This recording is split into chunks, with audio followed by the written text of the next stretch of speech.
Leviticus chapter 1.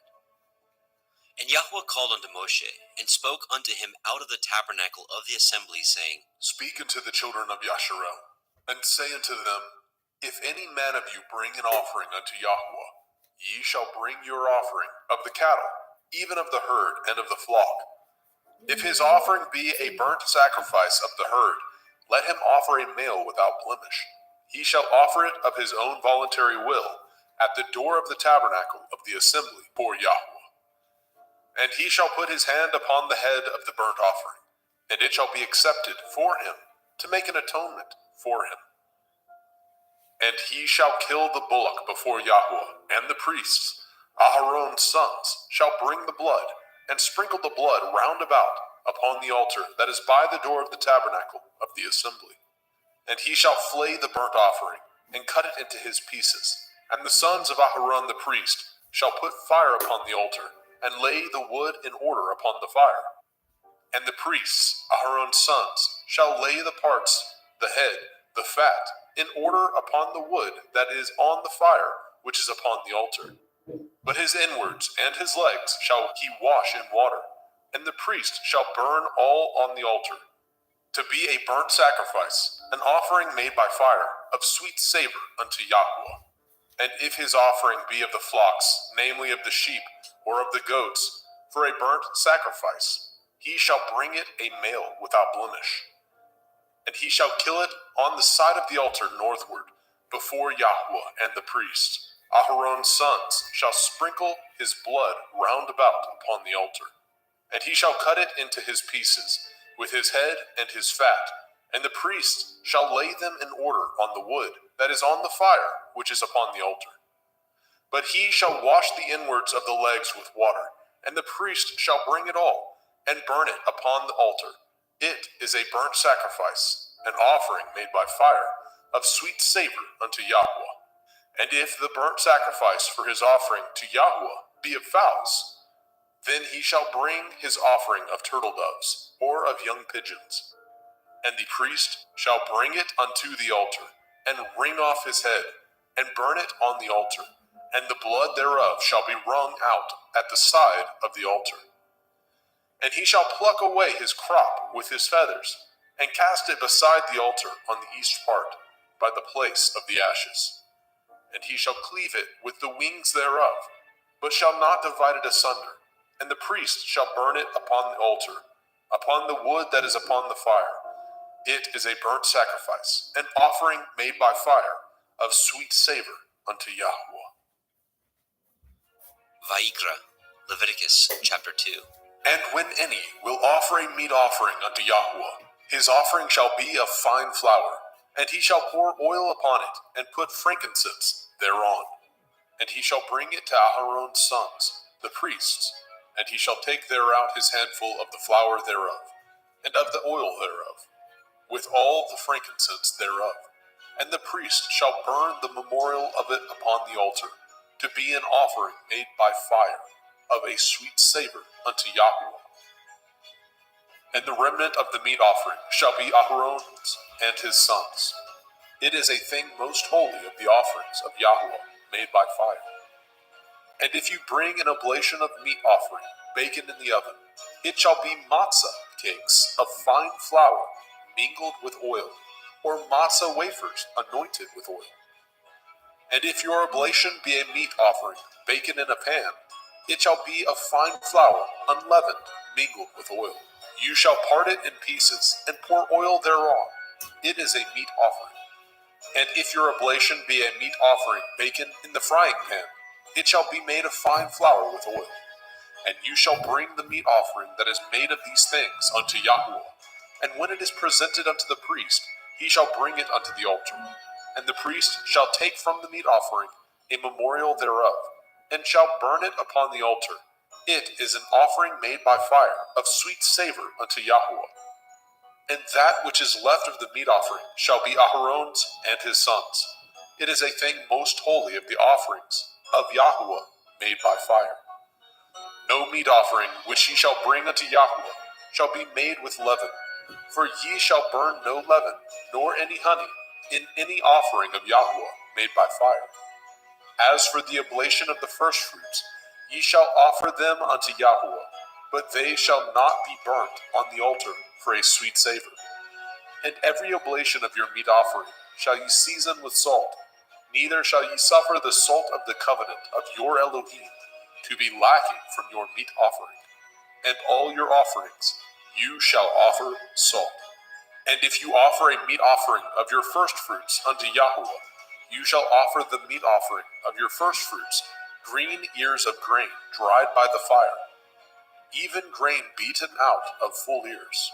And you shall put oil upon it, and lay frankincense thereon. It is a meat offering. And the priest shall burn the memorial of it, part of the beaten grain thereof, and part of the oil thereof, with all the frankincense thereof. It is an offering made by fire unto Yahweh. Vayikra, Leviticus chapter 3. And if his oblation be a sacrifice of peace offering, if he offer it of the herd, whether it be a male or a female, he shall offer it without blemish before Yahweh. And he shall lay his hand upon the head of his offering, and kill it at the door of the tabernacle of the assembly. And Aharon's sons, the priests, shall sprinkle the blood upon the altar round about. And he shall offer of the sacrifice of the peace offering an offering made by fire unto Yahweh, the fat that covers the inwards, and all the fat that is upon the inwards, and the 2 kidneys, and the fat that is on them, which is by the flanks, and the caul above the liver, with the kidneys, it shall he take away. And Aharon's sons shall burn it on the altar upon the burnt sacrifice, which is upon the wood that is on the fire. It is an offering made by fire, of sweet savor unto Yahweh. And if his offering for a sacrifice of peace offering unto Yahweh be of the flock, male or female, he shall offer it without blemish. If he offer a lamb for his offering, then shall he offer before Yahweh. And he shall lay his hand upon the head of his offering, and kill it before the tabernacle of the assembly. And Aharon's sons shall sprinkle the blood thereof round about upon the altar. And he shall offer of the sacrifice of the peace offering an offering made by fire unto Yahweh, the fat thereof, and the whole rump.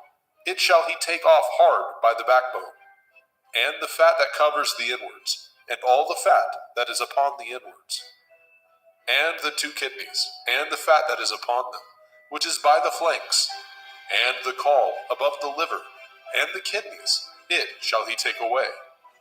And the priest shall burn it upon the altar. It is the food of the offering made by fire unto Yahweh. And if his offering be a goat, then he shall offer it before Yahweh. And he shall lay his hand upon the head of it, and kill it before the tabernacle of the assembly. And the sons of Aharon shall sprinkle the blood thereof upon the altar round about.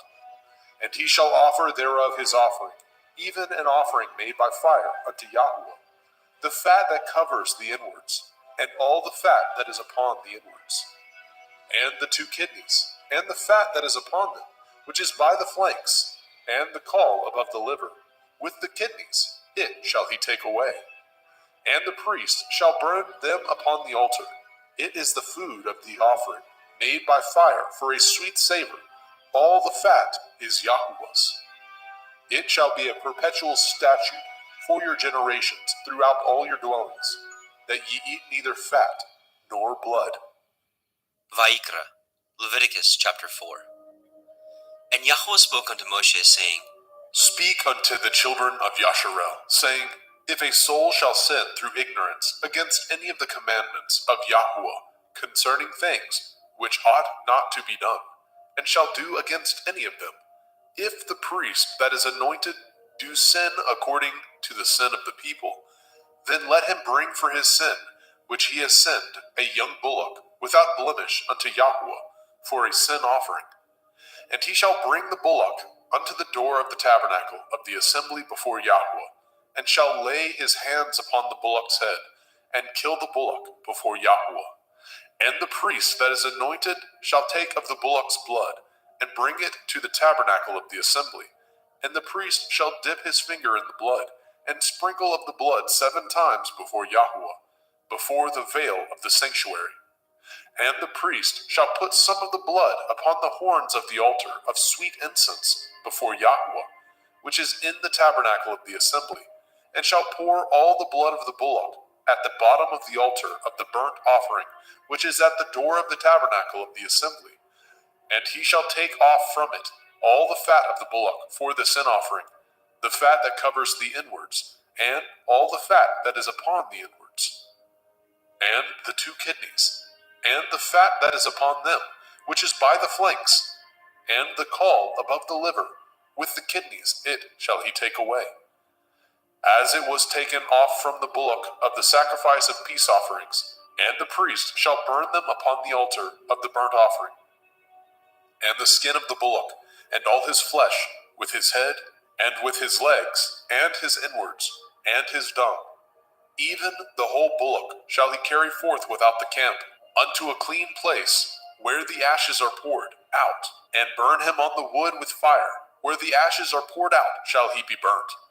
And if the whole assembly of Yasharel sin through ignorance, and the thing be hid from the eyes of the assembly, and they have done somewhat against any of the commandments of Yahweh, concerning things which should not be done, and are guilty, when the sin which they have sinned against it is known, then the assembly shall offer a young bullock for the sin, and bring him before the tabernacle of the assembly. And the elders of the assembly shall lay their hands upon the head of the bullock before Yahweh, and the bullock shall be killed before Yahweh. And the priest that is anointed shall bring of the bullock's blood to the tabernacle of the assembly. And the priest shall dip his finger in some of the blood, and sprinkle it 7 times before Yahweh, even before the veil. And he shall put some of the blood upon the horns of the altar, which is set before Yahweh, that is in the tabernacle of the assembly, and shall pour out all the blood at the bottom of the altar of the burnt offering, which is at the door of the tabernacle of the assembly. And he shall take all his fat from him, and burn it upon the altar. And he shall do with the bullock as he did with the bullock for a sin offering, so shall he do with this. And the priest shall make an atonement for them, and it shall be forgiven them. And he shall carry forth the bullock without the camp, and burn him as he burned the first bullock. It is a sin offering for the assembly. When a ruler has sinned, and done somewhat through ignorance against any of the commandments of Yahweh, Elohiah, concerning things which should not be done, and is guilty, or if his sin, wherein he has sinned, come to his knowledge, he shall bring his offering, a kid of the goats, a male without blemish, and he shall lay his hand upon the head of the goats, and kill it in the place where they killed the burnt offering, before Yahweh. It is a sin offering. And the priest shall take of the blood of the sin offering with his finger, and put it upon the horns of the altar of burnt offering, and shall pour out his blood at the bottom of the altar of burnt offering. And he shall burn all his fat upon the altar, as the fat of the sacrifice of peace offerings. And the priest shall make an atonement for him, as concerning his sin, and it shall be forgiven him. And if any one of the common people sin through ignorance, which he does somewhat against any of the commandments of Yahweh, concerning things which ought not to be done, and be guilty, or if his sin which he has sinned come to his knowledge, then he shall bring his offering, a kid of the goats, a female without blemish, for his sin which he has sinned. And he shall lay his hand upon the head of the sin offering, and slay the sin offering in the place of the burnt offering. And the priest shall take of the blood thereof with his finger, and put it upon the horns of the altar of burnt offering, and shall pour out all the blood thereof at the bottom of the altar. And he shall take away all the fat thereof, as the fat is taken away from off the sacrifice of peace offerings. And the priest shall burn it upon the altar for a sweet savor unto Yahweh. And the priest shall make an atonement for him, and it shall be forgiven him. And if he bring a lamb for a sin offering, he shall bring it a female without blemish. And he shall lay his hand upon the head of the sin offering, and slay it for the sin offering in the place where they killed the burnt offering. And the priest shall take of the blood of the sin offering with his finger, and put it upon the horns of the altar of burnt offering, and shall pour out all the blood thereof at the bottom of the altar. And he shall take away all the fat thereof, as the fat of the lamb is taken away from the sacrifice of the peace offering. And the priest shall burn them upon the altar, according to the offering made by fire unto Yahweh. And the priest shall make an atonement for his sin that he has committed, and it shall be forgiven him. Vayikra, Leviticus chapter 5. And if a soul sin, and hear the voice of swearing, and is a witness, whether he has seen or known of it, if he do not utter it, then he shall bear his iniquity. Or if a soul touch any unclean thing, whether it be a carcass of an unclean beast, or a carcass of unclean cattle, or the carcass of unclean creeping things, and if it be hidden from him, he also shall be unclean and guilty. Or if he touch the uncleanness of man, whatsoever uncleanness it be, that a man shall be defiled withal, and it be hid from him, when he knows of it, then he shall be guilty. Or if a soul swear, pronouncing with his lips to do evil, or to do good, whatsoever it be that a man shall pronounce with an oath, and it be hid from him, when he knows of it, then he shall be guilty in one of these. And it shall be, when he shall be guilty in one of these things, that he shall confess that he has sinned in that thing. And he shall bring his trespass offering unto Yahweh, for his sin which he has sinned, a female from the flock, a lamb or a kid of the goats, for a sin offering, and the priest shall make an atonement for him concerning his sin. And if he is not able to bring a lamb, then he shall bring for his trespass which he has committed 2 turtle doves, or 2 young pigeons unto Yahweh, one for a sin offering, and the other for a burnt offering. And he shall bring them unto the priest, who shall offer that which is for the sin offering first, and wring off his head from his neck, but shall not divide it asunder. And he shall sprinkle of the blood of the sin offering upon the side of the altar, and the rest of the blood shall be wrung out at the bottom of the altar. It is a sin offering. And he shall offer the second for a burnt offering, according to the manner, and the priest shall make an atonement for him, for his sin which he has sinned, and it shall be forgiven him. But if he be not able to bring 2 turtle doves, or 2 young pigeons, then he that sinned shall bring for his offering the 10th part of an ephah of fine flour for a sin offering. He shall put no oil upon it, neither shall he put any frankincense thereon, for it is a sin offering. Then shall he bring it to the priest, and the priest shall take his handful of it, even a memorial thereof, and burn it on the altar, according to the offerings made by fire unto Yahweh. It is a sin offering. And the priest shall make an atonement for him, as touching his sin, that he has sinned in one of these, and it shall be forgiven him, and the remnant shall be the priest's, as a meat offering. And Yahweh spoke unto Moshe, saying, If a soul commit a trespass, and sin through ignorance, in the holy things of Yahweh, then he shall bring for his trespass unto Yahweh a ram without blemish, out of the flocks, with your estimation by shekels of silver, after the shekel of the sanctuary, for a trespass offering. And he shall make the amends for the harm that he has done in the holy thing, and shall add the 5th part thereto, and give it unto the priest, and the priest shall make an atonement for him with the ram of the trespass offering, and it shall be forgiven him. And if a soul sin, and commit any of these things which are forbidden to be done by the commandment of Yahweh, though he knew it not, yet is he guilty, and shall bear his iniquity. And he shall bring a ram without blemish out of the flock, with your estimation, for a trespass offering, unto the priest, and the priest shall make an atonement for him concerning his ignorance, wherein he erred, and knew it not, and it shall be forgiven him. It is a trespass offering. He has certainly trespassed against Yahweh. Vayikra, Leviticus chapter 6.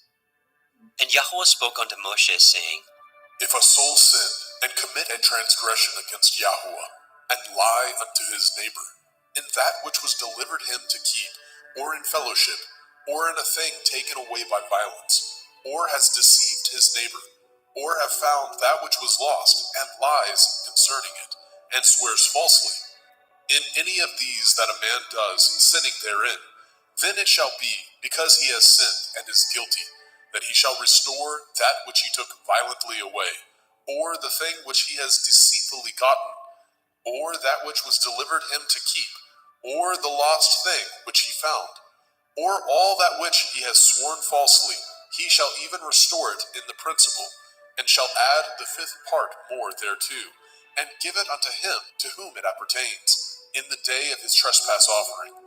And he shall bring his trespass offering unto Yahweh, a ram without blemish out of the flock, with your estimation for a trespass offering unto the priest. And the priest shall make an atonement for him before Yahweh, and it shall be forgiven him for anything of all that he has done in trespass therein. And Yahweh spoke unto Moshe, saying, Command Aaron and his sons, saying, This is the Torah of the burnt offering. It is the burnt offering because of the burning upon the altar all night unto the morning, and the fire of the altar shall be burning in it.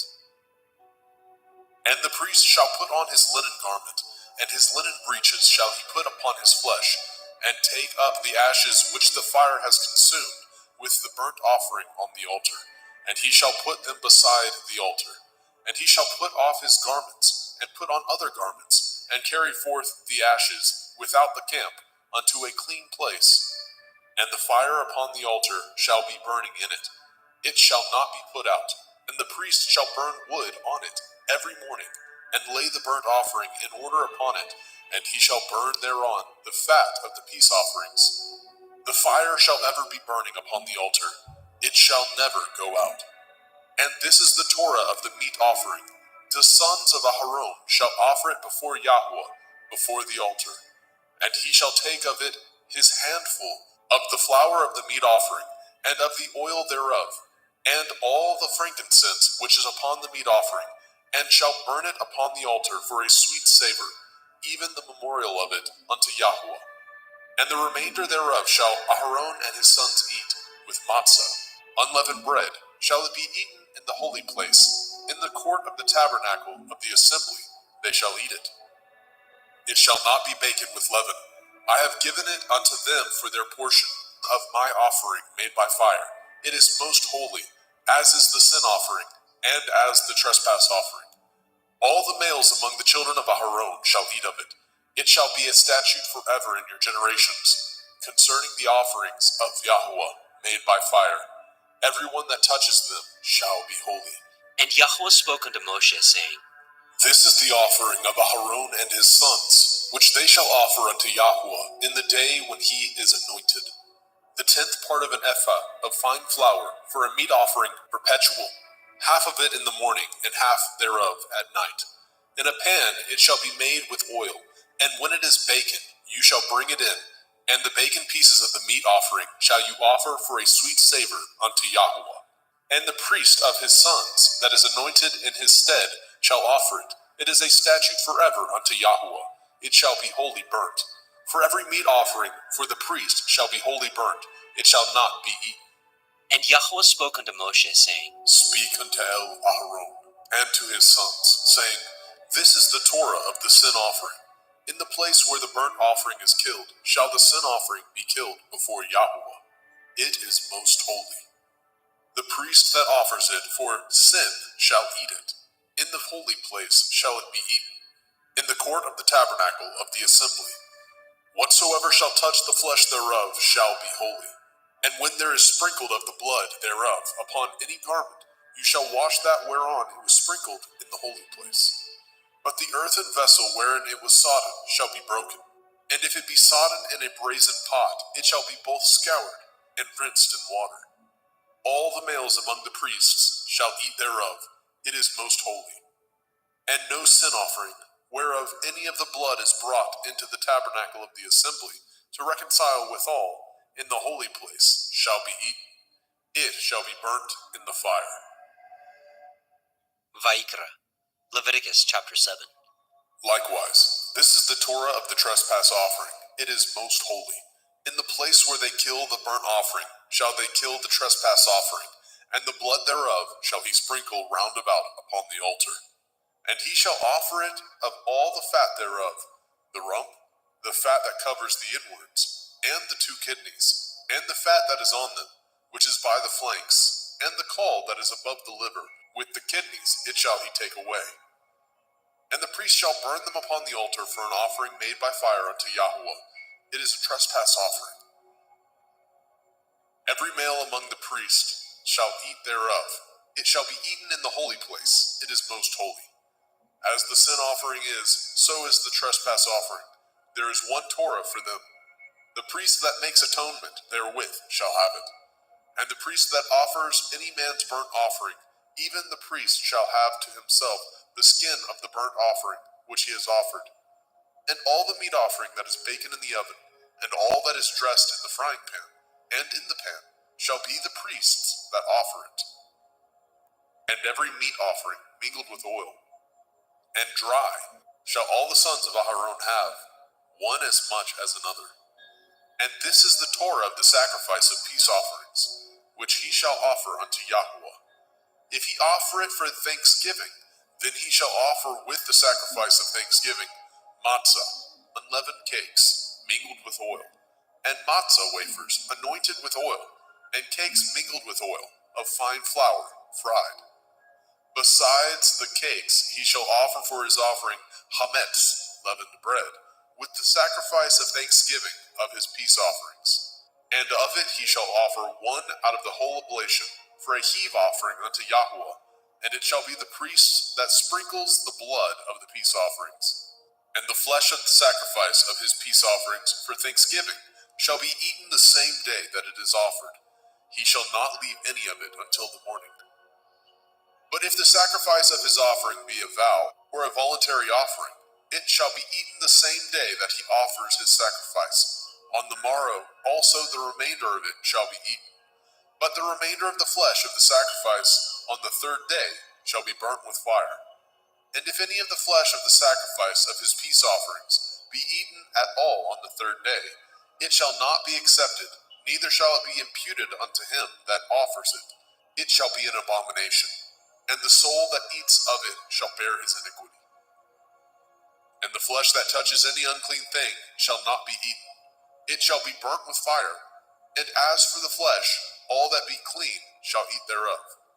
But the soul that eats of the flesh of the sacrifice of peace offerings that pertain unto Yahweh, having his uncleanness upon him, even that soul shall be cut off from his people. Moreover, the soul that shall touch any unclean thing, as the uncleanness of man, or any unclean beast, or any abominable unclean thing, and eat of the flesh of the sacrifice of peace offerings, which pertain unto Yahweh, even that soul shall be cut off from his people.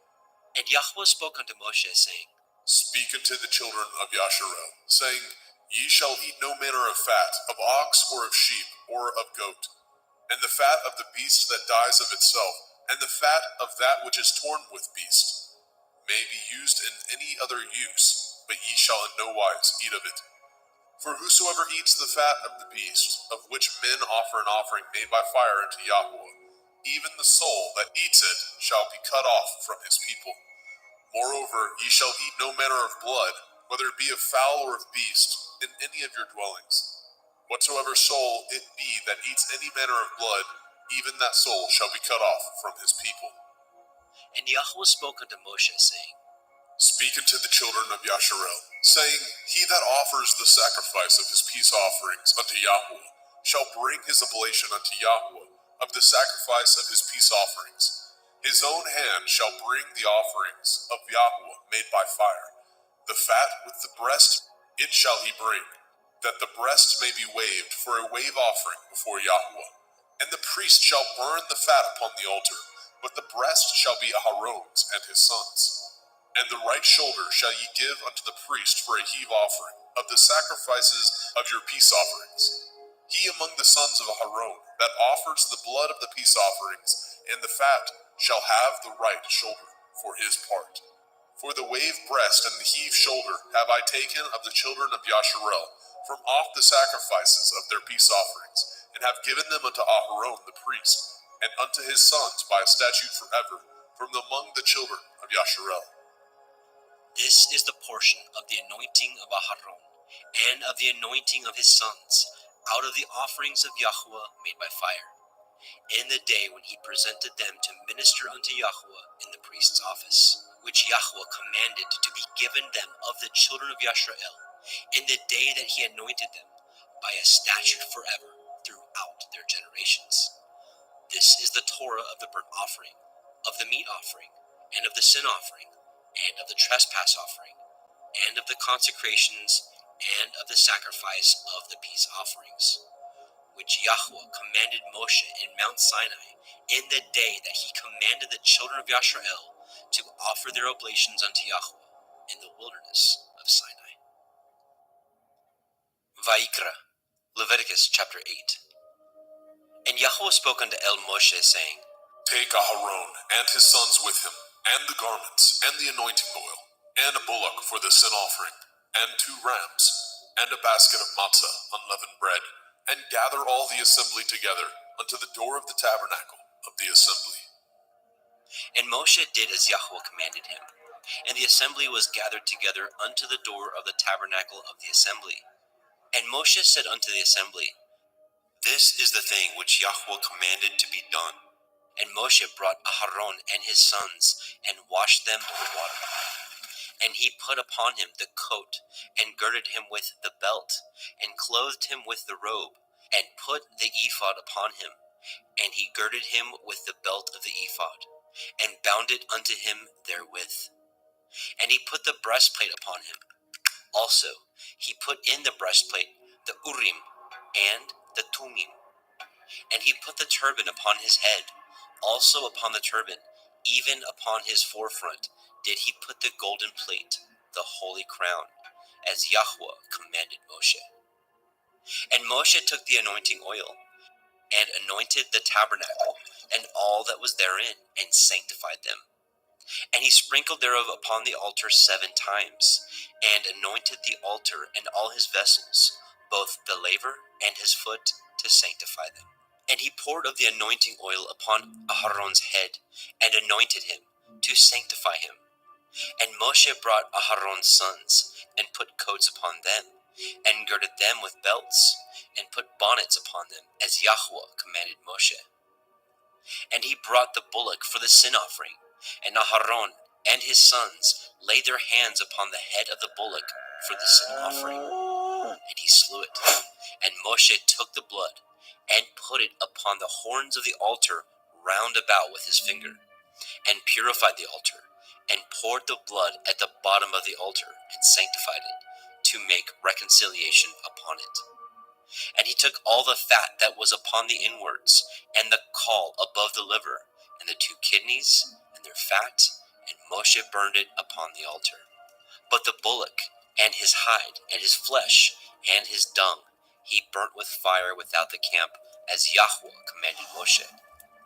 And he brought the ram for the burnt offering, and Aharon and his sons laid their hands upon the head of the ram, and he killed it.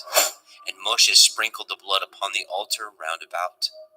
And he cut the ram into pieces, and Moshe burnt the head, and the pieces, and the fat. And he washed the inwards and the legs in water, and Moshe burnt the whole ram upon the altar.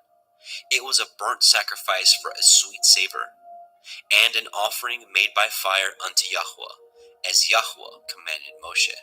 And he brought the other ram, the ram of consecration, and Aharon and his sons laid their hands upon the head of the ram, and he slew it. And Moshe took of the blood of it, and put it upon the tip of Aharon's right ear, and upon the thumb of his right hand, and upon the great toe of his right foot. And he brought Aharon's sons, and Moshe put of the blood upon the tip of their right ear, and upon the thumbs of their right hands, and upon the great toes of their right feet. And Moshe sprinkled the blood upon the altar round about. And he took the fat, and the rump, and the fat that was upon the inwards, and the caul above the liver, and the 2 kidneys, and their fat, and the right shoulder. And out of the basket of matzah that was before Yahweh, he took 1 matzah cake, and a cake of oiled bread, and 1 wafer, and put them on the fat, and upon the right shoulder. And he put all upon Aharon's hands, and upon his sons' hands, and waved them for a wave offering before Yahweh. And Moshe took them from off their hands, and burnt them on the altar upon the burnt offering. They were consecrations for a sweet savor. It is an offering made by fire unto Yahweh. And Moshe took the breast, and waved it for a wave offering before Yahweh. For of the ram of consecration it was Moshe's part, as Yahweh commanded Moshe. And Moshe took of the anointing oil, and of the blood which was upon the altar, and sprinkled it upon Aharon, and his garments, and upon his sons garments with him, and sanctified Aharon and his garments, and his sons' garments with him. And Moshe said unto Aharon and to his sons, Boil the flesh at the door of the tabernacle of the assembly, and there eat it, with the bread that is in the basket of consecrations, as I commanded, saying, Aharon and his sons shall eat it. And that which remains of the flesh and of the bread shall ye burn with fire. And ye shall not go out of the door of the tabernacle of the assembly in 7 days, until the days of your consecration be at an end. For 7 days shall he consecrate you. As he has done this day, so Yahweh has commanded to do, to make an atonement for you. Therefore shall ye abide at the door of the tabernacle of the assembly day and night 7 days, and guard the watch of Yahweh, that ye die not. For so I am commanded. So Aharon and his sons did all the things which Yahweh commanded by the hand of Moshe. Vayikra, Leviticus chapter 9. And it came to pass on the 8th day that Moshe called Aharon and his sons and the elders of Yisrael. And he said unto Aharon, Take a young calf for a sin offering, and a ram for a burnt offering, without blemish, and offer them before Yahweh. And unto the children of Yisrael you shall speak, saying, Take ye a kid of the goats for a sin offering, and a calf and a lamb, both of the first year, without blemish, for a burnt offering.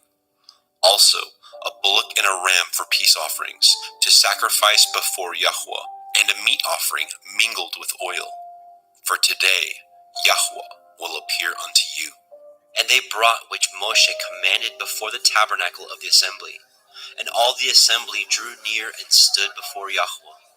And Moshe said, This is the thing which Yahweh commanded that ye should do, and the glory of Yahweh shall appear unto you. And Moshe said unto Aharon, Go unto the altar, and offer your sin offering, and your burnt offering, and make an atonement for yourself and for the people, and offer the offering of the people, and make an atonement for them, as Yahweh commanded. Aharon therefore went unto the altar, and slew the calf of the sin offering, which was for himself. And the sons of Aharon brought the blood unto him, and he dipped his finger in the blood, and put it upon the horns of the altar, and poured out the blood at the bottom of the altar. But the fat, and the kidneys, and the caul above the liver of the sin offering he burnt upon the altar, as Yahweh commanded Moshe. And the flesh and the hide he burnt with fire without the camp. And he slew the burnt offering, and Aharon's sons presented unto him the blood, which he sprinkled round about upon the altar. And they presented the burnt offering unto him, with the pieces thereof, and the head, and he burnt them upon the altar. And he did wash the inwards and the legs, and burnt them upon the burnt offering on the altar. And he brought the people's offering, and took the goat, which was the sin offering for the people, and slew it, and offered it for sin as the first. And he brought the burnt offering, and offered it according to the manner. And he brought the meat offering, and took a handful thereof, and burnt it upon the altar, beside the burnt sacrifice of the morning. He slew also the bullock and the ram for a sacrifice of peace offerings, which was for the people. And Aharon's sons presented unto him the blood, which he sprinkled upon the altar round about. And the fat of the bullock and of the ram, the rump, and that which covers the inwards, and the kidneys, and the caul above the liver, and they put the fat upon the breasts, and he burnt the fat upon the altar. And the breasts and the right shoulder Aharon waved for a wave offering before Yahweh, as Moshe commanded.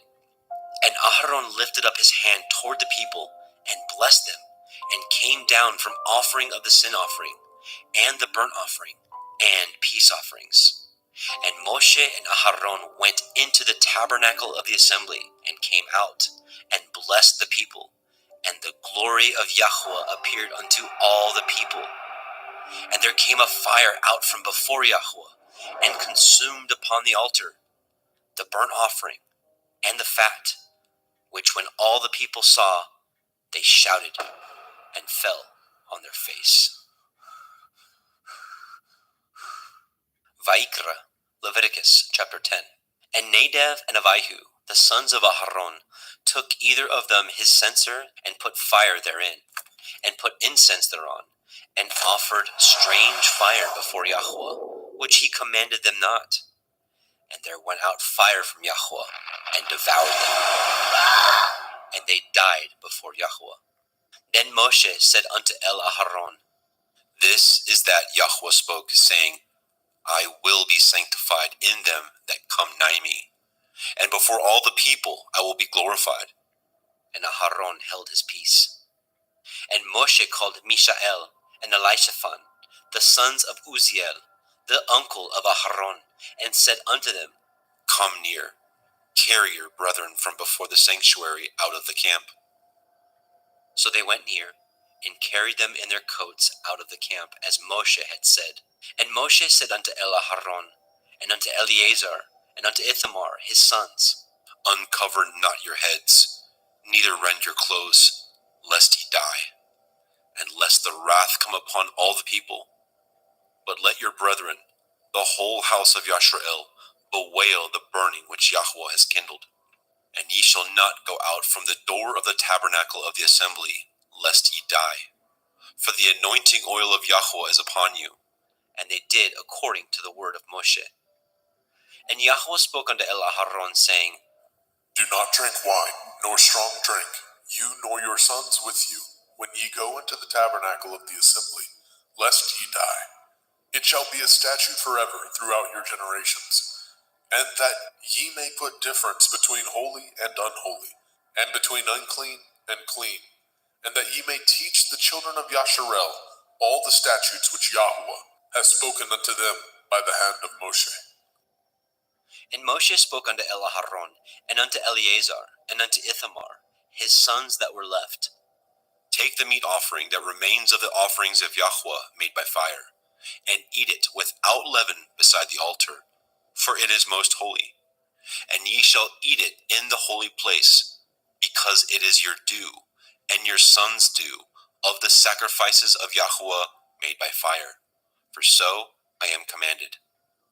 And the wave breast and the heave shoulder shall ye eat in a clean place, you and your sons and your daughters with you, for they be your due, and your sons' due, which are given out of the sacrifices of peace offerings of the children of Yashrael. The heave shoulder and the wave breast shall they bring with the offerings made by fire of the fat, to wave it for a wave offering before Yahweh.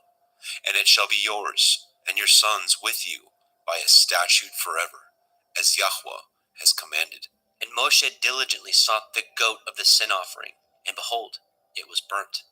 And he was angry with Eleazar and Ithamar, the sons of Aharon, which were left alive, saying, Wherefore have ye not eaten the sin offering in the holy place, seeing it is most holy? And Elohim has given it to you to bear the iniquity of the assembly, to make an atonement for them before Yahweh? Behold, the blood of it was not brought in within the holy place. Ye should indeed have eaten it in the holy place, as I commanded. And Aharon said unto Moshe, Behold, this day have they offered their sin offering and their burnt offering before Yahweh, and such things have befallen me. And if I had eaten the sin offering today, should it have been accepted in the sight of Yahweh? And when Moshe heard that, he was content. Vaikra, Leviticus chapter 11. And Yahweh spoke unto El Moshe, and to El Aharon, saying unto them, Speak unto the children of Yasharel, saying, These are the beasts which ye shall eat among all the beasts that are on the earth. Whatsoever parts the hoof, and is cloven-footed, and chews the cud, among the beasts, that shall ye eat. Nevertheless, these shall ye not eat of them that chew the cud, or of them that divide the hoof. As the camel, because he chews the cud, but divides not the hoof, he is unclean unto you. And the coney, because he chews the cud, but divides not the hoof, he is unclean unto you.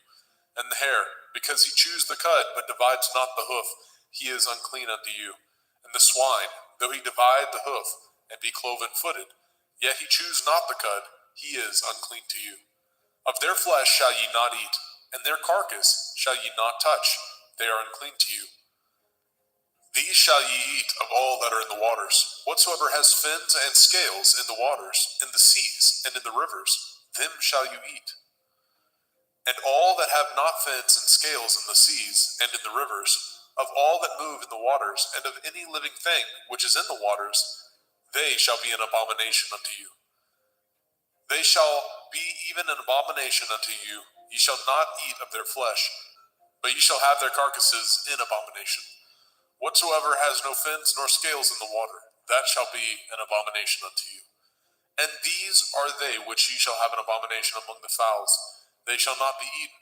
They are an abomination: the eagle, the ossifrage, and the osprey, and the vulture, and the kite after his kind, every raven after his kind, and the owl, and the nighthawk, and the cuckow, and the hawk after his kind, and the little owl, and the cormorant, and the great owl, and the swan, and the pelican, and the gier eagle, and the stork, and the heron after her kind, and the lapwing, and the bat.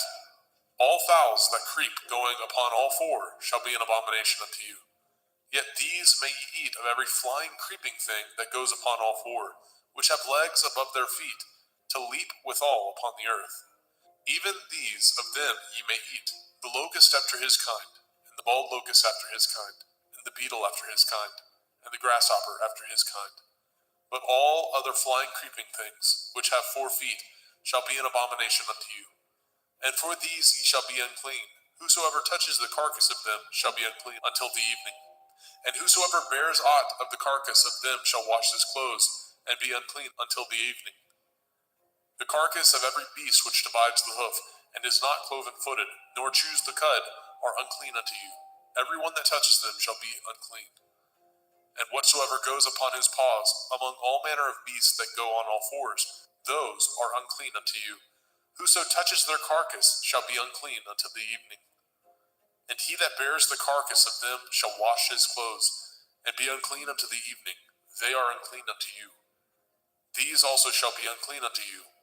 Among the creeping things that creep upon the earth, the weasel, the mouse, and the tortoise, after his kind, and the ferret, and the chameleon, and the lizard, and the snail, and the mole, these are unclean to you among all that creep. Whosoever touches them, when they be dead, shall be unclean until the evening.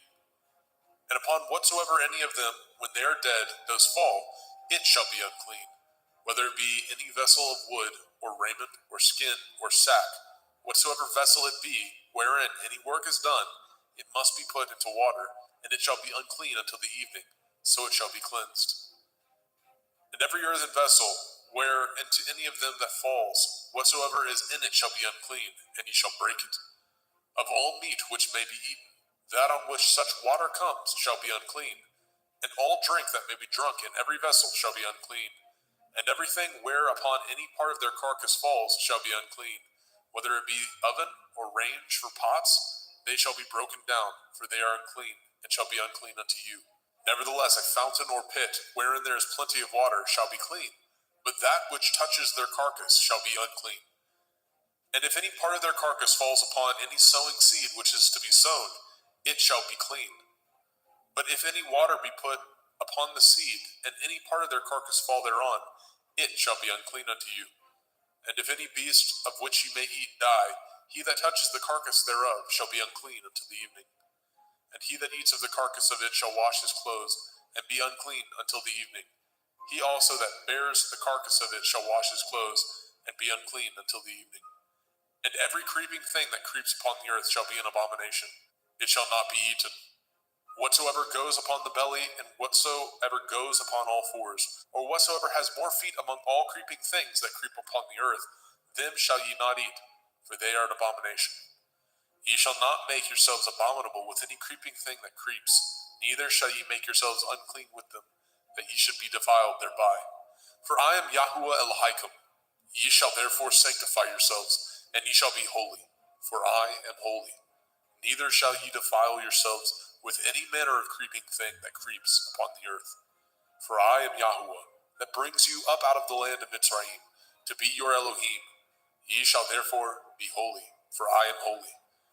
This is the Torah of the beasts and of the fowl, and of every living creature that moves in the waters, and of every creature that creeps upon the earth, to make a difference between the unclean and the clean, and between the beast that may be eaten and the beast that may not be eaten.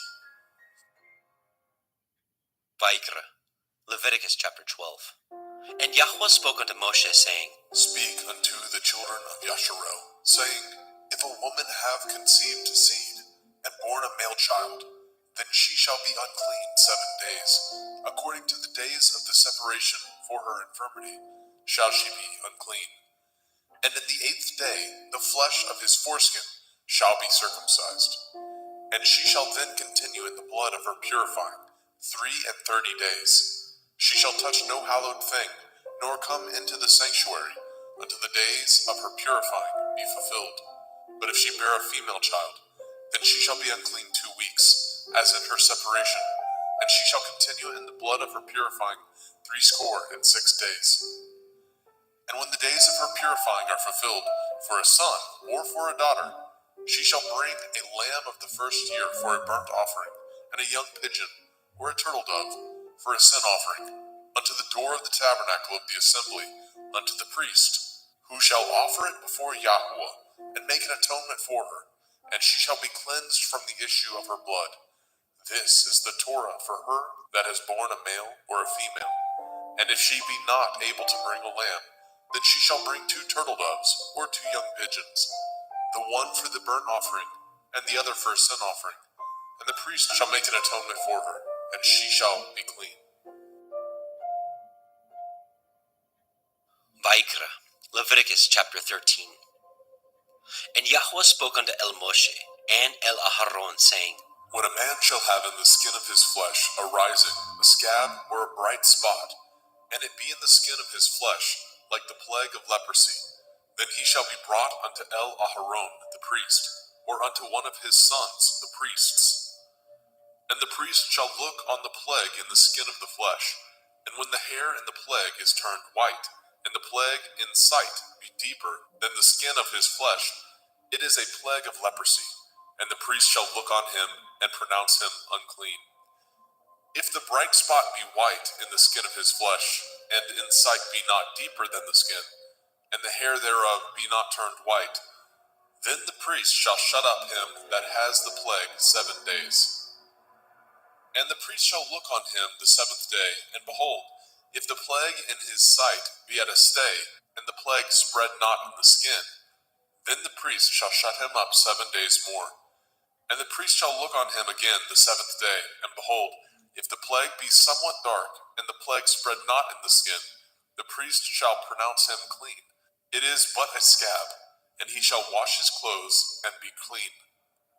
But if the scab spread much abroad in the skin, after that he has been seen of the priest for his cleansing, he shall be seen of the priest again.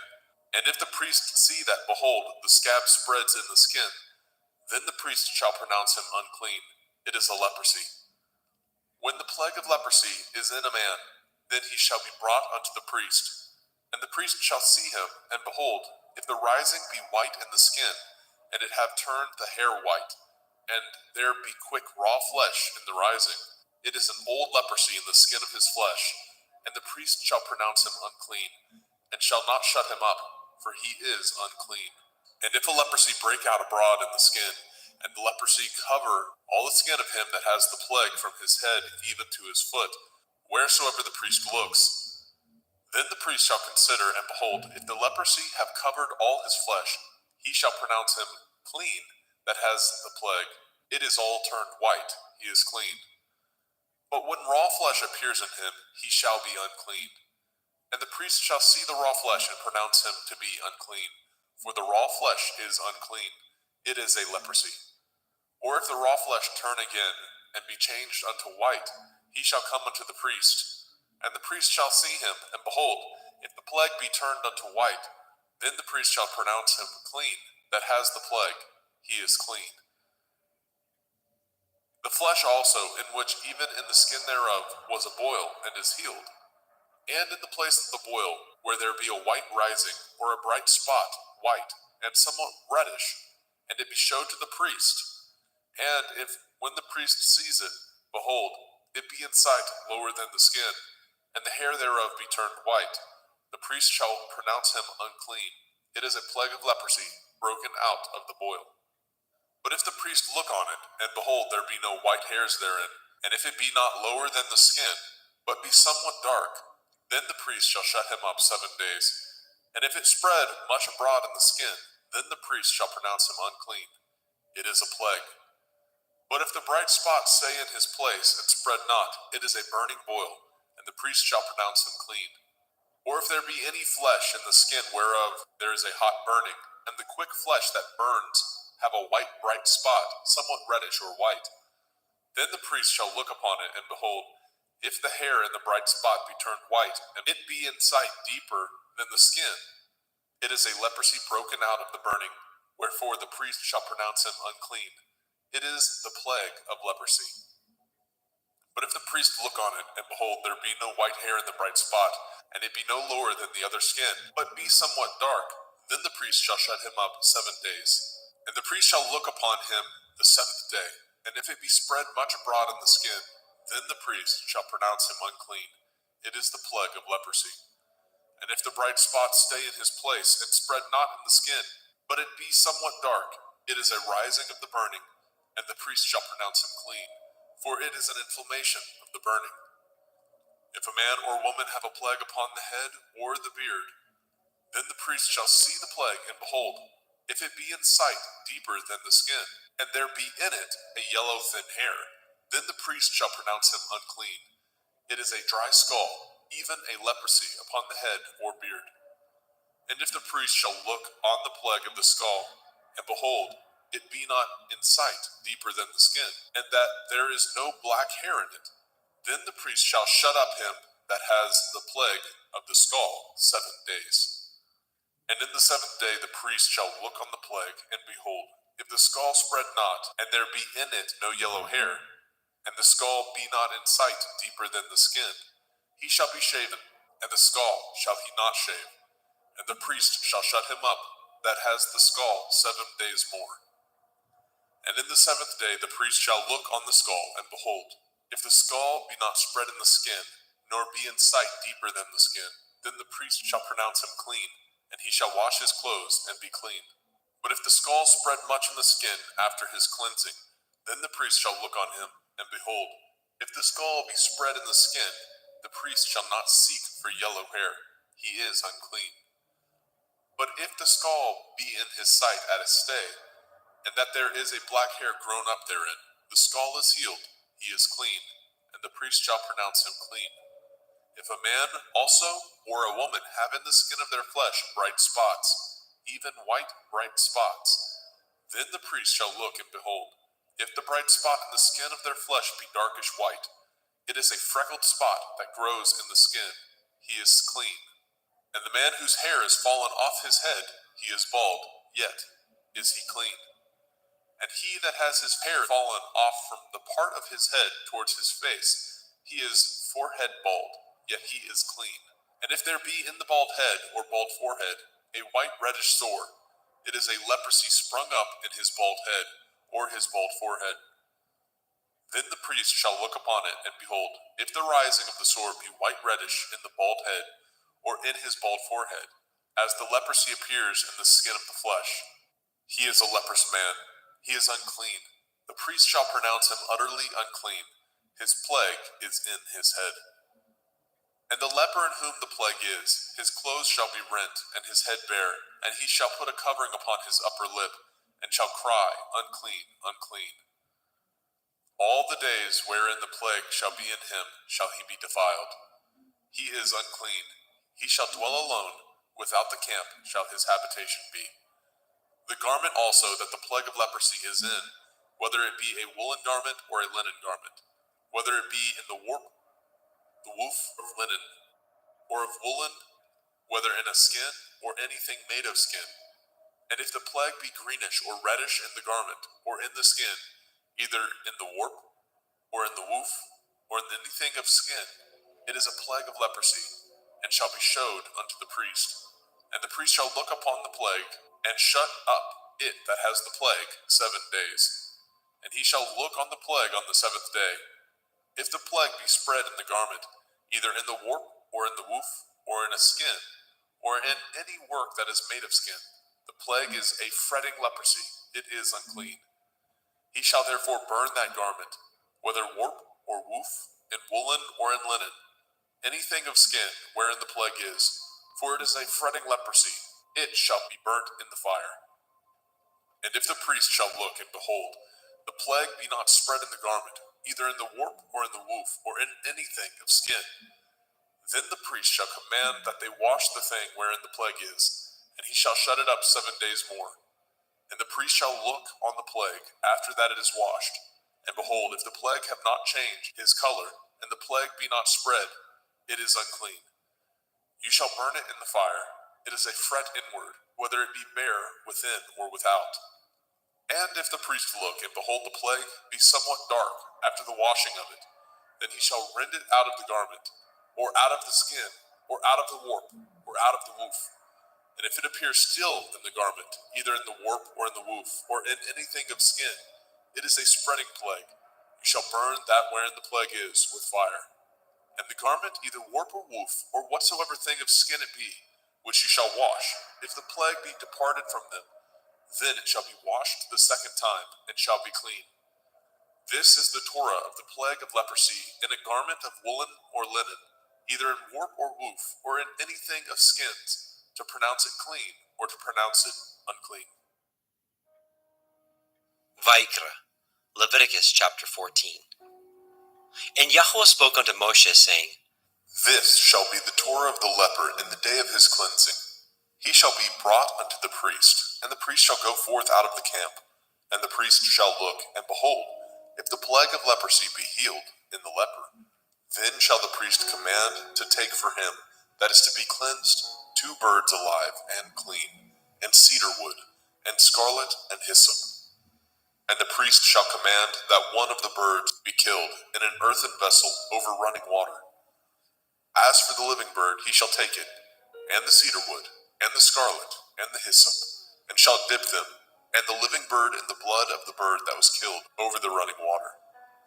And he shall sprinkle upon him that is to be cleansed from the leprosy 7 times, and shall pronounce him clean, and shall let the living bird loose into the open field. And he that is to be cleansed shall wash his clothes, and shave off all his hair, and wash himself in water, that he may be clean. And after that he shall come into the camp, and shall tarry abroad out of his tent 7 days. But it shall be on the 7th day that he shall shave all his hair off his head, and his beard, and his eyebrows, even all his hair he shall shave off, and shall wash his clothes. Also shall he wash his flesh in water, and shall be clean.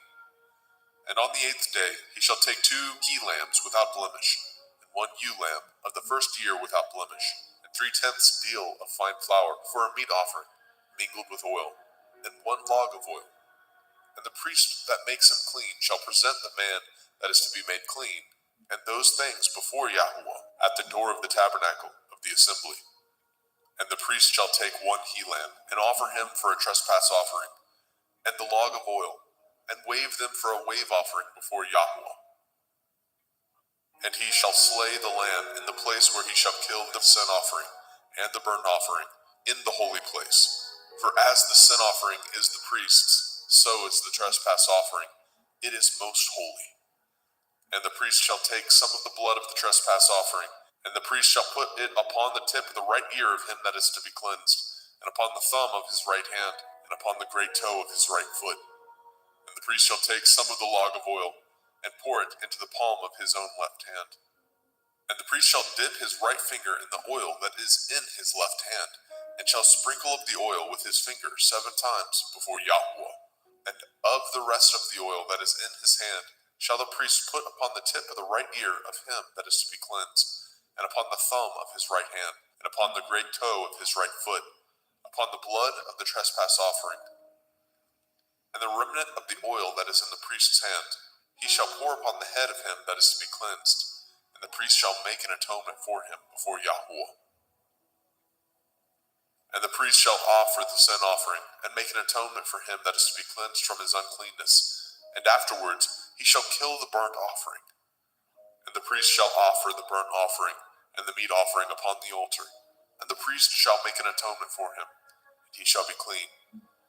And if he be poor, and cannot get so much, then he shall take one lamb for a trespass offering to be waved, to make an atonement for him, and 1/10 deal of fine flour mingled with oil for a meat offering, and a log of oil.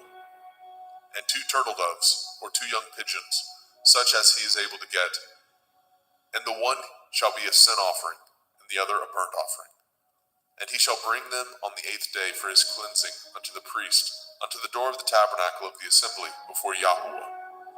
And the priest shall take the lamb of the trespass offering, and the log of oil, and the priest shall wave them for a wave offering before Yahuwah. And he shall kill the lamb of the trespass offering, and the priest shall take some of the blood of the trespass offering, and put it upon the tip of the right ear of him that is to be cleansed, and upon the thumb of his right hand, and upon the great toe of his right foot. And the priest shall pour of the oil into the palm of his own left hand. And the priest shall sprinkle with his right finger some of the oil that is in his left hand 7 times before Yahuwah. And the priest shall put of that oil that is in his hand upon the tip of the right ear of him that is to be cleansed, and upon the thumb of his right hand, and upon the great toe of his right foot, upon the place of the blood of the trespass offering. And the rest of the oil that is in the priest's hand he shall put upon the head of him that is to be cleansed, to make an atonement for him before Yahuwah. And he shall offer the one of the turtle doves, or of the young pigeons, such as he can get, even such as he is able to get, the one for a sin offering, and the other for a burnt offering, with the meat offering. And the priest shall make an atonement for him that is to be cleansed before Yahuwah. This is the Torah of him, in whom is the plague of leprosy, whose hand is not able to get that which pertains to his cleansing. And Yahuwah spoke unto El Moshe and unto El Aharon, saying, When ye are come into the land of Canaan, which I give to you for a possession, and I put the plague of leprosy in a house of the land of your possession, and he that owns the house shall come and tell the priest, saying, It seems to me there is, as it were, a plague in the house. Then the priest shall command that they empty the house before the priest go into it, to see the plague, that all that is in the house be not made unclean. And afterward the priest shall go in to see the house.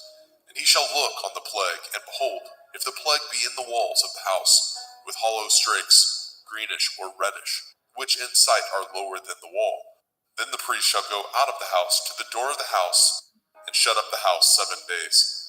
And the priest shall come again the 7th day, and shall look, and behold, if the plague be spread in the walls of the house, then the priest shall command that they take away the stones in which the plague is, and they shall cast them into an unclean place without the city.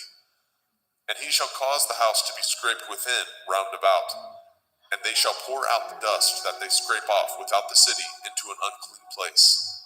And they shall take other stones, and put them in the place of those stones, and he shall take other mortar, and shall plaster the house.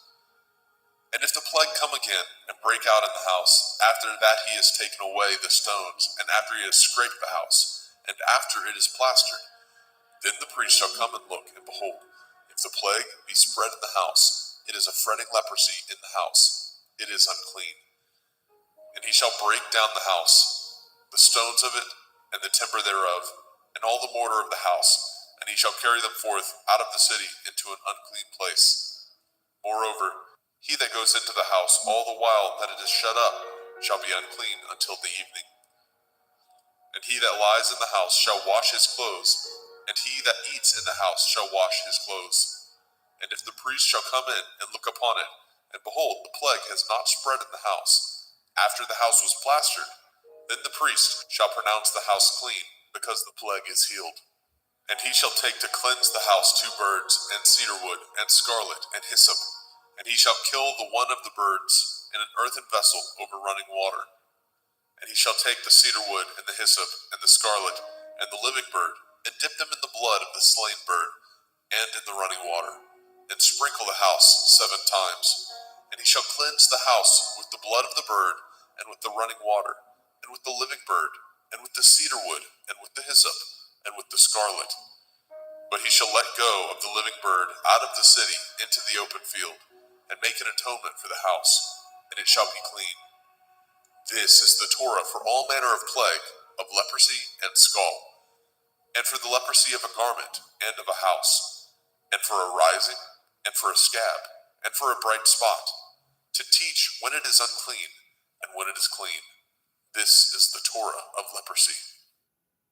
Vayikra, Leviticus chapter 15. And Yahweh spoke unto El Moshe and to El Aharon, saying, Speak unto the children of Yasharel, and say unto them, when any man has a running issue out of his flesh, because of his issue he is unclean. And this shall be his uncleanness in his issue, whether his flesh run with his issue, or his flesh be stopped from his issue. It is his uncleanness. Every bed whereon he lies that has the issue is unclean, and everything whereon he sits shall be unclean. And whosoever touches his bed shall wash his clothes, and bathe himself in water, and be unclean until the evening. And he that sits on anything whereon he sat that has the issue shall wash his clothes, and bathe himself in water, and be unclean until the evening. And he that touches the flesh of him that has the issue shall wash his clothes, and bathe himself in water, and be unclean until the evening. And if he that has the issue spit upon him that is clean, then he shall wash his clothes, and bathe himself in water, and be unclean until the evening. And what saddle soever he rides upon that has the issue shall be unclean. And whosoever touches anything that was under him shall be unclean until the evening. And he that bears any of those things shall wash his clothes, and bathe himself in water, and be unclean until the evening. And whomsoever he touches that has the issue, and has not rinsed his hands in water, he shall wash his clothes, and bathe himself in water, and be unclean until the evening. And the vessel of earth that he touches which has the issue shall be broken, and every vessel of wood shall be rinsed in water. And when he that has an issue is cleansed of his issue, then he shall number to himself 7 days for his cleansing, and wash his clothes, and bathe his flesh in running water, and shall be clean. And on the 8th day he shall take to him 2 turtle doves or 2 young pigeons, and come before Yahweh unto the door of the tabernacle of the assembly, and give them unto the priest. And the priest shall offer them, the one for a sin offering, and the other for a burnt offering. And the priest shall make an atonement for him before Yahweh for his issue. And if any man's seed of copulation go out from him, then he shall wash all his flesh in water, and be unclean until the evening. And every garment and every skin whereon is the seed of copulation shall be washed with water, and be unclean until the evening. The woman also with whom the man shall lie with seed of copulation, they shall both bathe themselves in water, and be unclean until the evening. And if a woman have an issue, and her issue in her flesh be blood, she shall be put apart 7 days, and whosoever touches her shall be unclean until the evening. And everything that she lies upon in her separation shall be unclean. Everything also that she sits upon shall be unclean. And whosoever touches her bed shall wash his clothes, and bathe himself in water, and be unclean until the evening. And whosoever touches anything that she sat upon shall wash his clothes, and bathe himself in water, and be unclean until the evening. And if it be on her bed, or on anything whereon she sits, when he touches it, he shall be unclean until the evening. And if any man lie with her at all, and her flower be upon him, he shall be unclean 7 days, and all the bed whereon he lies shall be unclean. And if a woman have an issue of her blood many days out of the time of her separation, or if it run beyond the time of her separation, all the days of the issue of her uncleanness shall be as the days of her separation. She shall be unclean. Every bed whereon she lies, all the days of her issue shall be unto her as the bed of her separation, and whatsoever she sits upon shall be unclean, as the uncleanness of her separation. And whosoever touches those things shall be unclean, and shall wash his clothes, and bathe himself in water, and be unclean until the evening. But if she be cleansed of her issue, then she shall number to herself 7 days, and after that she shall be clean. And on the 8th day she shall take unto her 2 turtle doves, or 2 young pigeons, and bring them unto the priest to the door of the tabernacle of the assembly. And the priest shall offer the one for a sin offering, and the other for a burnt offering. And the priest shall make an atonement for her before Yahweh for the issue of her uncleanness. Thus shall ye separate the children of Yasharel from their uncleanness, that they die not in their uncleanness, when they defile my tabernacle that is among them. This is the Torah of him that has an issue, and of him whose seed goes from him, and is defiled therewith, and of her that is sick of her flowers, and of him that has an issue, of the man and of the woman, and of him that lies with her that is unclean. Vayikra, Leviticus chapter 16. And Yahweh spoke unto Moshe after the death of the two sons of Aharon, when they offered before Yahweh and died. And Yahweh said unto Moshe, Speak unto Aharon your brother, that he come not at all times into the holy place within the veil before the mercy seat, which is upon the ark, that he die not. For I will appear in the cloud upon the mercy seat. Thus shall Aharon come into the holy place, with a young bullock for a sin offering, and a ram for a burnt offering. He shall put on the holy linen coat, and he shall have the linen breeches upon his flesh, and shall be girded with a linen belt, and with the linen turban shall he be attired. These are holy garments. Therefore shall he wash his flesh in water, and so put them on. And he shall take of the assembly of the children of Yasharel 2 kids of the goats for a sin offering, and 1 ram for a burnt offering. And Aharon shall offer his bullock of the sin offering, which is for himself, and make an atonement for himself and for his house. And he shall take the 2 goats, and present them before Yahweh at the door of the tabernacle of the assembly. And Aharon shall cast lots upon the 2 goats, 1 lot for Yahuwah, and the other lot for Azazel. And Aharon shall bring the goat upon which Yahuwah's lot fell, and offer him for a sin offering. But the goat on which the lot fell to be for Azazel shall be presented alive before Yahuwah, to make an atonement with him, and to let him go for Azazel into the wilderness. And Aharon shall bring the bullock of the sin offering, which is for himself, and shall make an atonement for himself and for his house, and shall kill the bullock of the sin offering, which is for himself. And he shall take a censer full of burning coals of fire from off the altar before Yahuwah, and his hands full of sweet incense beaten small, and bring it within the veil. And he shall put the incense upon the fire before Yahuwah, that the cloud of the incense may cover the mercy seat that is upon the testimony, that he die not. And he shall take of the blood of the bullock, and sprinkle it with his finger upon the mercy seat eastward. And before the mercy seat shall he sprinkle of the blood with his finger 7 times. Then shall he kill the goat of the sin offering that is for the people, and bring his blood within the veil, and do with that blood as he did with the blood of the bullock, and sprinkle it upon the mercy seat, and before the mercy seat. And he shall make an atonement for the holy place, because of the uncleanness of the children of Yasharel, and because of their transgressions, in all their sins. And so shall he do for the tabernacle of the assembly, that remains among them in the midst of their uncleanness. And there shall be no man in the tabernacle of the assembly, when he goes to make an atonement in the holy place, until he comes out, and have made an atonement for himself, and for his household, and for all the assembly of Yasharel. And he shall go out unto the altar that is before Yahuwah, and make an atonement for it, and shall take of the blood of the bullock, and of the blood of the goat, and put it upon the horns of the altar round about. And he shall sprinkle the blood upon it with his finger 7 times, and cleanse it, and hallow it from the uncleanness of the children of Yasharel. And when he has made an end of reconciling the holy place, and the tabernacle of the assembly, and the altar, he shall bring the live goat. And Aharon shall lay both his hands upon the head of the live goat, and confess over him all the iniquities of the children of Yasharel, and all their transgression in all their sins, putting them upon the head of the goat, and shall send him away by the hand of a fit man into the wilderness. And the goat shall bear upon him all their iniquities, unto a land not inhabited, and he shall let go the goat in the wilderness. And Aharon shall come into the tabernacle of the assembly, and shall put off the linen garments which he put on when he went into the holy place, and shall leave them there. And he shall wash his flesh with water in the holy place, and put on his garments, and come forth, and offer his burnt offering, and the burnt offering of the people, and make an atonement for himself and for the people. And the fat of the sin offering shall he burn upon the altar. And he that let go the goat for Azazel shall wash his clothes, and bathe his flesh in water, and afterwards come into the camp.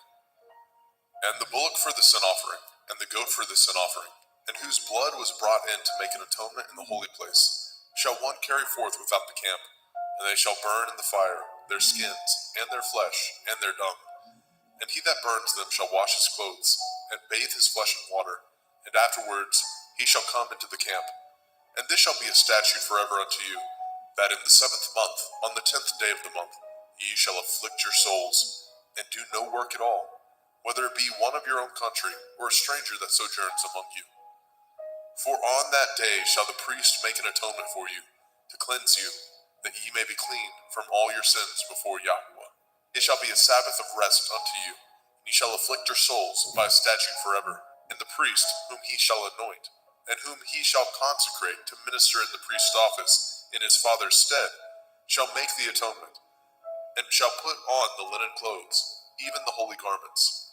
And he shall make an atonement for the holy sanctuary, and he shall make an atonement for the tabernacle of the assembly, and for the altar, and he shall make an atonement for the priests, and for all the people of the assembly.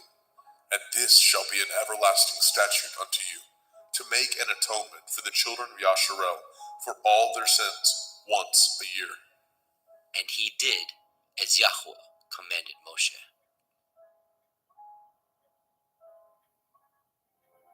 Vayikra, Leviticus chapter 17. And Yahweh spoke unto Moshe, saying, Speak unto El-Aharon and unto his sons, and unto all the children of Yasharel, and say unto them, This is the thing which Yahweh has commanded, saying, What man soever there be of the house of Yasharel, that kills an ox, or lamb, or goat, in the camp, or that kills it out of the camp, and brings it not unto the door of the tabernacle of the assembly, to offer an offering unto Yahweh before the tabernacle of Yahweh, blood shall be imputed unto that man.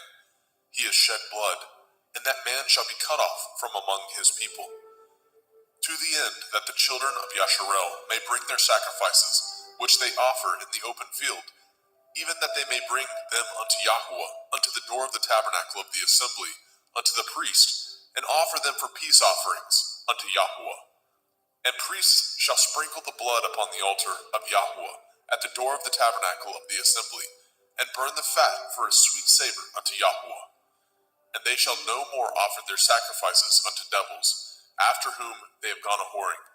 This shall be a statute forever unto them throughout their generations.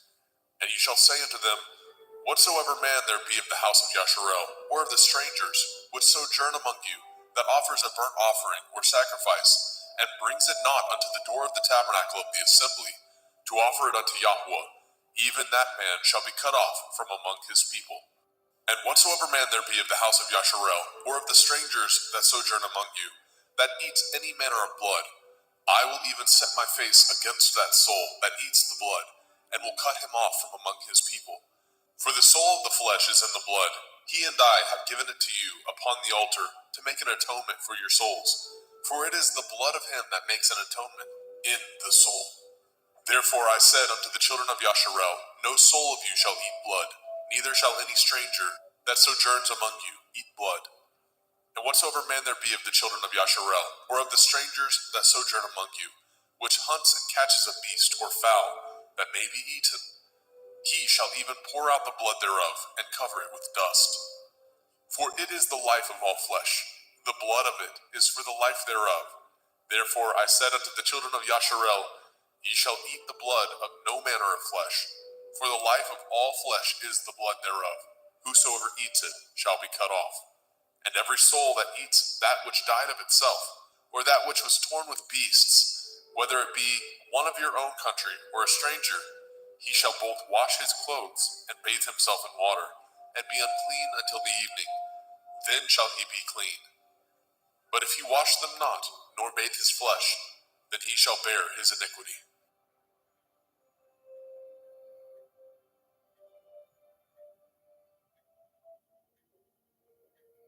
Vayikra, Leviticus chapter 18. And Yahweh spoke unto Moshe, saying, Speak unto the children of Yasharel, and say unto them, I am Yahweh Elohaikum. After the doings of the land of Mitzrayim, where ye dwell, shall ye not do. And after the doings of the land of Canaan, whither I bring you, shall ye not do. Neither shall ye walk in their ordinances. Ye shall do my judgments, and guard my ordinances, to walk therein. I am Yahuwah Elohaikum. Ye shall therefore guard my statutes and my judgments, which if a man do, he shall live in them. I am Yahuwah. None of you shall approach to any that is near of kin to him, to uncover their nakedness. I am Yahuwah. The nakedness of your father, or the nakedness of your mother, shall you not uncover. She is your mother. You shall not uncover her nakedness. The nakedness of your father's woman shall you not uncover. It is your father's nakedness. The nakedness of your sister, the daughter of your father, the daughter of your mother, whether she be born at home or born abroad, even their nakedness you shall not uncover. The nakedness of your son's daughter, or of your daughter's daughter, even their nakedness you shall not uncover, for theirs is your own nakedness. The nakedness of your father's woman's daughter, begotten of your father, she is your sister. You shall not uncover her nakedness. You shall not uncover the nakedness of your father's sister. She is your father's near kinswoman. You shall not uncover the nakedness of your mother's sister, for she is your mother's near kinswoman. You shall not uncover the nakedness of your father's brother. You shall not approach to his woman. She is your aunt. You shall not uncover the nakedness of your daughter-in-law. She is your son's woman. You shall not uncover her nakedness. You shall not uncover the nakedness of your brother's woman. It is your brother's nakedness. You shall not uncover the nakedness of a woman and her daughter. Neither shall you take her son's daughter or her daughter's daughter to uncover her nakedness, for they are your near kinswoman. It is wickedness. Neither shall you take a woman to her sister to vex her, to uncover her nakedness, beside the other in her lifetime.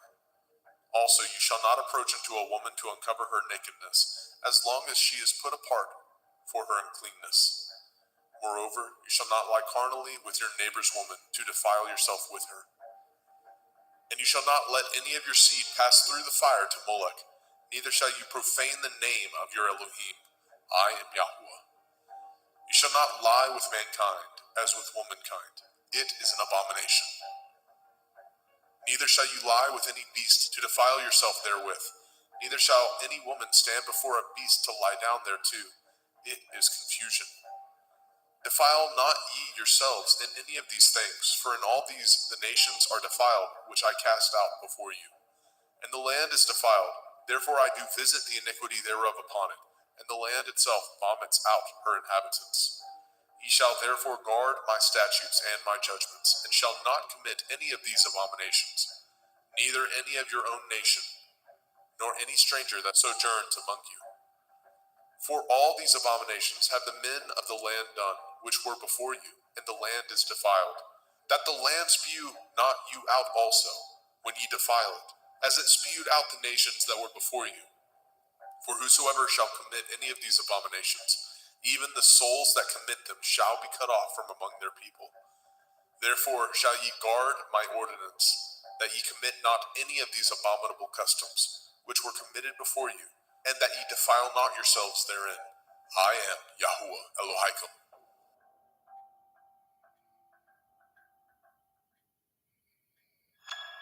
Vaikra, Leviticus chapter 19. And Yahuwah spoke unto Moshe, saying, Speak unto all the assembly of the children of Yasharel, and say unto them, Ye shall be holy, for I, Yahuwah Elohim, am holy. Ye shall fear every man his mother and his father, and guard my Shabbathot. I am Yahuwah Elohim. Turn ye not unto idols, nor make to yourselves molten Elohim. I am Yahuwah Elohim. And if ye offer a sacrifice of peace offerings unto Yahuwah, ye shall offer it at your own will. It shall be eaten the same day ye offer it, and on the morrow. And if aught remain unto the third day, it shall be burnt in the fire. And if it be eaten at all on the third day, it is abominable. It shall not be accepted. Therefore everyone that eats it shall bear his iniquity, because he has profaned the hallowed thing of Yahuwah, and that soul shall be cut off from among his people. And when ye reap the harvest of your land, ye shall not wholly reap the corners of your field, neither shall you gather the gleanings of your harvest. And you shall not glean your vineyard, neither shall you gather every grape of your vineyard. You shall leave them for the poor and stranger. I am Yahuwah Elohim. Ye shall not steal, neither deal falsely, neither lie one to another. And ye shall not swear by my name falsely, neither shall you profane the name of your Elohim. I am Yahuwah. You shall not defraud your neighbor, neither rob him. The wages of him that is hired shall not abide with you all night until the morning. You shall not curse the deaf, nor put a stumbling block before the blind, but shall fear your Elohim. I am Yahuwah. Ye shall do no unrighteousness in judgment. You shall not respect the person of the poor, nor honor the person of the mighty, but in righteousness shall you judge your neighbor. You shall not go up and down as a talebearer among your people, neither shall you stand against the blood of your neighbor. I am Yahuwah. You shall not hate your brother in your heart. You shall in any wise rebuke your neighbor, and not suffer sin upon him. You shall not avenge, nor bear any grudge against the children of your people, but you shall love your neighbor as yourself. I am Yahuwah. Ye shall guard my statutes. You shall not let your cattle gender with a diverse kind. You shall not sow your field with mingled seed. Neither shall a garment mingled of linen and woolen come upon you. And whosoever lies carnally with a woman that is a bondmaid, betrothed to a man, and not at all redeemed, nor freedom given her, she shall be scourged. They shall not be put to death, because she was not free. And he shall bring his trespass offering unto Yahuwah, unto the door of the tabernacle of the assembly, even a ram for a trespass offering. And the priest shall make an atonement for him with the ram of the trespass offering before Yahuwah, for his sin which he has done, and the sin which he has done shall be forgiven him. And when ye come into the land, and shall have planted all manner of trees for food, then ye shall count the fruit thereof as uncircumcised. 3 years shall it be as uncircumcised unto you. It shall not be eaten of. But in the 4th year all the fruit thereof shall be holy to praise Yahuwah withal. And in the 5th year shall ye eat of the fruit thereof, that it may yield unto you the increase thereof.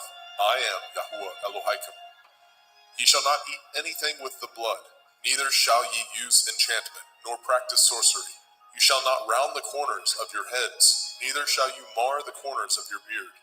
You shall not make any cuttings in your flesh for the dead, nor print any marks upon you. I am Yahuwah.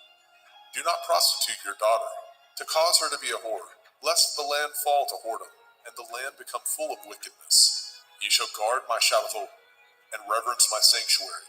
I am Yahuwah. Regard not them that have familiar spirits, neither seek after wizards to be defiled by them. I am Yahuwah Elohim. You shall rise up before the gray head, and honor the face of the old man, and fear your Elohim. I am Yahuwah. And if a stranger sojourn with you in your land, ye shall not vex him. But the stranger that dwells with you shall be unto you as one born among you, and you shall love him as yourself. For ye were strangers in the land of Mitzrayim. I am Yahuwah Elohim.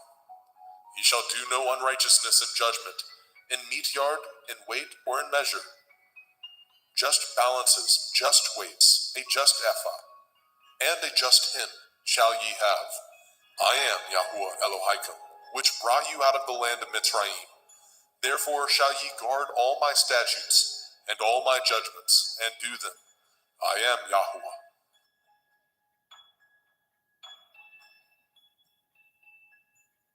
Vaikra, Leviticus chapter 20.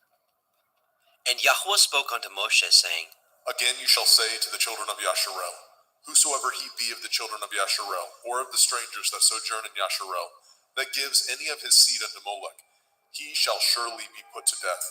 The people of the land shall stone him with stones. And I will set my face against that man, and I will cut him off from among his people, because he has given of his seed unto Molech, to defile my sanctuary, and to profane my holy name. And if the people of the land do any ways hide their eyes from the man, when he gives of his seed unto Molech, and kill him not, then I will set my face against that man, and against his family, and will cut him off, and all that go a-whoring after him, to commit whoredom with Molech, from among their people. And the soul that turns after such as have familiar spirits, and after wizards, to go a-whoring after them, I will even set my face against that soul, and will cut him off from among his people. Sanctify yourselves, therefore, and be ye holy, for I am Yahuwah Elohim, and ye shall guard my statutes, and do them. I am Yahuwah Mekodishkim. For everyone that curses his father or his mother shall surely be put to death. He has cursed his father or his mother. His blood shall be upon him. And the man that breaks wedlock with another man's woman, even he that breaks wedlock with his neighbor's woman, the man and the woman that breaks wedlock shall surely be put to death. And the man that lies with his father's woman has uncovered his father's nakedness. Both of them shall surely be put to death. Their blood shall be upon them. And if a man lie with his daughter-in-law, both of them shall surely be put to death. They have wrought confusion. Their blood shall be upon them. If a man also lie with mankind, as he lies with a woman, both of them have committed an abomination. They shall surely be put to death. Their blood shall be upon them. And if a man take a woman and her mother, it is wickedness. They shall be burnt with fire, both he and they, that there be no wickedness among you. And if a man lie with a beast, he shall surely be put to death, and ye shall slay the beast. And if a woman approach unto any beast and lie down thereto, you shall kill the woman and the beast. They shall surely be put to death. Their blood shall be upon them. And if a man shall take his sister, his father's daughter, or his mother's daughter, and see her nakedness, and she see his nakedness, it is a wicked thing, and they shall be cut off in the sight of their people. He has uncovered his sister's nakedness. He shall bear his iniquity. And if a man shall lie with a woman having her sickness, and shall uncover her nakedness, he has discovered her fountain, and she has uncovered the fountain of her blood, and both of them shall be cut off from among their people. And you shall not uncover the nakedness of your mother's sister, nor of your father's sister, for he uncovers his near kin. They shall bear their iniquity. And if a man shall lie with his uncle's woman, he has uncovered his uncle's nakedness. They shall bear their sin. They shall die childless. And if a man shall take his brother's woman, it is an unclean thing. He has uncovered his brother's nakedness. They shall be childless. Ye shall therefore guard all my statutes and all my judgments, and do them, that the land whither I bring you to dwell therein spew you not out. And ye shall not walk in the manner of the nation which I cast out before you. For they committed all these things, and therefore I abhorred them. But I have said unto you, ye shall inherit their land, and I will give unto you to possess it, a land that flows with milk and honey. I am Yahweh Elohim, which have separated you from other people. Ye shall therefore put difference between clean beasts and unclean, and between unclean fowls and clean. And ye shall not make your souls abominable by beast, or by fowl, or by any manner of living thing that creeps on the ground, which I have separated from you as unclean. And ye shall be holy unto me, for I, Yahweh, am holy, and have severed you from other people, that ye should be mine. A man also, or a woman that has a familiar spirit, or that is a wizard, shall surely be put to death. They shall stone them with stones. Their blood shall be upon them. Vayikra, Leviticus chapter 21. And Yahweh said unto Moshe, Speak unto the priests, the sons of Aharon, and say unto them, There shall none be defiled for the dead among his people, but for his kin that is near unto him, that is, for his mother, and for his father, and for his son, and for his daughter, and for his brother, and for his sister a virgin, that is nigh unto him, which has had no man, for her may he be defiled. But he shall not defile himself, being a chief among his people, to profane himself. They shall not make baldness upon their head, neither shall they shave off the corners of their beard, nor make any cuttings in their flesh. They shall be holy unto their Elohim, and not profane the name of their Elohim. For the offerings of Yahweh made by fire, and the bread of their Elohim they do offer. Therefore they shall be holy.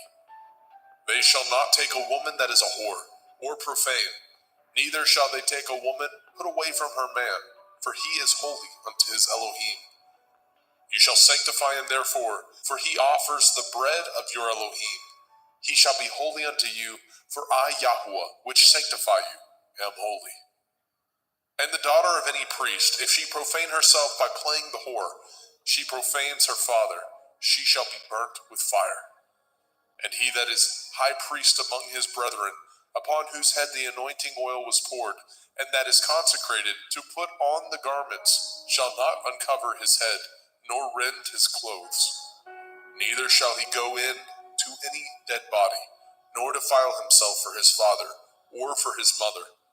Neither shall he go out of the sanctuary, nor profane the sanctuary of his Elohim. For the crown of the anointing oil of his Elohim is upon him. I am Yahuwah. And he shall take a woman in her virginity, a widow or a divorced woman, or profane, or a harlot, these shall he not take, but he shall take a virgin of his own people to be his woman. Neither shall he profane his seed among his people, for I, Yahuwah, do sanctify him. And Yahweh spoke unto Moshe, saying, Speak unto El-Aharon, saying, Whosoever he be of your seed in their generations, that has any blemish, let him not approach to offer the bread of his Elohim. For whosoever man he be that has a blemish, he shall not approach, a blind man or a lame, or he that has a flat nose, or anything superfluous, or a man that is broken-footed, or broken-handed, or crook-backed, or a dwarf, or that has a blemish in his eye, or be scurvy, or scabbed, or has his stones broken. No man that has a blemish of the seed of Aharon the priest shall come nigh to offer the offerings of Yahuwah, made by fire. He has a blemish. He shall not come nigh to offer the bread of his Elohim. He shall not eat the bread of his Elohim, both of the most holy and of the holy. Only he shall not go in unto the veil, nor come nigh unto the altar, because he has a blemish, that he profane not my sanctuaries, for I, Yahuwah, do sanctify them. And Moshe told it unto El-Aharon, and to his sons, and to all the children of Yashrael. Vayikra, Leviticus chapter 22. And Yahweh spoke unto Moshe, saying, Speak unto El-Aharon and to his sons, that they separate themselves from the holy things of the children of Yasharel, and that they profane not my holy name in those things, which they hallow unto me. I am Yahuwah. Say unto them, Whosoever he be of all your seed among your generations, that goes unto the holy things, which the children of Yasharel hallow unto Yahuwah, having his uncleanness upon him, that soul shall be cut off from my presence. I am Yahuwah. What man soever of the seed of Aharon is a leper, or has a running issue, he shall not eat of the holy things, until he be clean. And whoso touches anything that is unclean by the dead, or a man whose seed goes from him, or whosoever touches any creeping thing, whereby he may be made unclean, or a man of whom he may take uncleanness, whatsoever uncleanness he has, the soul which has touched any such thing shall be unclean until evening, and shall not eat of the holy things, unless he wash his flesh with water. And when the sun is down, he shall be clean, and shall afterward eat of the holy things, because it is his food. That which dies of itself, or is torn with beasts, he shall not eat, to defile himself therewith. I am Yahuwah. They shall therefore guard my ordinance, lest they bear sin for it, and die therefore. If they profane it, I, Yahuwah, do sanctify them. There shall no stranger eat of the holy thing. A sojourner of the priest, or a hired servant, shall not eat of the holy thing. But if the priest buy any soul with his money, he shall eat of it, and he that is born in his house, they shall eat of his meat. If the priest's daughter also be married unto a stranger, she may not eat of an offering of the holy things. But if the priest's daughter be a widow or divorced, and have no child, and is returned unto her father's house, as in her youth, she shall eat of her father's meat, but there shall no stranger eat thereof. And if a man eat of the holy thing unwittingly, then he shall put the 5th part thereof unto it, and shall give it unto the priest with the holy thing. And they shall not profane the holy things of the children of Yasharel, which they offer unto Yahuwah, or suffer them to bear the iniquity of trespass when they eat their holy things. For I, Yahuwah, do sanctify them. And Yahweh spoke unto El-Moshe, saying, Speak unto El-Aharon, and to his sons, and unto all the children of Yasharel, and say unto them, Whatsoever he be of the house of Yasharel, or of the strangers in Yasharel, that will offer his oblation for all his vows, and for all his freewill offerings, which they will offer unto Yahweh for a burnt offering. Ye shall offer at your own will a male without blemish, of the cattle, of the sheep, or of the goats. But whatsoever has a blemish, that shall ye not offer, for it shall not be acceptable for you. And whosoever offers a sacrifice of peace offerings unto Yahweh to accomplish his vow, or a freewill offering in cattle or sheep, it shall be perfect to be accepted. There shall be no blemish therein. Blind, or broken, or maimed, or having a running sore, or scurvy, or scabbed, ye shall not offer these unto Yahweh, nor make an offering by fire of them upon the altar unto Yahweh. Either a bullock or a lamb that has anything superfluous or lacking in his parts, that may you offer for a freewill offering, but for a vow it shall not be accepted. Ye shall not offer unto Yahweh that which is bruised, or crushed, or broken, or cut, neither shall ye make any offerings thereof in your land. Neither from a stranger's hand shall ye offer the bread of your Elohim, of any of these, because their corruption is in them, and blemishes be in them. They shall not be accepted for you. And Yahweh spoke unto Moshe, saying, When a bullock or a sheep or a goat is brought forth, then it shall be 7 days under the dam, and from the 8th day, and thenceforth, it shall be accepted for an offering made by fire unto Yahweh. And whether it be cow or ewe, ye shall not kill it, and her young, both in 1 day. And when ye offer a sacrifice of thanksgiving unto Yahweh, offer it at your own will. On the same day it shall be eaten up. Ye shall leave none of it until the morrow. I am Yahweh. Therefore shall ye guard my commandments, and do them. I am Yahweh. Neither shall ye profane my holy name, but I will be hallowed among the children of Yasharel. I am Yahweh, which hallow you, that brought you out of the land of Mizraim, to be your Elohim. I am Yahweh.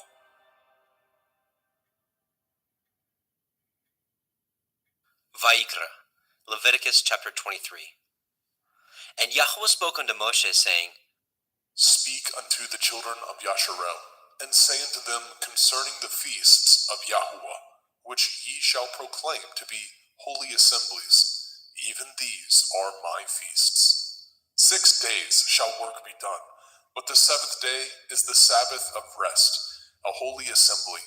Ye shall do no work therein. It is the Sabbath of Yahweh in all your dwellings. These are the feasts of Yahweh, even holy assemblies, which ye shall proclaim in their appointed times. In the 14th day of the 1st month, at evening, is Yahweh's Pesach. And on the 15th day of the same month is the feast of Matzah unto Yahweh. 7 days ye must eat matzah, unleavened bread. In the 1st day ye shall have a holy assembly. Ye shall do no servile work therein.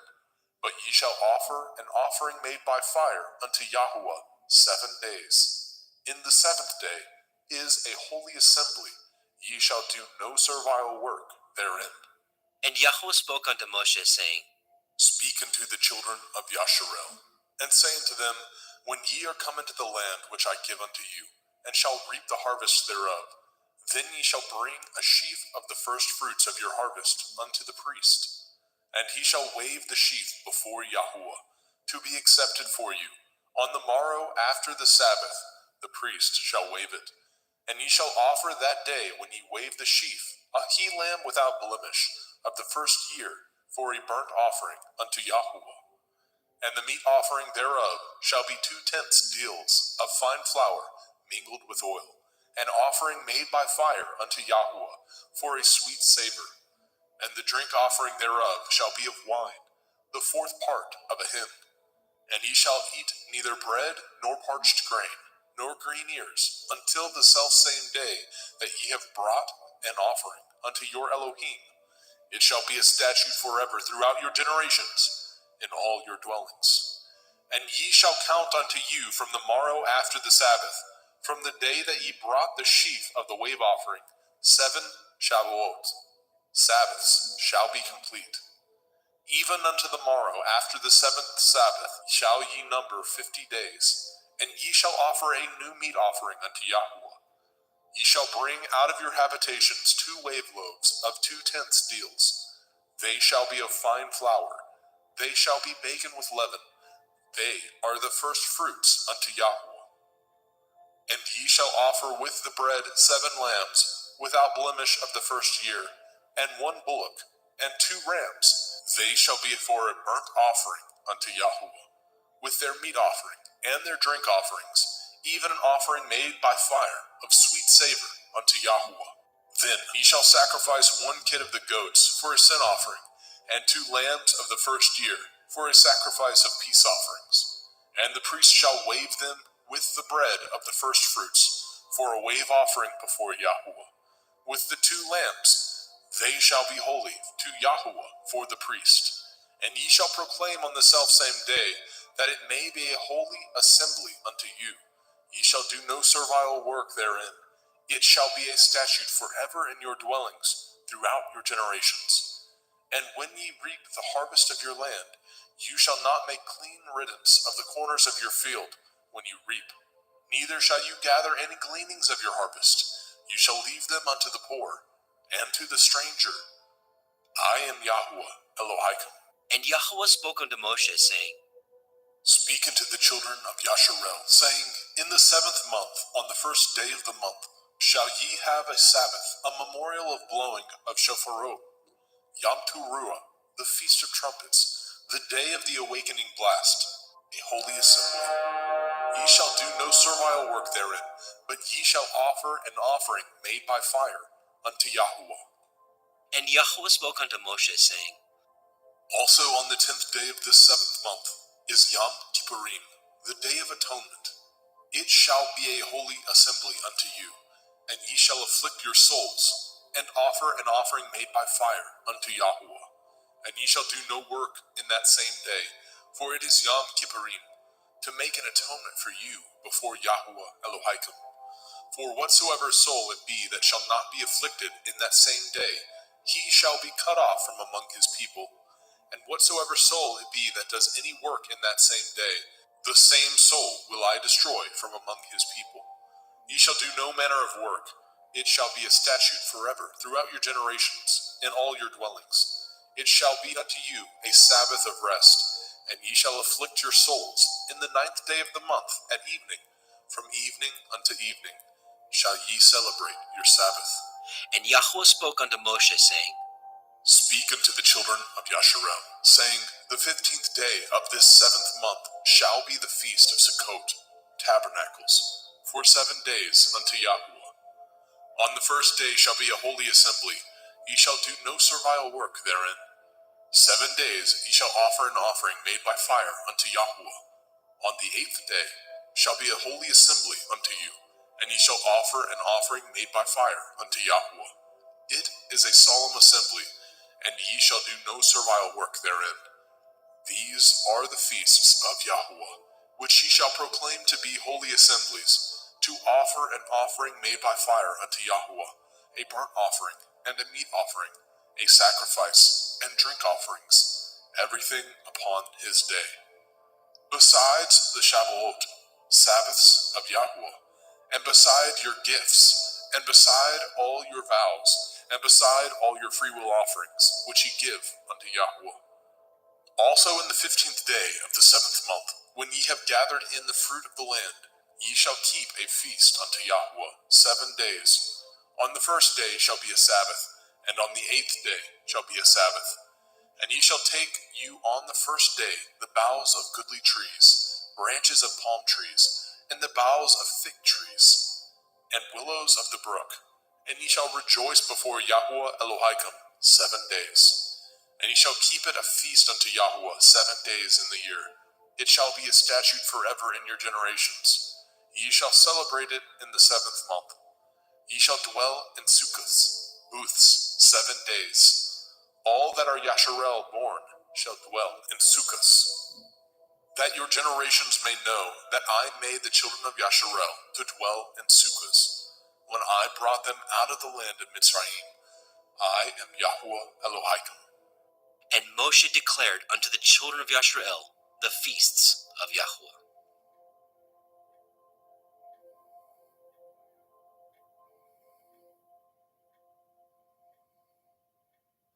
Vaikra, Leviticus chapter 24. And Yahweh spoke unto Moshe, saying, Command the children of Yasharel that they bring unto you pure olive oil, beaten for the light, to cause the lamps to burn continually, without the veil of the testimony.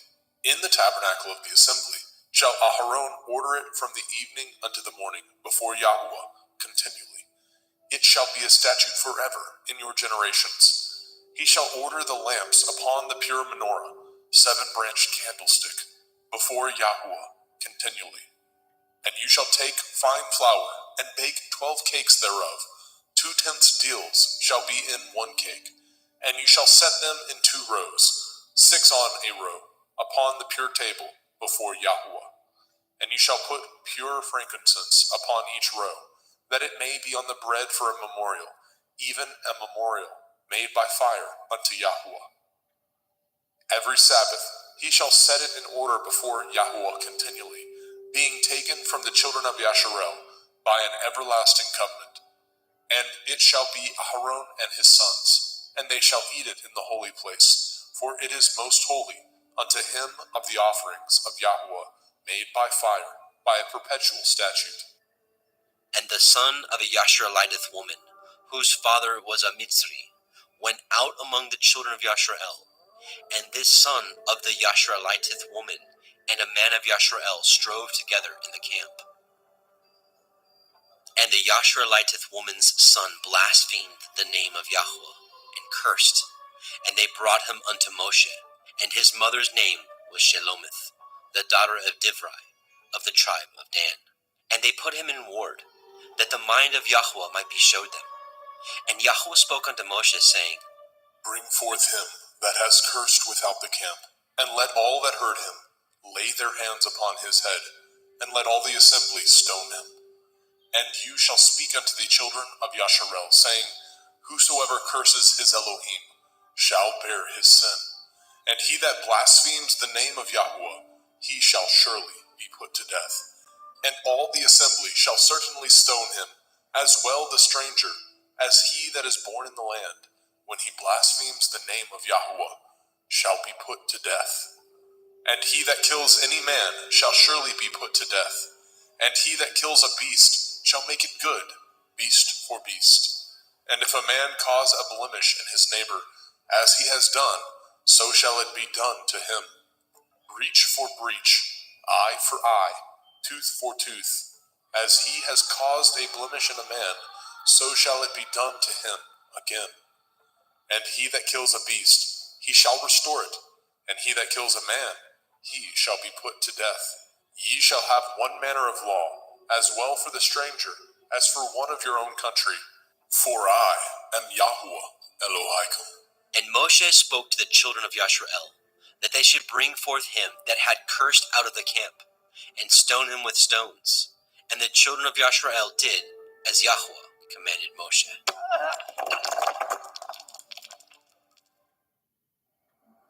Vaikra, Leviticus chapter 25. And Yahweh spoke unto Moshe in Mount Sinai, saying, Speak unto the children of Yasharel, and say unto them, When ye come into the land which I give you, then shall the land keep a Sabbath unto Yahweh. 6 years you shall sow your field, and 6 years you shall prune your vineyard, and gather in the fruit thereof.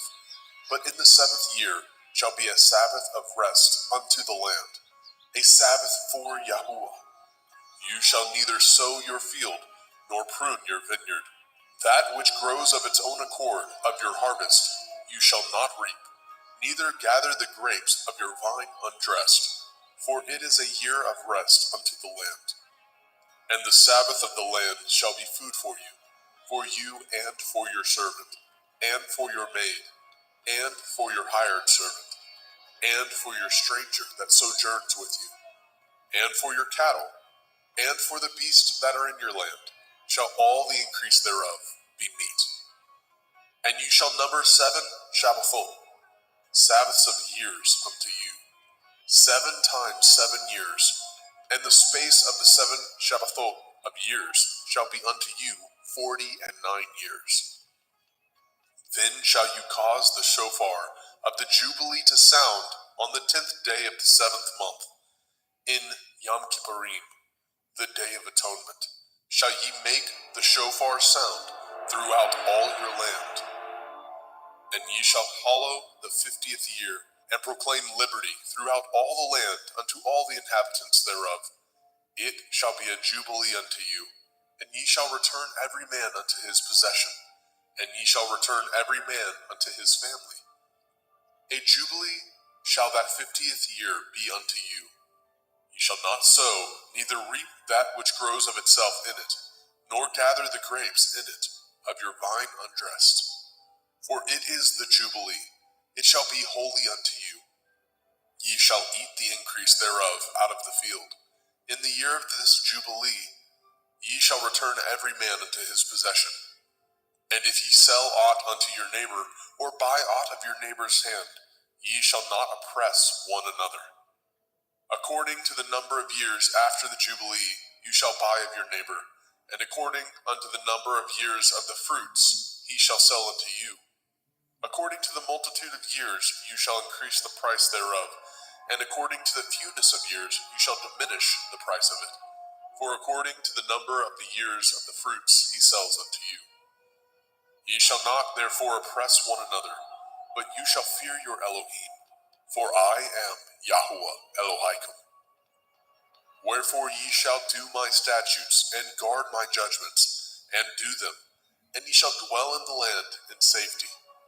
And the land shall yield her fruit, and ye shall eat your fill, and dwell therein in safety. And if ye say, what shall we eat the 7th year? Behold, we shall not sow, nor gather in our increase. Then I will command my blessing upon you in the 6th year, and it shall bring forth fruit for 3 years. And ye shall sow the 8th year, and eat yet of old fruit until the 9th year. Until her fruits come in, ye shall eat of the old store. The land shall not be sold forever, for the land is mine, and ye are strangers and sojourners with me. And in all the land of your possession ye shall grant a redemption for the land. If your brother be waxen poor, and has sold away some of his possession, and if any of his kin come to redeem it, then shall he redeem that which his brother sold. And if the man have not to redeem it, and himself be able to redeem it, then let him count the years of the sale thereof, and restore the overplus unto the man whom he sold it, that he may return unto his possession. But if he be not able to restore it to him, then that which is sold shall remain in the hand of him that has bought it until the year of Jubilee. And in the Jubilee it shall go out, and he shall return unto his possession. And if a man sell a dwelling house in a walled city, then he may redeem it within a whole year after it is sold. Within a full year may he redeem it. And if it be not redeemed within the space of a full year, then the house that is in the walled city shall be established forever to him, that brought it throughout his generations. It shall not go out in the Jubilee. But the houses of the villages which have no wall round about them shall be counted as the fields of the country. They may be redeemed, and they shall go out in the Jubilee. Notwithstanding, the cities of the Leviim, of the houses of the cities of their possession, may the Leviim redeem at any time. And if a man purchases of the Leviim, then the house that was sold and the city of his possession shall go out in the year of Jubilee. For the houses of the cities of the Leviim are their possession among the children of Yasharel. But the field of the suburbs of their cities may not be sold, for it is their perpetual possession. And if your brother be waxen poor and fallen in decay with you, then you shall relieve him, yea, though he be a stranger or a sojourner, that he may live with you. Take no usury of him, or increase, but fear your Elohim, that your brother may live with you. You shall not give him your money upon usury, nor lend him your victuals for increase. I am Yahuwah Elohaikum, which brought you forth out of the land of Mitzrayim, to give you the land of Canaan. and to be your Elohim. And if your brother that dwells by you be waxen poor, and be sold unto you, you shall not compel him to serve as a bondservant, but as a hired servant, and as a sojourner. He shall be with you, and shall serve you unto the year of Jubilee. And then shall he depart from you, both he and his children with him, and shall return unto his own family, and unto the possession of his fathers shall he return. For they are my servants, which I brought forth out of the land of Mitzrayim. They shall not be sold as bondmen. You shall not rule over him with rigor, but shall fear your Elohim. Both your bondmen and your bondmaids, which you shall have, shall be of the heathen that are round about you. Of them shall ye buy bondmen and bondmaids. Moreover, of the children of the strangers that do sojourn among you, of them shall ye buy, and of their families that are with you, which they begat in your land, and they shall be your possession. And ye shall take them as an inheritance for your children after you, to inherit them for a possession. They shall be your bondmen forever. But over your brethren, the children of Yasharel, you shall not rule one over another with rigor. And if a sojourner or a stranger wax rich by you, and your brother that dwells by him wax poor, and sell himself unto the stranger or sojourner by you, or to the stock of the stranger's family, after that he is sold, he may be redeemed again. One of his brethren may redeem him. Either his uncle or his uncle's son may redeem him, or any that is nigh of kin unto him of his family may redeem him, or if he be able, he may redeem himself. And he shall reckon with him that bought him from the year that he was sold unto him, unto the year of Jubilee. And the price of his sale shall be according to the number of years, according to the time of a hired servant shall it be with him. If there be yet many years behind, according unto them he shall give again the price of his redemption, out of the money that he was bought for. And if there remain but few years unto the year of Jubilee, then he shall count with him, and according unto his years shall he give him again the price of his redemption. And as a yearly hired servant shall be with him, and the other shall not rule with rigor over him in your sight. And if he be not redeemed in these years, then he shall go out in the year of Jubilee, both he and his children with him. For unto me the children of Yasharel are servants. They are my servants, whom I brought forth out of the land of Mitzrayim. I am Yahuwah Elohaikum. Vaikra, Leviticus chapter 26. Ye shall make you no idols, nor graven image, neither rear you up a standing image, neither shall ye set up any image of stone in your land, to bow down unto it. For I am Yahuwah Elohaikum. Ye shall guard my Sabbaths, and reverence my sanctuary. I am Yahuwah. If ye walk in my statutes, and guard my commandments, and do them, then I will give you rain in due season, and the land shall yield her increase, and the trees of the field shall yield their fruit. And your threshing shall reach unto the vintage, and the vintage shall reach unto the sowing time, and ye shall eat your bread to the full, and dwell in your land safely. And I will give peace in the land, lying down with nothing to fear, and the Sabbath of life. Though evil be part of the land, there is no sword to bring in the land. And ye shall chase your enemies, and they shall fall before you by the sword. And 5 of you shall chase 100, and 100 of you shall put 10,000 to flight. And your enemies shall fall before you by the sword. For I will have respect unto you, and make you fruitful, and multiply you, and establish my covenant with you. And ye shall eat old store, and bring forth the old because of the new. And I will set my tabernacle among you, and my soul shall not abhor you. And I will walk among you, and will be your Elohim, and ye shall be my people. I am Yahuwah Elohaikum, which brought you forth out of the land of Mitzrayim, that ye should not be their bondmen. And I have broken the bands of your yoke, and made you go upright.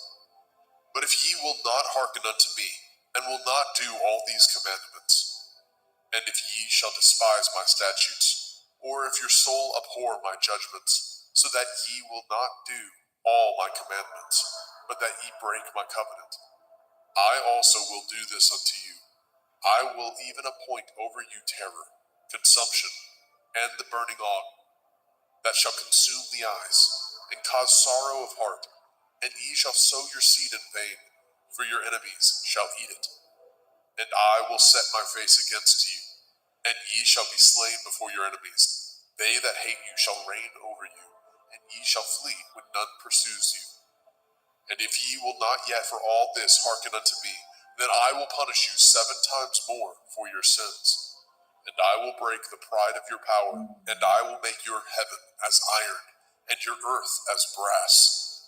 And your strength shall be spent in vain, for your land shall not yield her increase, neither shall the trees of the land yield their fruits. And if ye walk contrary unto me, and will not hearken unto me, I will bring 7 times more plagues upon you according to your sins. I will also send wild beasts among you, which shall rob you of your children, and destroy your cattle, and make you few in number, and your highways shall be desolate.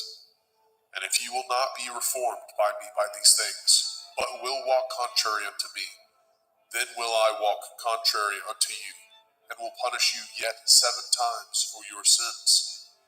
And I will bring a sword upon you, that shall avenge the quarrel of my covenant. And when ye are gathered together within your cities, I will send the pestilence among you, and ye shall be delivered into the hand of the enemy.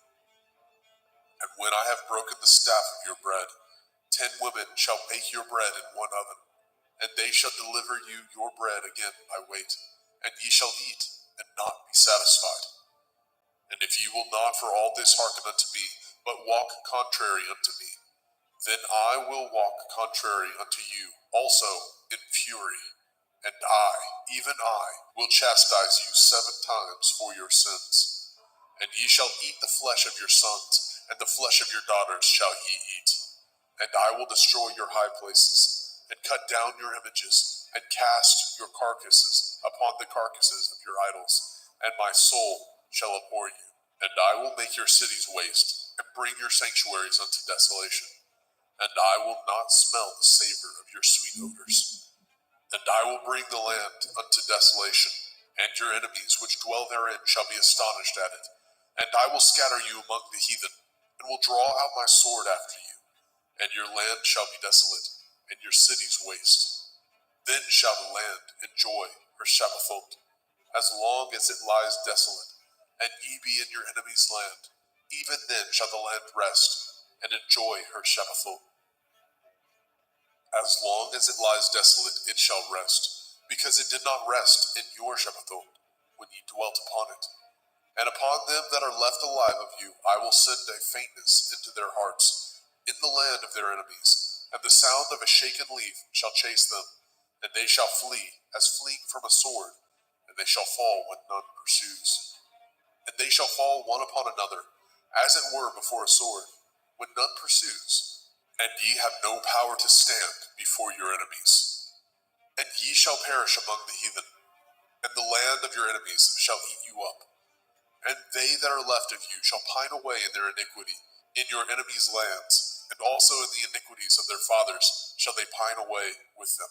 If they shall confess their iniquity, and the iniquity of their fathers, with their transgressions which they transgressed against me, and that also they have walked contrary unto me, and that I also have walked contrary unto them, and have brought them into the land of their enemies, if then their uncircumcised heart be humbled, and they then accept of the punishment of their iniquity, then I will remember my covenant with Yaakov, and also my covenant with Yitzhak, and also my covenant with Abraham will I remember, and I will remember the land.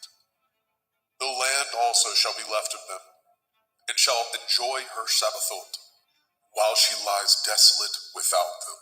And they shall accept of the punishment of their iniquity, because they despised my judgments, and because their soul abhorred my statutes. And yet, for all that, when they be in the land of their enemies, I will not cast them away, neither will I abhor them, to destroy them utterly, and to break my covenant with them. For I am Yahweh Elohim. But I will for their sakes remember the covenant of their ancestors, whom I brought forth out of the land of Mitzrayim, in the sight of the heathen, that I might be their Elohim. I am Yahuwah. These are the commandments and judgments and Torah, which Yahuwah made between him and the children of Yasharel in Mount Sinai by the hand of Moshe.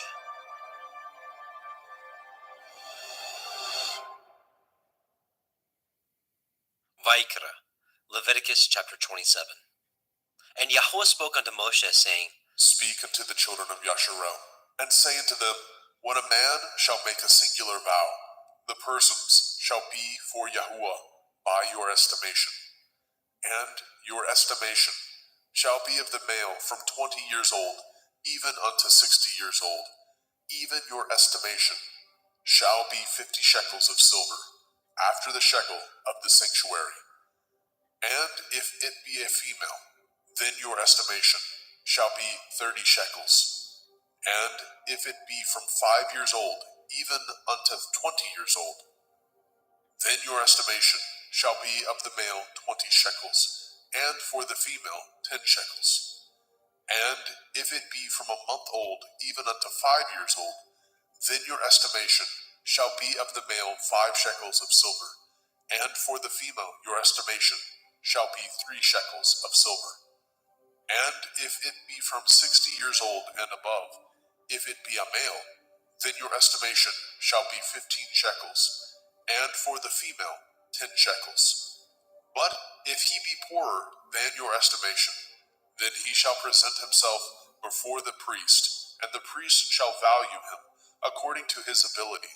That vowed shall the priest value him. And if it be a beast, whereof men bring an offering unto Yahuwah, all that any man gives of such unto Yahuwah shall be holy. He shall not alter it, nor change it, a good for a bad, or a bad for a good. And if he shall at all change beast for beast, then it and the exchange thereof shall be holy. And if it be any unclean beast, of which they do not offer a sacrifice unto Yahuwah, then he shall present the beast before the priest. And the priest shall value it, whether it be good or bad, as you value it. Who are the priest, so shall it be. But if he will at all redeem it, then he shall add a 5th part thereof unto your estimation. And when a man shall sanctify his house to be holy unto Yahuwah, then the priest shall estimate it, whether it be good or bad. As the priest shall estimate it, so shall it stand.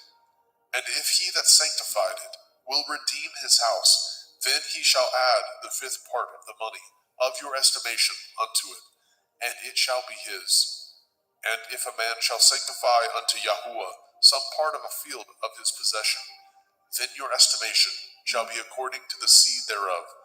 A omer of barley seed shall be valued at 50 shekels of silver. If he sanctify his field from the year of Jubilee, according to your estimation, it shall stand. But if he sanctify his field after the Jubilee, then the priest shall reckon unto him the money according to the years that remain, even unto the year of Jubilee, and it shall be abated from your estimation. And if he that sanctified the field will in any wise redeem it, then he shall add the 5th part of the money of your estimation unto it, and it shall be assured to him. And if he will not redeem the field, or if he have sold the field to another man, it shall not be redeemed any more. But the field, when it goes out in the Jubilee, shall be holy unto Yahuwah. As a field devoted, the possession thereof shall be the priest's.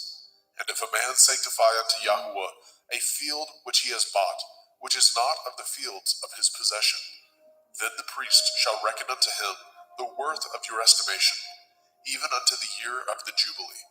And he shall give your estimation in that day as a holy thing unto Yahuwah. In the year of the Jubilee, the field shall return unto him of whom it was bought, even to him to whom the possession of the land did belong. And all your estimation shall be according to the shekel of the sanctuary. 20 gerahs shall be the shekel. Only the firstling of the beasts, which should be Yahuwah's firstling, no man shall sanctify it, whether it be ox or sheep. It is Yahuwah's.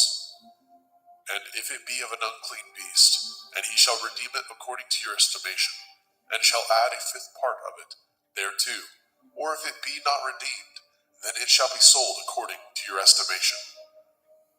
Notwithstanding, no devoted thing that a man shall devote unto Yahweh of all that he has, both of man and beast, and of the field of his possession, shall be sold or redeemed. Every devoted thing is most holy unto Yahweh. None devoted which shall be devoted of men shall be redeemed, but shall surely be put to death.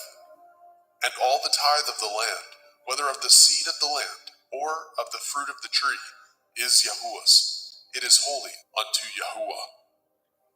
And if a man shall at all redeem aught of his tithes, he shall add thereto the fifth part thereof.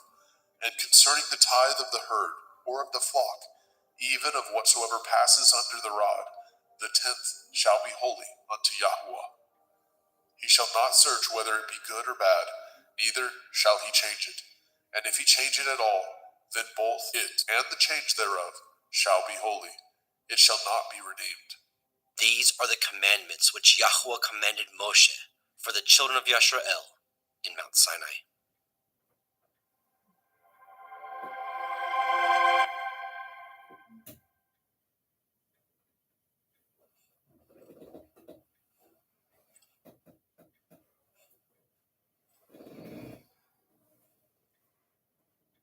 Okay, Genesis, Bereshit, Genesis 1:1.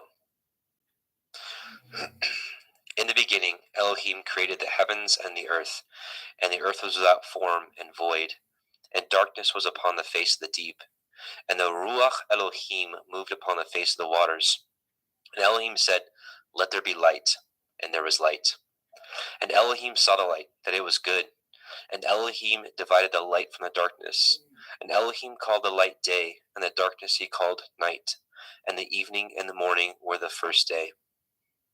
And Elohim said, "Let there be a firmament in the midst of the waters, and let it divide the waters from the waters." And Elohim made the firmament, and divided the waters which were under the firmament from the waters which were above the firmament. And it was so. And Elohim called the firmament heaven, and the evening and the morning were the second day. And Elohim said, "Let the waters under the heavens be gathered together into one place, and let the dry land appear." And it was so. And Elohim called the dry land earth, and gathering together of the waters called he seas. And Elohim saw that it was good. And Elohim said, "Let the earth bring forth grass, the herb yielding seed, and the fruit tree yielding fruit after his kind, whose seed is in itself upon the earth." And it was so. And the earth brought forth grass, and herb yielding seed after his kind, and the tree yielding fruit, whose seed was in itself after his kind. And Elohim saw that it was good. And the evening and the morning were the third day. And Elohim said, "Let there be lights in the firmament of the heavens to divide the day from the night, and let them be for signs, and for appointed feasts, and for days and years. And let them be for lights in the firmament of the heavens to give light upon the earth." And it was so. And Elohim made two great lights, the greater light to rule the day, and the lesser light to rule the night. He made the stars also. And Elohim set them in the firmament of the heavens to give light upon the earth, and to rule over the day and over the night, and to divide the light from the darkness. And Elohim saw that it was good. And the evening and the morning were the fourth day.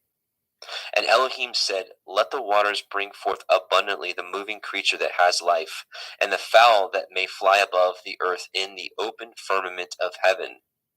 And Elohim created great sea monsters, and every living creature that moves, which the waters brought forth abundantly after their kind, and every winged fowl after his kind. And Elohim saw that it was good. And Elohim blessed them, saying, "Be fruitful and multiply, and fill the waters in the seas, and let fowl multiply in the earth." And the evening and the morning were the fifth day. And Elohim said, "Let the earth bring forth the living creature after his kind, cattle, and creeping thing, and beast of the earth after his kind." And it was so. And Elohim made the beast of the earth after his kind, and cattle after their kind, and everything that creeps upon the earth after his kind. And Elohim saw that it was good. And Elohim said, "Let us make man in our image, after our likeness, and let them have dominion over the fish of the sea, and over the fowl of the air, and over the cattle, and over all the earth, and over every creeping thing that creeps upon the earth. So Elohim created man in his own image. In the image of Elohim created he him. Male and female created he them.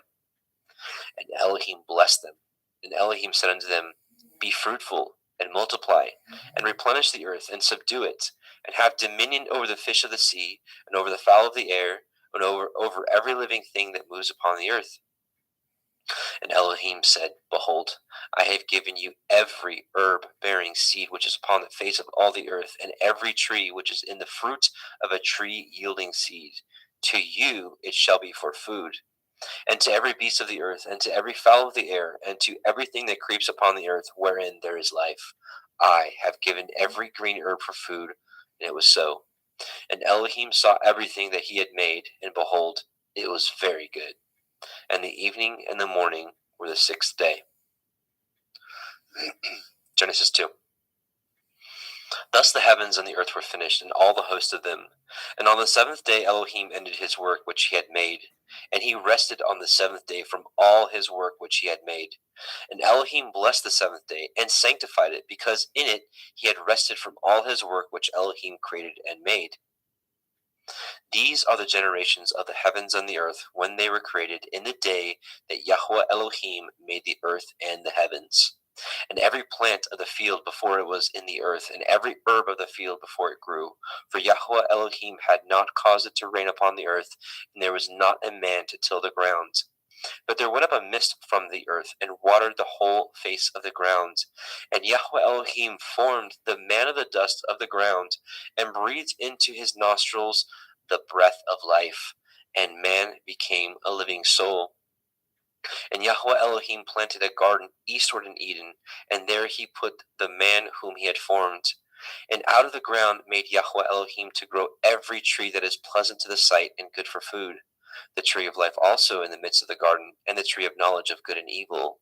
And a river went out of Eden to water the garden, and from thence it was parted and became into four heads.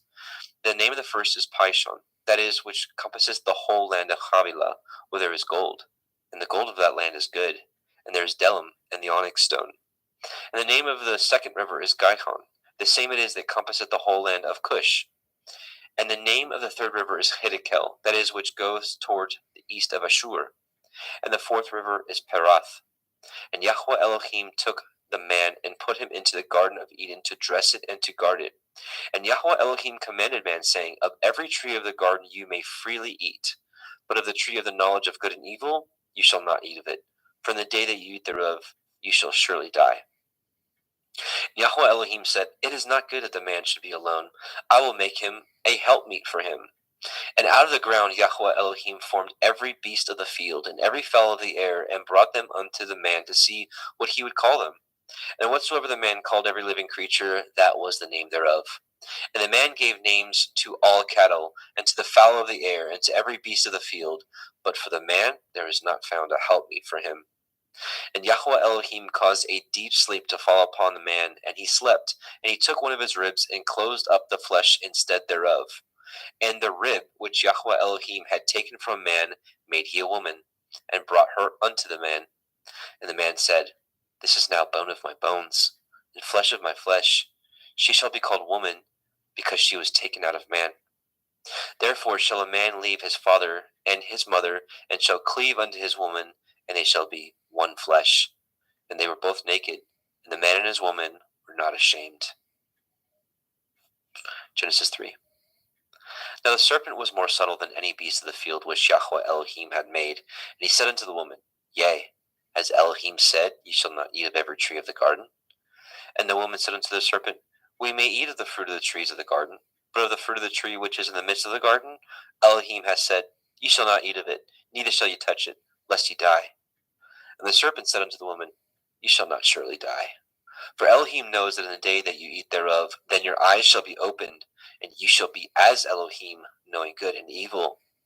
And when the woman saw that the tree was good for food, and that it was pleasant to the eyes, and a tree to be desired to make one wise, she took of the fruit thereof, and did eat, and gave also unto her man with her, and he did eat. And the eyes of them were both were opened, and they knew that they were naked, and they sewed fig leaves together and made themselves aprons. And they heard the voice of Yahweh Elohim walking in the garden of the cool of the day, and the man and his woman hid themselves from the presence of Yahweh Elohim amongst the trees of the garden. And Yahweh Elohim called unto Adam and said unto him, Where are you? And he said, I heard your voice in the garden, and I was afraid because I was naked, and I hid myself. And he said, Who told you that you were naked? Have you eaten of the tree whereof I commanded you that you should not eat? And the man said, The woman who you gave to be with me, she gave me of the tree, and I did eat. And Yahweh Elohim said unto the woman, What is this that you have done? And the woman said, The serpent beguiled me, and I did eat. And Yahweh Elohim said unto the serpent, Because you have done this, you are cursed above all cattle, and above every beast of the field, and upon your belly shall you go, and dust shall you eat all the days of your life. And I will put enmity between you and the woman, and between your seed and her seed.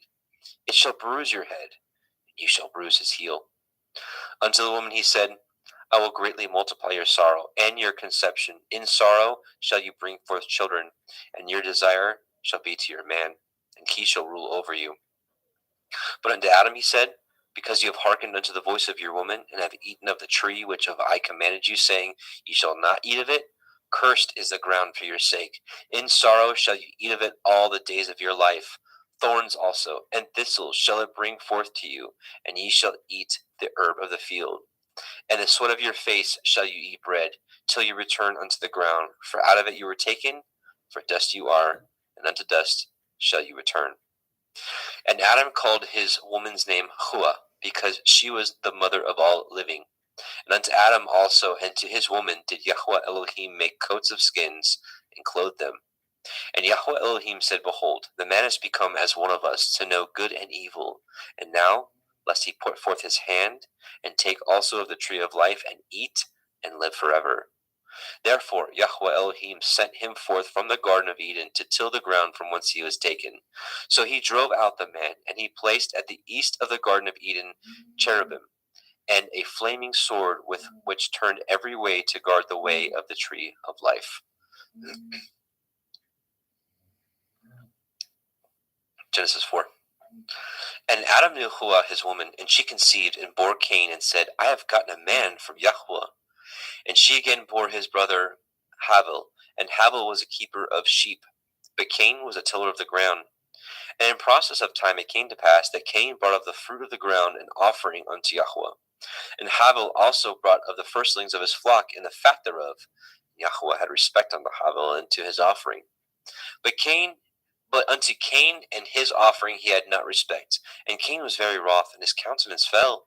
And Yahweh said unto Cain, Why are you wroth? And why is your countenance fallen? If you do well, shall you not be accepted?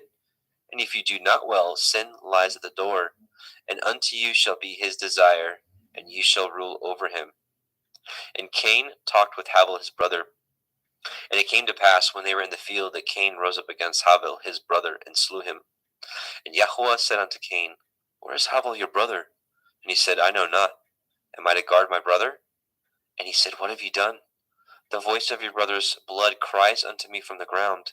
And now you are cursed from the earth, which has opened her mouth to receive your brother's blood from your hand. When you till the ground, it shall not henceforth yield unto you her strength. A fugitive and a vagabond shall you be in the earth. And Cain said unto Yahweh, My punishment is greater than I can bear. Behold, you have driven me out this day from the face of the earth, and from your face shall I be hid. And I shall be a fugitive and a vagabond in the earth. And it shall come to pass that every one that finds me shall slay me. And Yahweh said unto him, Therefore, whosoever slays Cain, vengeance shall be taken on him sevenfold. And Yahweh set a mark upon Cain, lest any finding him should kill him.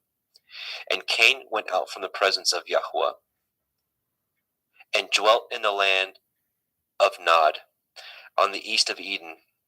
And Cain knew his woman, and she conceived and bore Hanok. And he built a city, and called the name of the city after the name of his son, Hanok. And unto Hanok was born Irad, and Irad begat Mehujael, and Mehujael begat Methusael, and Methusael begat Lamech. And Lamech took unto him 2 women. The name of one was Ada, and the name of the other was Silla. And Ada bore Yabal. He was the father of such as dwell in tents, and such as have cattle. And his brother's name was Yuval. He was the father of all such as handle the harp and organ. And Silla, she also bore Tubal-Cain, an instructor of every artificer in brass and in iron. And the sister of Tubal-Cain was Naamah.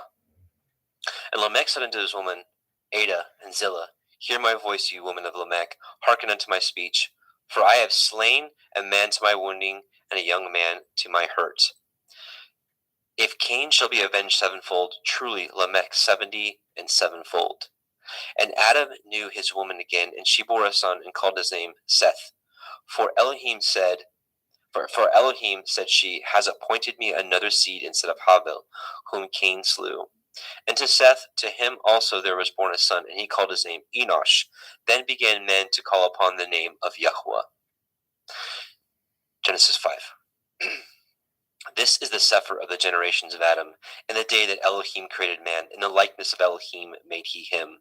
Male and female created he them, and blessed them, and called their name Adam, and the day they were created. And Adam lived 130 years, and begat a son in his own likeness after his image, and called his name Seth. And the days of Adam after he had begotten Seth were 800 years, and he begat sons and daughters. And all the days that Adam lived were 930 years, and he died. And Seth lived 105 years, and begot Enosh. And Seth lived after he begot Enosh 807 years, and begot sons and daughters. And all the days of Seth were 912 years, and he died. And Enosh lived 90 years, and begot Canaan. And Enosh lived after he begot Canaan 815 years, and begot sons and daughters. And all the days of Enosh were 905 years, and he died. And Canaan lived 70 years, and begot Mahalalel. And Canaan lived after he begot Mahalalel 840 years, and begot sons and daughters. And all the days of Canaan were 910 years, and he died. And Mahalalel lived 65 years, and begot Yared. And Mahalalel lived after he begot Yared 830 years, and begot sons and daughters. And all the days of Mahalalel were 895 years, and he died. And Yared lived 162 years, and begot Hanok. And Yared lived after he begot Hanok 800 years, and begot sons and daughters. And all the days of Yared were 962 years, and he died. And Hanok lived 65 years, and begot Methuselah. And Hanok walked with Elohim after he begot Methuselah 300 years, and begot sons and daughters.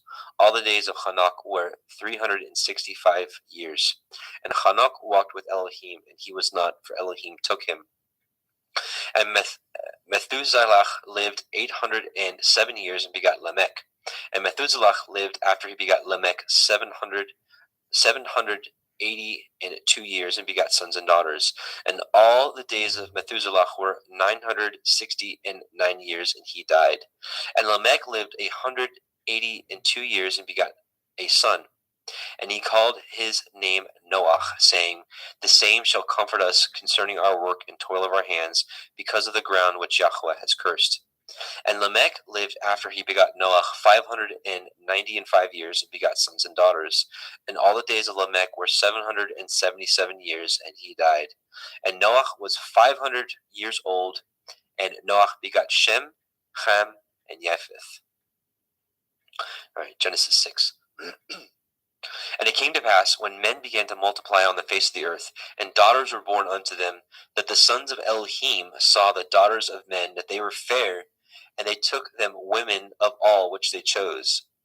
And Yahweh said, my ruach shall not always strive with man, for that he also is flesh, yet his days shall be 120 years. There were Nephilim in the earth in those days, and also after that, when the sons of Elohim came in unto the daughters of men, and they bore children to them, the same became warriors and tyrants, which were of ancient times, men of infamy. And Yahweh saw that the wickedness of man was great in the earth, and that every imagination of the thoughts of his heart was only evil continually. And Yahweh repented that he had made man on the earth, and it grieved him at his heart. And Yahweh said, I will destroy man whom I have created from the face of the earth, both man and beast, and the creeping thing, and the fowls of the air, for I repent that I have made them. But Noah found grace in the eyes of Yahweh. These are the generations of Noah. Noah was a just man and perfect in his generations. And Noah walked with Elohim. And Noah begot 3 sons, Shem, Ham, and Japheth. The earth also was corrupt before Elohim, and the earth was filled with violence. And Elohim looked upon the earth, and behold, it was corrupt, for all flesh had corrupted his way upon the earth. And Elohim said unto Noah, the end of all flesh is come before me, for the earth is filled with violence through them, and behold, I will destroy them with the earth. Make you an ark of gopher wood. Rooms shall you make in the ark, and shall pitch it within and without pitch. Within and without with pitch. And this is the fashion which you shall make of it. The length of the ark shall be 300 cubits, the breadth of it 50 cubits, and the height of it 30 cubits. A window shall you make to the ark, and in a cubit shall you finish it above. And the door of the ark you shall set in the side thereof, with lower, second, and third stories shall you make it. And behold, I, even I, do bring a flood of waters upon the earth to destroy all flesh, wherein is the breath of life. From under heaven, and everything that is in the earth shall die. But with you will I establish my covenant, and you shall come into the ark, you, and your sons, and your woman, and your sons' women with you.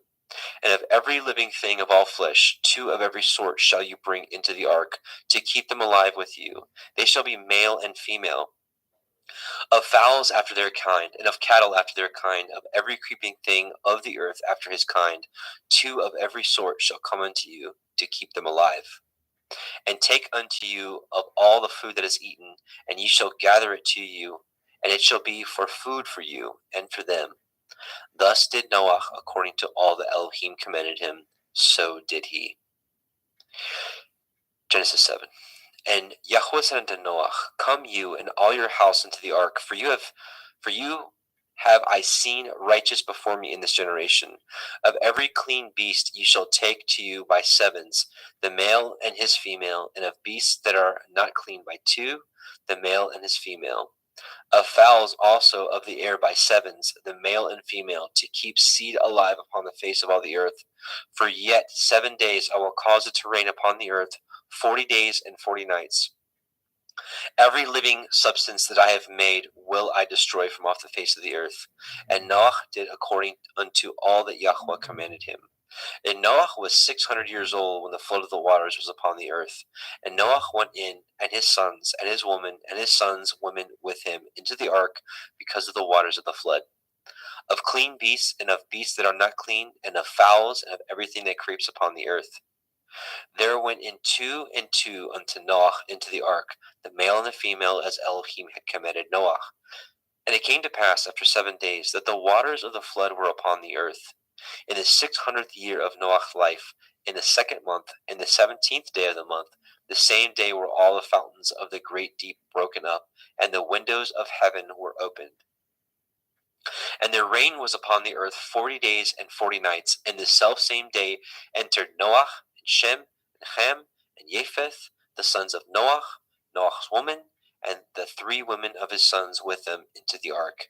They, and every beast after his kind, and all cattle after their kind, and every creeping thing that creeps upon the earth after his kind, and every fowl after his kind, every bird of every sort.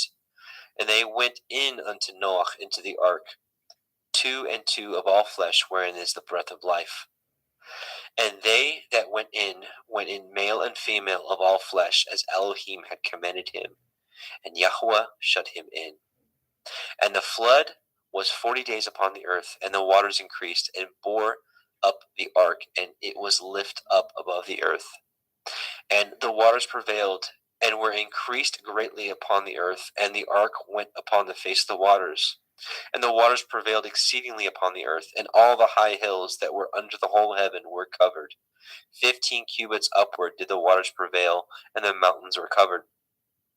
And all flesh died that moved upon the earth, both of fowl, and of cattle, and of beasts, and of every creeping thing that creeps upon the earth, and every man, all in whose nostrils was the breath of life. of all that was in the dry land died. And every living substance was destroyed which was upon the face of the ground, both man and cattle, and the creeping things, and the fowls of the heavens, and they were destroyed from the earth. And Noach only remained alive, and they that were with him in the ark. And the waters prevailed upon the earth 150 days. Genesis 8. And Elohim remembered Noah, and every living thing, and all the cattle that was with him in the ark. And Elohim made a wind to pass over the earth, and the waters assuaged. The fountains also of the deep and the windows of heaven were stopped, and the rain from the heaven was restrained. And the waters returned from off the earth continually, and after the end of the 150 days the waters were abated. And the ark rested in the 7th month, on the 17th day of the month, upon the mountains of Ararat. And the waters decreased continually until the 10th month. In the 10th month, on the 1st day of the month, were the tops of the mountains seen. And it came to pass at the end of 40 days that Noah opened the window of the ark which he had made, and he sent forth a raven which went to and fro until the waters were dried up from off the earth. Also he sent forth a dove from him to see if the waters were abated from off the face of the ground. But the dove found no rest for the sole of her foot, and she returned unto him into the ark, for the waters were on the face of the earth, face of the whole earth. Then he put forth his hand and took her and pulled her in unto him into the ark. And he stayed yet other 7 days, and again he sent forth the dove out of the ark. And the dove came in to him in the evening, and lo, in her mouth was an olive leaf plucked off. So Noah knew that the waters were abated from off the earth. And he stayed yet other 7 days, and sent forth the dove, which returned not again unto him any more. And it came to pass in the 601st year, in the 1st month, the 1st day of the month, the waters were dried up from off the earth. And Noah removed the covering of the ark, and looked, and behold, the face of the ground was dry. And in the 2nd month, on the 27th day of the month, the earth dried. And Elohim spoke unto Noah, saying, Go forth of the ark, you and your woman, and your sons women with you. Bring forth with you every living thing that is with you, of all flesh, both of fowl and of the cattle, and of every creeping thing that creeps upon the earth, that they may breed abundantly in the earth, and be fruitful and multiply upon the earth. And Noah went forth, and his sons, and his woman, and his sons' women with him. Every beast, every creeping thing, and every fowl, and whatsoever creeps upon the earth after their kinds, went forth out of the ark. And Noah built an altar unto Yahweh, and took of every clean beast, and of every clean fowl, and offered burnt offerings on the altar. And Yahweh smelled a sweet savor. And Yahweh said in his heart, I will not again curse the ground any more for man's sake. For the imagination of man's heart is evil from his youth. Neither will I again smite any more everything living as I have done. While the earth remains, seed time and harvest, and cold and heat, and summer and winter, and day and night shall not cease. And Elohim blessed Noah and his sons, and said unto them, Be fruitful, and multiply, and replenish the earth. And the fear of you and the dread of you shall be upon every beast of the earth, and upon every fowl of the air, upon all that moves upon the earth, and upon all the fish of the sea. Into your hand are they delivered. Every moving thing that lives shall be meat for you, even as the green herb have I given you all things. But flesh with the life thereof, which is the blood thereof, shall you not eat. And surely your blood of your lives will I require. At the hand of every beast will I require it. At the hand of man, at the hand of every man's brother will I require the life of man. Whoso sheds man's blood, by man shall his blood be shed. For in the image of Elohim made he man. And you, be ye fruitful, and multiply, and bring forth abundantly in the earth, and multiply therein. And Elohim spoke unto Noah and to his sons with him, saying, And I, behold, I establish my covenant with you, and with your seed after you, and with every living creature that is with you, of the fowl, of the cattle, and of every beast of the earth with you, from all that go out from the ark, to every beast of the earth. And I will establish my covenant with you. Neither shall all flesh be cut off any more by the waters of a flood, neither shall there any more be a flood to destroy the earth. And Elohim said, This is the sign of the covenant which I make between me and you and every living creature that is with you for perpetual generations. I do set my bow in the cloud, and it shall be for a sign of a covenant between me and the earth. And it shall come to pass, when I bring a cloud over the earth, that the bow shall be seen in the cloud. And I will remember my covenant, which is between me and you and every living creature of all flesh. And the waters shall no more become a flood to destroy all the earth, all the flesh. And the bow shall be in the cloud, and I will look upon it, that I may remember the everlasting covenant between Elohim and every living creature of all flesh that is upon the earth. And Elohim said unto Noah, This is the sign of the covenant which I have established between me and all flesh that is upon the earth. And the sons of Noah that went forth of the ark were Shem, Ham, and Japheth. And Ham is the father of Canaan. These are the three sons of Noah, and of them was the whole earth overspread. And Noah began to be a husbandman, and he planted a vineyard. And he drank of the wine and was drunken, and he was uncovered within his tent. And Ham, the father of Canaan, saw the nakedness of his father, and told his two brethren without. And Shem and Japheth took a garment, and laid it upon both their shoulders, and went backward, and covered the nakedness of their father. And their faces were backward, and they saw not their father's nakedness. And Noah awoke from his wine, and knew what his younger son had done unto him. And he said, Cursed be Canaan, a servant of servants shall he be unto his brethren. And he said, Blessed be Yahweh Elohai of Shem, and Canaan shall be his servant. Elohim shall enlarge Japheth, and he shall dwell in the tents of Shem, and Canaan shall be his servant. And Noah lived after the flood 350 years, and all the days of Noah were 950 years, and he died. Genesis 10. Now these are the generations of the sons of Noah, Shem, Ham, and Japheth, and unto them were sons born after the flood. The sons of Japheth, Gimmer, and Magog, and Madai, and Yavan, and Tubal, and Meshech, and Tirach. And the sons of Gimmer, Ashkenaz, and Riphath, and Togarma. And the sons of Yavan, Elisha, Tarshish, Kittim, and Dodanim. By these were the isles of the other nations divided in their lands, every one after his tongue, after their families, in their nations. And the sons of Ham, Cush, and Mitzrayim, and Put, and Canaan. And the sons of Cush, Heva, Havilah, Kavta, and Raamah, Kavteka. And the sons of Raamah, Sheva, and Dedan. And Cush begat Nimrod, and he began to be a warrior and hunter in the earth. He was a warrior and a hunter before Yahweh. Wherefore it is said, even as Nimrod, the warrior hunter before Yahweh. And the beginning of his kingdom was Babel, and Erech, and Akkad, and Calneh in the land of Shinar. Out of that land went forth Ashur, and built Nineveh, and the city Rehoboth, and Kelach. And Resen, between Nineveh and Kelach, the same is a great city.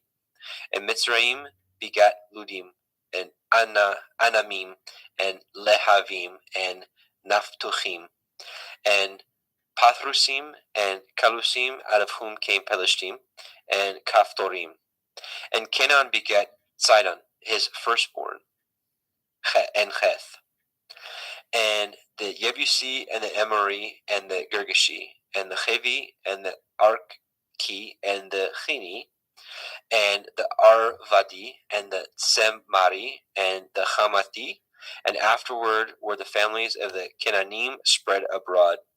And the border of Canaanim was from Sidon, as you come unto Gerar, unto Gaza, as you go unto Sodom, and Gomorrah, and Admah, and Sevim, and even unto Lasha. These are the sons of Ham, after their families, after their tongues, in their countries, and in their nations.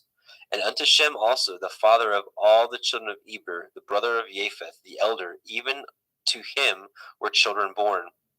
And the children of Shem, Elam, Ashur, Arphaxad, and Lud, and Aram. And the children of Aram, Uz, Hul, Gether, and Mash. And Arphaxad begat Shelach, and Shelach begat Eber. And unto Eber were born two sons. The name of one was Peleg, for in his days the earth was divided. And his brother's name was Yoktan.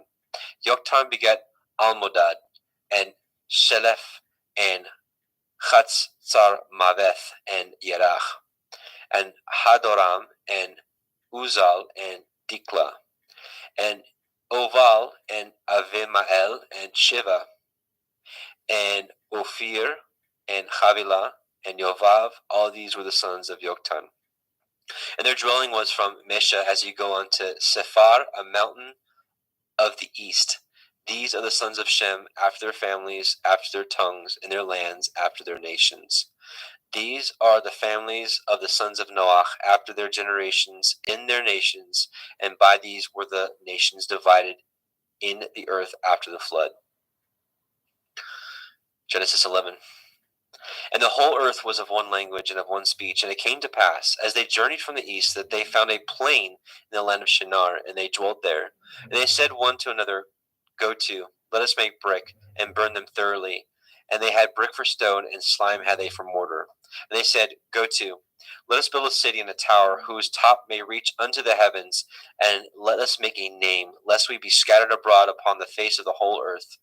And Yahweh came down to see the city and the tower which the children of men built. And Yahweh said, Behold, the people is one, and they have all one language, and this they begin to do. And now nothing will be restrained from them, which they have imagined to do. Go to, let us go down, and there confound their language, that they may not understand one another's speech. So Yahweh scattered them abroad from thence upon the face of all the earth, and they left off to build the city. Therefore is the name of it called Babel, because Yahweh did there confound the language of all the earth. And from thence did Yahweh scatter them abroad upon the face of the earth. These are the generations of Shem. Shem was 100 years old and begat Arphaxad 2 years after the flood. And Shem lived after he begat Arphaxad 500 years and begat sons and daughters. And Arphaxad lived 35 years and begat Shelah. Arphaxad lived after he begat Shelah 403 years and begat sons and daughters. And Shelah lived 30 years and begat Eber. And Shelah lived after he begat Eber 403 years and begat sons and daughters. And Eber lived 430 years and begat Peleg. And Eber lived after he begat Peleg 430 years and begat sons and daughters. And Peleg lived 30 years and begat Reu. And Peleg lived after he begat Reu 209 years and begat sons and daughters. And Reu lived 32 years and begat Serug. And Reu lived after he begat Serug 207 years and begat sons and daughters. And Serug lived 30 years and begat Nahor. And Serug lived after he begat Nahor 200 years and begat sons and daughters. And Nahor lived 920 years and begat Terach. And Nahor lived after he begat Terach 119 years and begat sons and daughters. And Terach lived 70 years and begat Avram, Nahor, and Haran. Now these are the generations of Terach. Terach begat Avram, Nahor, and Haran. And Haran begat Lot. And Haran died before his father Terach in the land of his nativity in Ur of the Kasdim. And Avram and Nahor took them women. The name of Avram's woman was Sarai, and the name of Nahor's woman Milcah.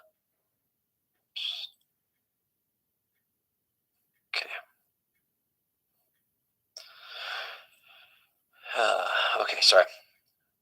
And the name of Nahor's woman Milcah, the daughter of Haran, the father of Milcah, and the father of Yechan.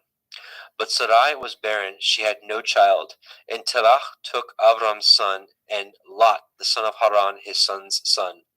And Sarai, his daughter-in-law, his son Avram's woman, and they went forth with them from Ur of the Kasdim, to go into the land of Canaan, and they came unto Haran and dwelt there.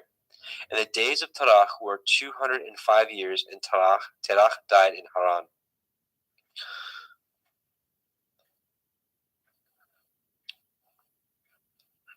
Genesis 12. Now Yahweh had said unto Avram, Get you out of your country, and from your kindred, and from your father's house, unto a land that I will show you. And I will make of you a great nation, and I will bless you, and make your name great, and you shall be a blessing. And I will bless them that bless you, and curse him that curses you, and in you shall all families of the earth be blessed. So Avram departed as Yahweh had spoken unto him, and Lot went with him. And Avram was 75 years old when he departed out of Haran. And Avram took Sarai his woman, and Lot his brother's son, and all their substance they had gathered, and the souls that they had gotten in Haran, they went forth to go into the land of Canaan, and into the land of Canaan they came. And Avram passed through the land unto the place of Shechem, unto the plain of Moreh, and the Canaanite was then in the land. And Yahweh appeared unto Avram, and said, Unto your seed will I give this land. And there built he an altar unto Yahweh, who had appeared unto him. And he removed from thence unto a mountain on the east of Bethel, and pitched his tent, having Bethel on the west, and Ai on the east. And there he built an altar unto Yahweh, and called upon the name of Yahweh.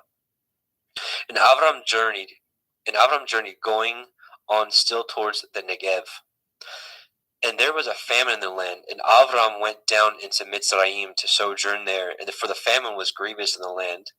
And it came to pass, when he was come near to enter into Mitzrayim, that he said unto Sarai his woman, Behold now, I know that you are a fair woman to look upon. Therefore it shall come to pass, when the Mitzrayim shall see you, that they shall say, This is his woman, and they will kill me, but they will save you alive. Say, I pray you, you are my sister, that it may be well with me for your sake, and my soul shall live because of you. And it came to pass that when Avram was come into Mitzrayim, that Mitzrayim beheld the woman, that she was very fair. The princes also of Pharaoh saw her, and commended her before Pharaoh, and the woman was taken to Pharaoh's house. And he entreated Avram well for her sake, and he had sheep and oxen, and he asses, and men servants, and maidservants, and she asses, and camels. And Yahweh plagued Pharaoh, and his house was with great plagues because of Sarai, Avram's woman. And Pharaoh called Avram and said, What is this that you have done unto me? Why did you not tell me that she was your woman? Why said you, She is my sister, so I might have taken to her to be my woman? Now therefore, behold, your woman, take her and go your way. And Pharaoh commanded his men concerning him, and they sent him away, and his woman, and all that he had. And Avram went up out of Mitzrayim, he and his woman, and all that he had, and Lot with him into the Negev. And Avram was very rich in cattle, in silver, and in gold. And he went on his journey from the Negev even to Bethel, unto the place where his tent had been at the beginning, between Bethel and Ai, unto the place of the altar which he had made there at the first. And there Avram called on the name of Yahweh. And Lot also, which went with Avram, had flocks and herds and tents, and the land was not able to bear them, that they might dwell together, for the substance was great, so that they could not dwell together. And there was a strife between the herdsmen of Avram's cattle and the herdsmen of Lot's cattle. And the Canaanite and the Perizzite dwelled then in the land. And Avram said unto you, Separate yourself, I pray you, from me. And if you will take the left hand, then I will go to the right. Or if you depart to the right hand, then I will go to the left. And Lot lifted up his eyes and beheld all the circle of the Yarden, that it was well watered everywhere, before Yahweh destroyed Sodom and Gomorrah, even as the garden of Yahweh, like the land of Mitzrayim, as you come unto Zoar. Then Lot chose him all the circle of the Yarden, and Lot journeyed east, and they separated themselves the one from the other. Avram dwelt in the land of Canaan, and Lot dwelt in the cities of the circle of the Yarden, and pitched his tent towards Sodom. But the men of Sodom were wicked and sinners before Yahweh exceedingly. Yahweh said unto Avram, after that Lot was separated from him, Lift up your eyes now, and look from the place where you are northward, and southward, and eastward, and westward. For all the land which you see, to you will I give it, and to your seed forever. And I will make your seed as the dust of the earth, so that if a man can number the dust of the earth, then shall your seed also be numbered. Arise, walk through the land in the length of it, and in the breadth of it, for I will give it unto you.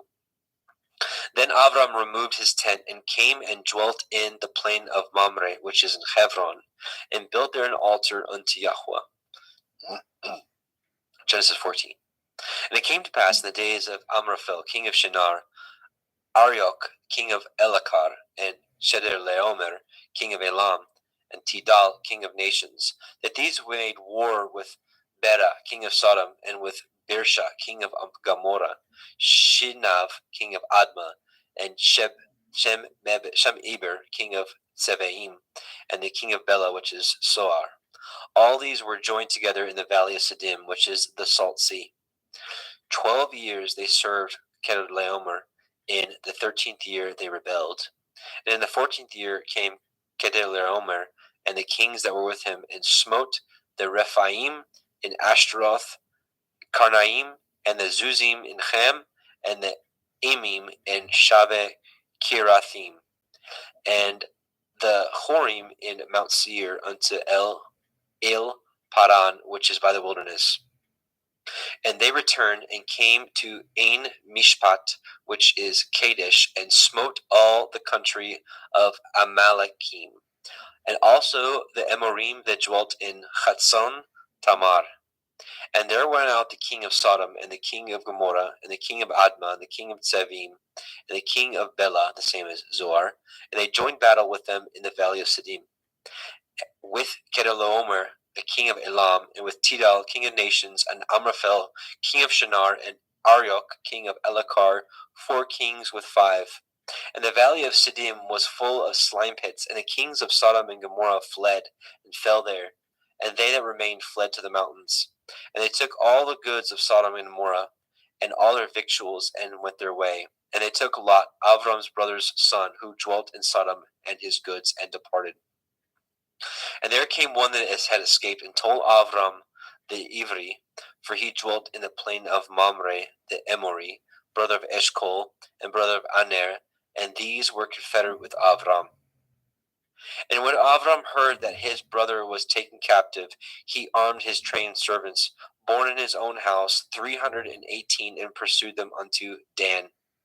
And he divided himself against them, and he and his servants by night, and smote them, and pursued them unto Hova, which is on the left hand of Damascus.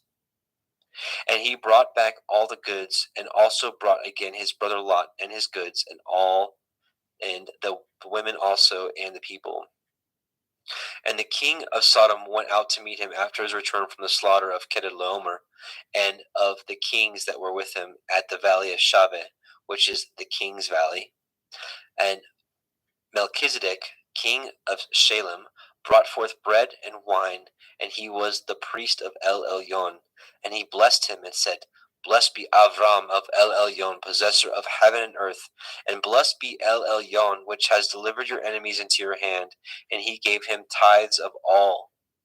And the king of Sodom said unto El Avram, Give me the persons, and take the goods to yourselves.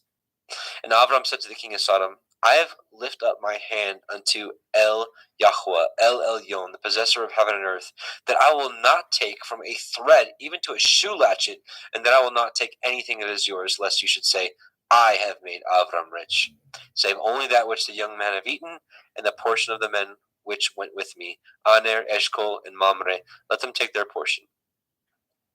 Genesis 15. After these things, the word of Yahweh came unto El Avram in a vision, saying, Fear not, Avram, I am your shield and your exceeding great reward. And Avram said, Adonai Yahweh, what will you give me, seeing I go childless? And the steward of my house is this Eliezer of Damascus. And Avram said, Behold, to me you have given no seed, and lo, one born in my house is my heir. And behold, the word of Yahweh came unto him, saying, This shall not be your heir, but he that shall come forth out of your own generation shall be your heir. And he brought him forth abroad, and said, Look now toward the heavens, and count the stars, if you be able to number them. And he said unto him, So shall your seed be. And he believed in Yahweh, and he counted it to him for righteousness. And he said unto him, I am Yahweh that brought you out of Ur of the Kasdim to give you this land to inherit it. And he said, Adonai Yahweh, whereby shall I know that I shall inherit it? And he said unto him, Take me a heifer of 3 years old, and a she-goat of 3 years old, and a ram of 3 years old, and a turtle dove, and a young pigeon. And he took unto him all these, and divided them in the midst, and laid each piece one against the other, but the birds he divided not. And when the fowls came down upon the carcasses, Avram drove them away. And when the sun was going down, a deep sleep fell upon Avram, and lo, a horror of great darkness fell upon him. And he said unto Avram, Know of a surety that your seed shall be a stranger in a land that is not theirs, and shall serve them, and they shall afflict them 400 years. And also That nation whom they shall serve will I judge, and afterward they shall come out with great substance. And ye shall go to your fathers in peace. Ye shall be buried in a good old age. But in the fourth generation they shall come hither again, for the iniquity of the Amorim is not yet full. And it came to pass that when the sun went down and it was dark, behold, a smoking furnace and a burning lamp that passed between those pieces.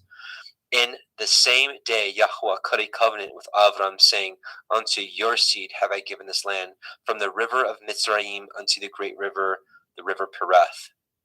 The Kenanim and the Kenizim and the Kadmonim, and the Chittim and the Perizim and the Rephaim, and the Amorim and the Kenanim and the Girgashim and the Yebusim.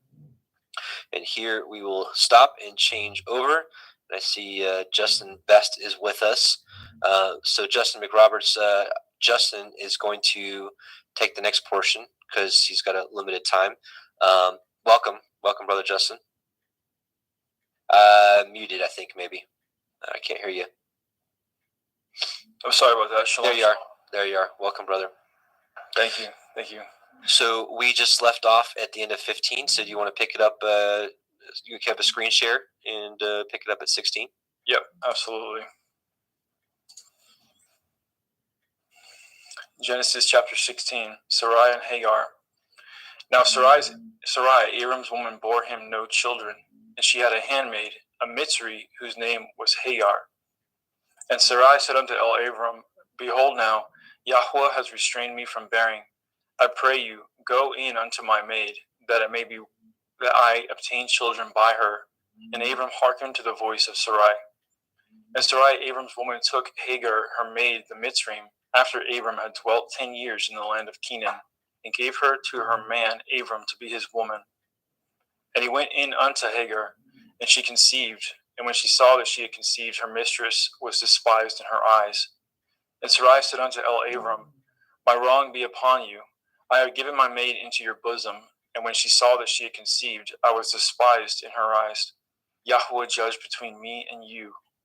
But Abram said unto Sarai, Behold, your maid is in your hand. Do to her as it pleases you.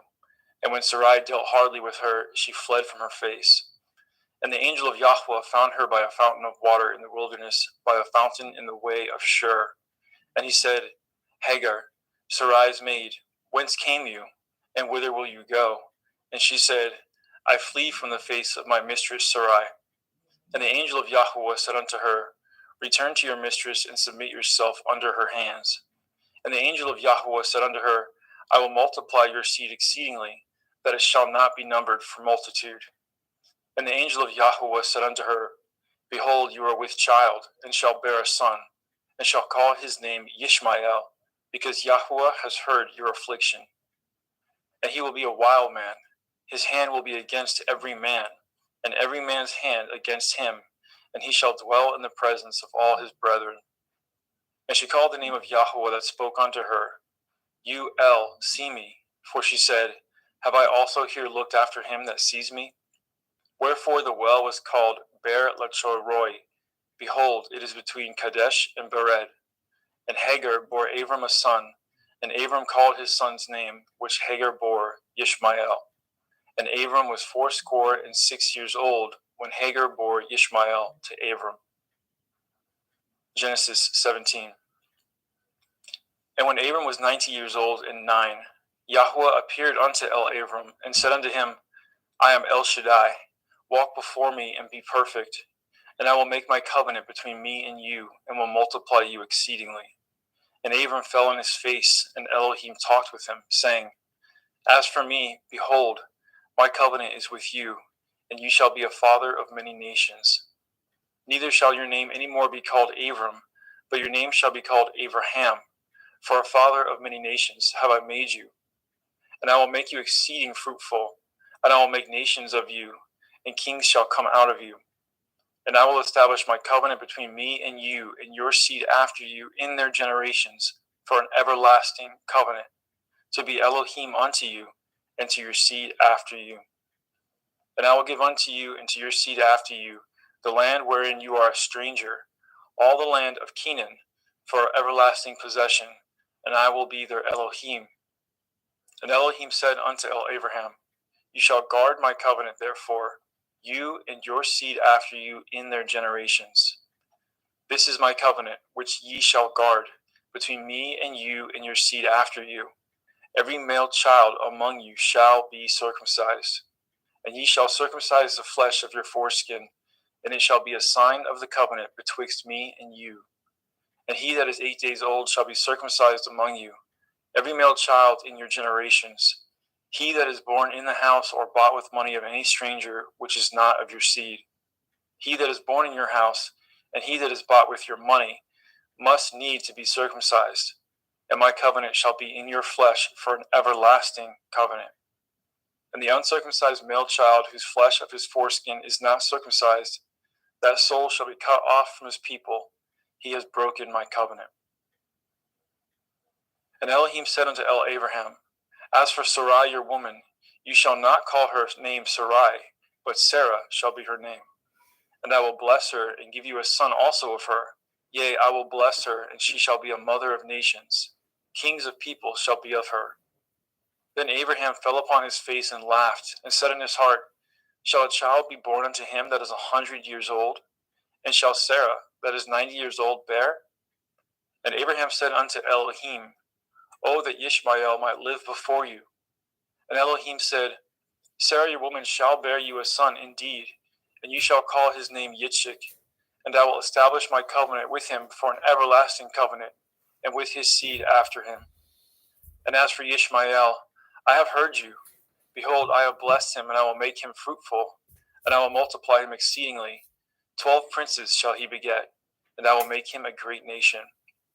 But my covenant will I establish with Yitzchak, which Sarah shall bear unto you at the set time in the next year. And he left off talking with him, and Elohim went up from Abraham.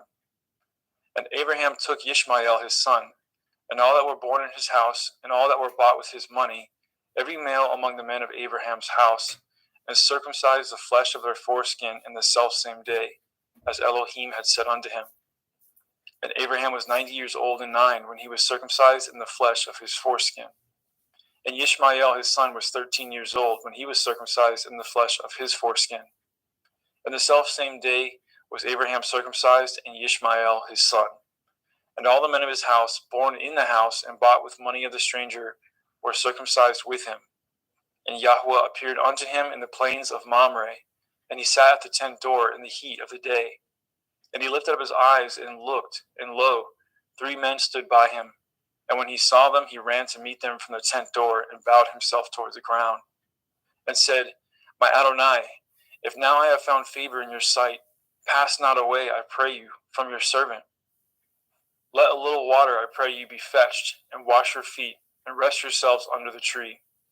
And I will fetch a morsel of bread, and comfort ye in your hearts. After that ye shall pass on, for therefore are you come to your servant. And he said, So do as you have said. And Abraham hastened it to the tent of El-Sarah, and said, Make ready quickly 3 measures of fine meal, knead it, and make cakes upon the hearth. And Abraham ran to the herd, and fetched a calf tender and good, and gave it unto a young man, and he hastened to dress it.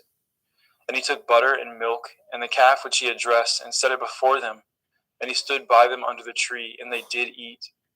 And they said unto him, Where is Sarah your woman? And he said, Behold, in the tent. And he said, I will certainly return unto you according to the time of life. And lo, Sarah your woman shall have a son.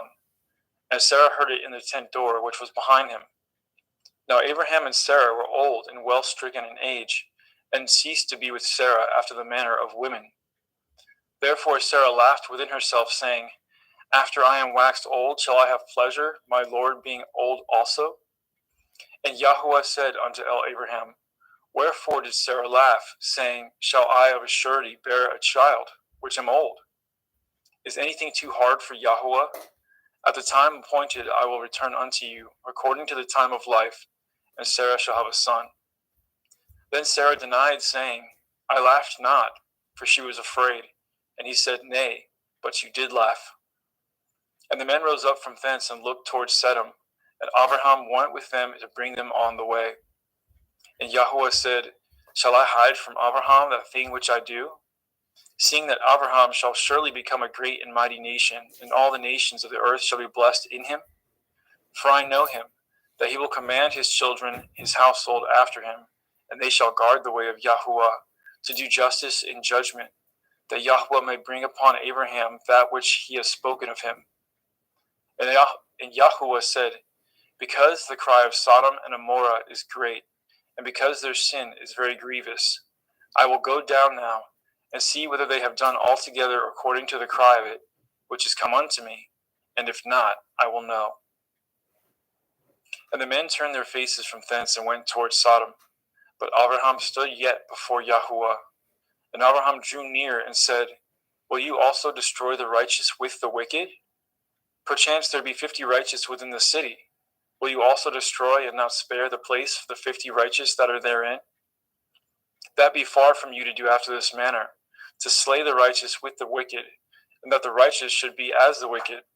That be far from you. Shall not judge of all the earth do right? And Yahuwah said, if I find in Sodom 50 righteous within the city, then I will spare all the place for their sakes. And Abraham answered and said, behold now, I have taken upon me to speak unto Adonai, which am but dust and ashes. Perchance there shall lack 5 of the 50 righteous. Will you destroy all the city for a lack of 5? And he said, if I find there 45, I will not destroy it. And he spoke unto him yet again and said, perchance there shall be 40 found there. And he said, I will not do it for 40's sake. And he said unto him, O let not Adonai be angry, and I will speak. Perchance there shall be 30 found there. And he said, I will not do it if I find 30 there. And he said, behold now, I have taken upon me to speak unto Adonai. Perchance there shall be found 20 there. And he said, I will not destroy it for 20's sake. And he said, O let not Adonai be angry, and I will speak yet but this once. Perchance 10 shall be found there. And he said, I will not destroy it for 10's sake. And Yahuwah went his way as soon as he had left communing with Abraham, and Abraham returned unto his place. Genesis 19. And there came 2 angels to Sodom at evening, and Lot sat in the gate of Sodom. And Lot, seeing them, rose up to meet them, and he bowed himself with his face towards the ground. And he said, behold now, my lords, turn in, I pray you, into your servant's house, and tarry all night, and wash your feet, and ye shall rise up early and go on your ways. And they said, nay, but we will abide in the street all night. And he pressed upon them greatly, and they turned in unto him, and entered into his house. And he made them a feast, and did bake matzah, unleavened bread, and they did eat. But before they lay down, the men of the city, even the men of Sodom, compassed the house round, both old and young, all the people from every quarter. And they called unto Lot, and said unto him, where are the men which came in to you this night? Bring them out unto us, that we may know them. And Lot went out the door unto them, and shut the door after him, and said, I pray you, brethren, do not so wickedly. Behold now, I have 2 daughters which have not known man. Let me, I pray you, bring them out unto you, and do ye to them as good in your eyes. Only unto these men do nothing, for therefore came they under the shadow of my roof. And they said, stand back. And they said again, this one fellow came in to sojourn, and he will need to be a judge. Now will we deal worse with you than with them. And they pressed sore upon the man, even Lot, and came near to break the door. But the men put forth their hand and pulled Lot into the house to them, and shut the door. And they smote the men that were at the door of the house with blindness, both small and great, so that they wearied themselves to find the door. And the men said unto Lot, have you here any besides? Son-in-law, and your sons, and your daughters, and whatsoever you have in the city, bring them out of this place. For we will destroy this place, because the cry of them is waxing great before the face of Yahuwah, and Yahuwah has sent us to destroy it. And Lot went out and spoke unto his sons-in-law, which married his daughters, and said, up, get you out of this place, for Yahuwah will destroy this city. But he seemed as one that mocked unto his sons-in-law. And when the morning arose, then the angels hastened Lot, saying, arise, Take your woman and your 2 daughters, which are here, lest you be consumed in the iniquity of the city. And while he lingered, the men laid hold upon his hand, and upon the hand of his woman, and upon the hand of his 2 daughters, Yahweh being merciful unto him, and they brought him forth and set him without the city. And it came to pass, when they had brought them forth abroad, that he said, Escape for your life, look not behind you, neither stay in all the circle of the Yarden, escape to the mountain, lest you be consumed. And Lot said unto them, Oh, not so, my Adonai. Behold now, your servant has found grace in your sight, and you have magnified your mercy, which you have showed unto me in saving my life, and I cannot escape to the mountain, lest some evil take me and I die. Behold now, this city is near to flee unto, and it is a little one. Oh, let me escape thither. Is it not a little one? And my soul shall live. And he said unto him, See, I have accepted you concerning this thing also, that I will not overthrow this city for which you have spoken. Make haste, escape thither, for I cannot do anything until you are come thither. Therefore the name of the city was called Zoar. The sun was risen upon the earth when Lot entered into Zoar. Then Yahweh rained upon Sodom and upon Amorah brimstone and fire from Yahweh out of the heavens. And he overthrew those cities and all the circle of the Yarden, and all the inhabitants of the cities, and that which grew upon the ground. But his woman looked back from behind him, and she became a pillar of salt. And Abraham got up early in the morning to the place where he stood before Yahweh. And he looked toward Sodom and Amorah, and toward all the land of the circle of the Yarden, and behold, and lo, the smoke of the country went up as the smoke of a furnace. And it came to pass, when Elohim destroyed the cities of the circle of the Yarden, that Elohim remembered Abraham, and sent Lot out of the midst of the overthrow, when he overthrew the cities in which Lot dwelt. And Lot went up out of Zoar, and dwelt in the mountain, and his 2 daughters with him. For he feared to dwell in Zoar, and he dwelt in a cave, he and his 2 daughters. And the firstborn said unto the younger, Our father is old, and there is not a man in the earth to come in unto us after the manner of all the earth. Come, let us make our father drink wine, and we will lie with him, that we may preserve seed of our father. And they made their father drink wine that night, and the firstborn went in, and lay with her father, and he perceived not when she lay down, nor when she arose.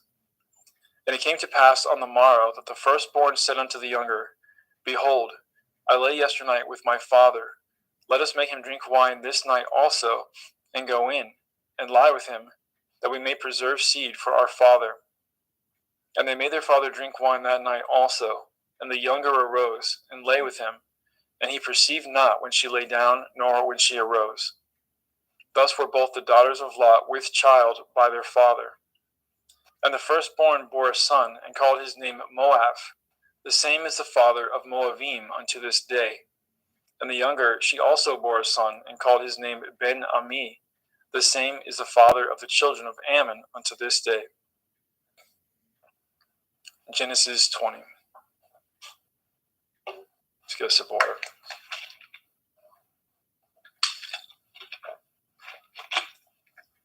And Abraham journeyed from thence toward the country of the Negev, and dwelt between Kadesh and Shur, and sojourned in Gerar.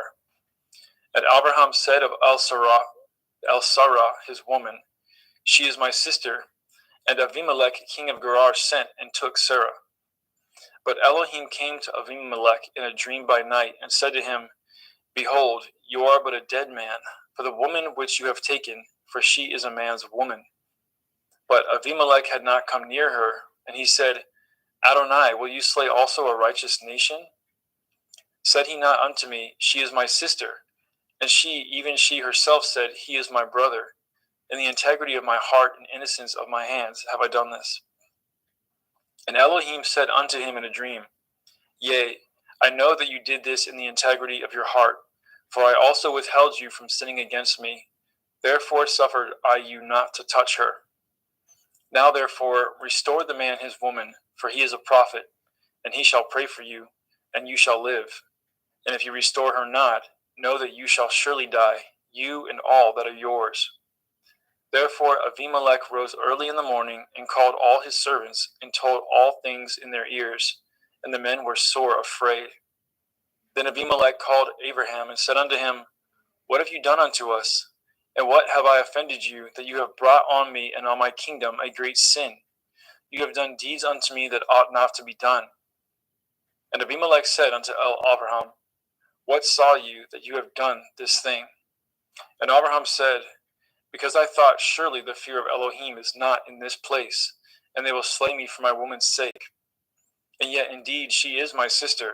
She is the daughter of my father, but not the daughter of my mother, and she became my woman. And it came to pass, when Elohim caused me to wander from my father's house, that I said unto her, This is your kindness which you shall show unto me. At every place whither we shall come, say of me, He is my brother. And Abimelech took sheep and oxen and men servants and women servants, and gave them unto Abraham, and restored him Sarah his woman. And Abimelech said, Behold, my land is before you, dwell where it pleases you. And unto Sarah he said, Behold, I have given your brother 1,000 pieces of silver. Behold, he is to you a covering of the eyes, unto all that are with you, and with all other. Thus she was reproved. So Abraham prayed unto Elohim, and Elohim healed Abimelech and his woman and his maidservants, and they bore children. For Yahweh had fast closed up the wombs of the house of Abimelech because of Sarah, Abraham's woman. Genesis 21. And Yahweh visited Sarah as he had said, and Yahweh did unto Sarah as he had spoken. For Sarah conceived and bore Abraham a son in his old age, at the set time of which Elohim had spoken to him. And Abraham called the name of his son that was born unto him, whom Sarah bore to him, Yitzchak. And Abraham circumcised his son Yitzchak, being 8 days old, as Elohim had commanded him. And Abraham was 100 years old when his son Yitzchak was born unto him. And Sarah said, Elohim has made me to laugh, so that all here will laugh with me. And she said, Who would have said unto Abraham that Sarah should have given children suck? For I have borne him a son in his old age. And the children grew and was weaned. And Abraham made a great feast the same day that Yitzchak was weaned. And Sarah saw the son of Hagar the Mitzrayim, which she had borne unto Abraham, mocking. Wherefore she said unto Abraham, Cast out this bondwoman and her son, for the son of this bondwoman shall not be heir with my son, even with Yitzchak. And the thing was very grievous in Abraham's sight because of his son. And Elohim said unto Abraham, Let it not be grievous in your sight because of the lad, and because of your bondwoman. And all that Sarah has said unto you, hearken unto her voice, for in Yitzchak shall your seed be called. And also of the son of the bondwoman will I make a nation, because he is your seed. And Abraham rose up early in the morning, and took bread and a bottle of water, and gave it unto Hagar, putting it on her shoulder, and the child, and sent her away. And she departed and wandered in the wilderness of Beersheba. And the water was spent in the bottle, and she cast the child under one of the shrubs. And she went and sat down over against him a good way off, as it were a bowshot. For she said, Let me not see the death of the child. And she sat over against him, and lifted up her voice, and wept. And Elohim heard the voice of the lad. And the angel of Elohim called to Hagar out of the heavens, and said unto her, What ails you, Hagar? Fear not, for Elohim has heard the voice of the lad where he is. Arise, lift up the lad, and hold him in your hand, for I will make him a great nation. And Elohim opened her eyes, and she saw a well of water. And she went, and filled the bottle with water, and gave the lad drink. And Elohim was with the lad, and he grew, and dwelt in the wilderness, and became an archer. And he dwelt in the wilderness of Paran, and his mother took him a woman out of the land of Mitzrayim. And it came to pass at that time, that Abimelech and Pekol, the chief captain of his host, spoke unto Abraham, saying, Elohim is with you in all that you do. Now therefore swear unto me here by Elohim that you will not deal falsely with me, nor with my son, nor with my son's son, but according to the kindness that I have done unto you, you shall do unto me, and to the land wherein you have sojourned. And Abraham said, I will swear. And Abraham reproved Abimelech because of a well of water, which Abimelech's servants had violently taken away. And Abimelech said, I know not who has done this thing, neither did you tell me, neither yet heard I of it, but today. And Abraham took sheep and oxen and gave them to Abimelech, and both of them cut a covenant. And Abraham set 7 ewe lambs of the flock by themselves. And Abimelech said unto Abraham, What mean these 7 ewe lambs which you have set by themselves? And he said, For these 7 ewe lambs shall you take of my hand, and they may be a witness unto me that I have dug this well. Wherefore he called that place Beersheba, because there they swore, both of them. Thus they cut a covenant of Beersheba. Then Abimelech rose up, and Phicol the chief captain of his host, and they returned into the land of the Pelishtim. And Abraham planted a grove in Beersheba, and called there on the name of Yahweh El Olam. And Abraham sojourned in the Pelishtim's land many days. Genesis 22. And it came to pass after these things, that Elohim did try Abraham, and said unto him, Abraham. And he said, Behold, here I am. And he said, Take now your son, your Yachid, Yitzchak, whom you love, and get you into the land of the Moriah, and offer him there for a burnt offering upon one of the mountains which I will tell you of. And Abraham rose up early in the morning, and saddled his ass, and took 2 of his young men with him, and Yitzchak his son, and clave wood for the burnt offering, and rose up, and went unto the place which Elohim has told him. Then on the 3rd day, Abraham lifted up his eyes, and saw the place afar off. And Abraham said unto his young men, Abide ye here with the ass, and I and the lad will go yonder and worship, and come again to you. And Abraham took the wood of the burnt offering, and laid it upon Yitzchak his son. And he took the wood fire in his hand, and a knife, and they went both of them together. And Yitzchak spoke unto Abraham his father, and said, My father. And he said, Here I am, my son. And he said, Behold the fire and the wood, but where is the lamb for a burnt offering? And Abraham said, My son, Elohim will provide himself a lamb for a burnt offering. So they went both of them together. And they came to the place which Elohim had told him of. And Abraham built an altar there, and laid the wood in order, and bound Yitzchak his son, and laid him on the altar upon the wood. And Abraham stretched forth his hand, and took the knife to slay his son. And the angel of Yahweh called unto him out of the heavens, and said, Abraham, Abraham. And he said, Here I am. And he said, Lay not your hand upon the lad, neither do you anything unto him. For now I know that you fear Elohim, seeing you have not withheld your son, your Yachid, from me. And Abraham lifted up his eyes and looked, and behold, behind him a ram caught in a thicket by his horns. And Abraham went and took the ram, and offered him up for a burnt offering in the stead of his son. And Abraham called the name of that place Yahweh Yireh, as it is said to this day, In the mount of Yahweh it shall be seen. And the angel of Yahweh called unto Abraham out of the heavens the 2nd time, and said, By myself have I sworn, says Yahweh, for because you have done this thing, and have not withheld your son, your Yachid, that in blessing I will bless you, and in multiplying I will multiply your seed as the stars of the heavens, and as the sand which is upon the seashore, and your seed shall possess the gate of his enemies. And in your seed shall all the nations of the earth be blessed, because you have obeyed my voice. So Abraham returned unto his young men, and they rose up and went together to Beersheba, and Abraham dwelt at Beersheba.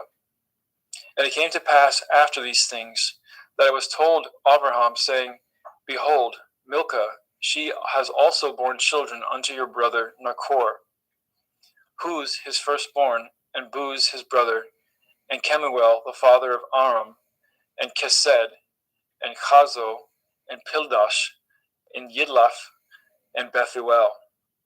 And Bethuel begat Rivkah. These 8 Milcah did bear to Nachor, Abraham's brother.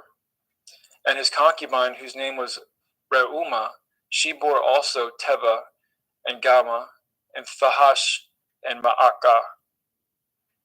Genesis chapter 23. And Sarah was 107 and 20 years old. These were the years of the life of Sarah.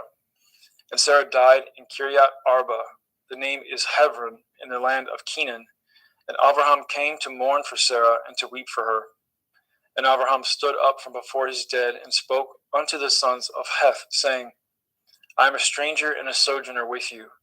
Give me possession of a burying place with you, that I may bury my dead out of my sight. And the children of Heth answered Abraham, saying unto him, Hear us, my lord.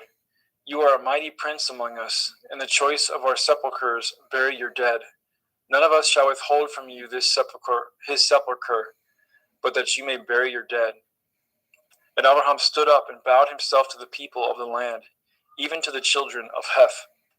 And he communed with them, saying, If it be your mind that I should bury my dead out of my sight, hear me, and entreat for me to Ephron the son of Sochar, that he may give me the cave of Machpelah, which he has, which is in the end of this field. For as much money as it is worth, he shall give it me for a possession of a burying place among you. And Ephron dwelt among the children of Heth. And Ephron the Hittite answered, and Abraham in the audience of the children of Heth, even of all that went in at the gate of the city, saying, Nay, my lord, hear me. The field I give you, and the cave that is therein, I give it to you. In the presence of the sons of my people, I give it to you. Bury your dead. And Abraham bowed down himself before the people of the land. And he spoke unto Ephron in the audience of the people and of the land, saying, But if you will give it, I pray you hear me. I will give you money for the field. Take it of me, and I will bury my dead there. And Ephron answered Abraham, saying unto him, My lord, hearken unto me. The land is worth 400 shekels of silver.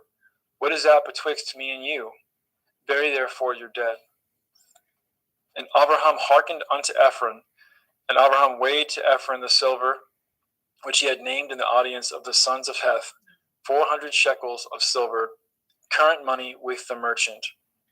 And the field of Ephron, which was in Machpelah, which was before Mamre, the field, and the cave which was therein, and all the trees that were in the field, that were in the borders round about, were made sure unto Abraham for a possession in the presence of the children of Heth, before all that went in at the gate of the city. And after this, Abraham buried Sarah his woman in the cave of the field of Machpelah before Mamre. The same is Hebron in the land of Canaan. And the field and the cave that is therein were made sure unto Abraham for a possession of a burying place by the sons of Heth. Genesis 24. And Abraham was old and well stricken in age, and Yahweh had blessed Abraham in all things. And Abraham said unto his eldest servant of his house, that ruled over all that he had, Put, I pray you, your hand under my thigh, and I will make you swear by Yahweh, the Elohai of heaven and the Elohai of the earth, that you shall not take a woman unto my son of the daughters of Canaanim, among whom I dwell. But you shall go unto my country and unto my kindred, and take a woman unto my son Yitzchak. And the servant said unto him, Perchance the woman will not be willing to follow me unto this land. Must I needs bring your son again unto the land from whence you came? And Abraham said unto him, Beware that you bring not my son thither again. Yahweh Elohai of heaven, which took me from my father's house and from the land of my kindred, and which spoke unto me, and that swore unto me, saying, Unto your seed will I give this land. He shall send his angel before you, and you shall take a woman unto my son from thence. And if the woman will not be willing to follow you, then you shall be clear from this my oath. Only bring not my son thither again. And the servant put his hand under the thigh of Abraham his master, and swore to him concerning that matter. And the servant took 10 camels of the camels of his master, and departed, for all the goods of his master were in his hand. And he arose, and went to Aram Naharaim, unto the city of Nachor. And he made his camels to kneel down without the city by a well of water at the time of the evening, even the time that women go out to draw water. And he said, O Yahweh Elohai of my master, Abraham, I pray you, send me good speed this day, and show kindness unto my master, Abraham. Behold, I stand here by the well of water, and the daughters of the men of the city come out to draw water. And let it come to pass that the damsel to whom I shall say, Let down your pitcher, I pray you that I may drink, and she shall say, Drink, and I will give your camels drink also. Let this same be she that you have appointed for your servant Yitzchak, and thereby shall I know that you have showed kindness unto my master. And it came to pass before he had done speaking, that behold, Rivkah came out, who was born to Bethuel, son of Milcah, the woman of Nachor, Abraham's brother, with her pitcher upon her shoulder. And the damsel was very fair to look upon, a virgin, neither had any man known her. And she went down to the well and filled her pitcher and came up. And the servant ran to meet her and said, Let me, I pray you, drink a little water of your pitcher. And she said, Drink, my lord. And she hasted and let down her pitcher upon her hand and gave him drink. And when she had done giving him drink, she said, I will draw water for your camels also, until they have done drinking. And she hasted and emptied her pitcher into the trough and ran again unto the well to draw water, and drew for all his camels. And the man wondering at her held his peace, to wit whether Yahweh had made his journey prosperous or not. And it came to pass, as the camels had done drinking, that the man took a golden earring of half a shekel weight, and 2 bracelets for her hands of 10 shekel weights of gold. And he said, Whose daughter are you? Tell me, I pray you. Is there room in your father's house for us to lodge in? And she said unto him, I am the daughter of Bethuel, son of Milcah, which she bore unto Nachor. She said moreover unto him, We have both straw and provender enough, and room to lodge in. And the man bowed down his head and worshipped Yahweh. And he said, Blessed be Yahweh Elohai of my master Abraham, who has not left destitute my master of his mercy and his truth. I being in the way, Yahweh led me to the house of my master's brethren. And the damsel ran, and told them of her mother's house these things. And Rivkah had a brother, and his name was Lavan. And Lavan ran out unto the man unto the well. And it came to pass, when he saw the earring and the bracelets upon his sister's hands, and when he heard the words of Rivkah his sister, saying, Thus spoke the man unto me, that he came unto the man, and behold, he stood by the camels at the well. And he said, Come in, you blessed of Yahweh.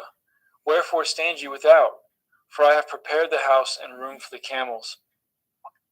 And the man came into the house, and he ungirded his camels, and gave straw and provender for the camels, and water to wash his feet, and the men's feet that were with him.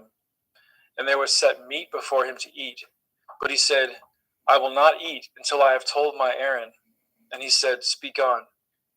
And he said, I am Abraham's servant, and Yahweh has blessed my master greatly, and he has become great.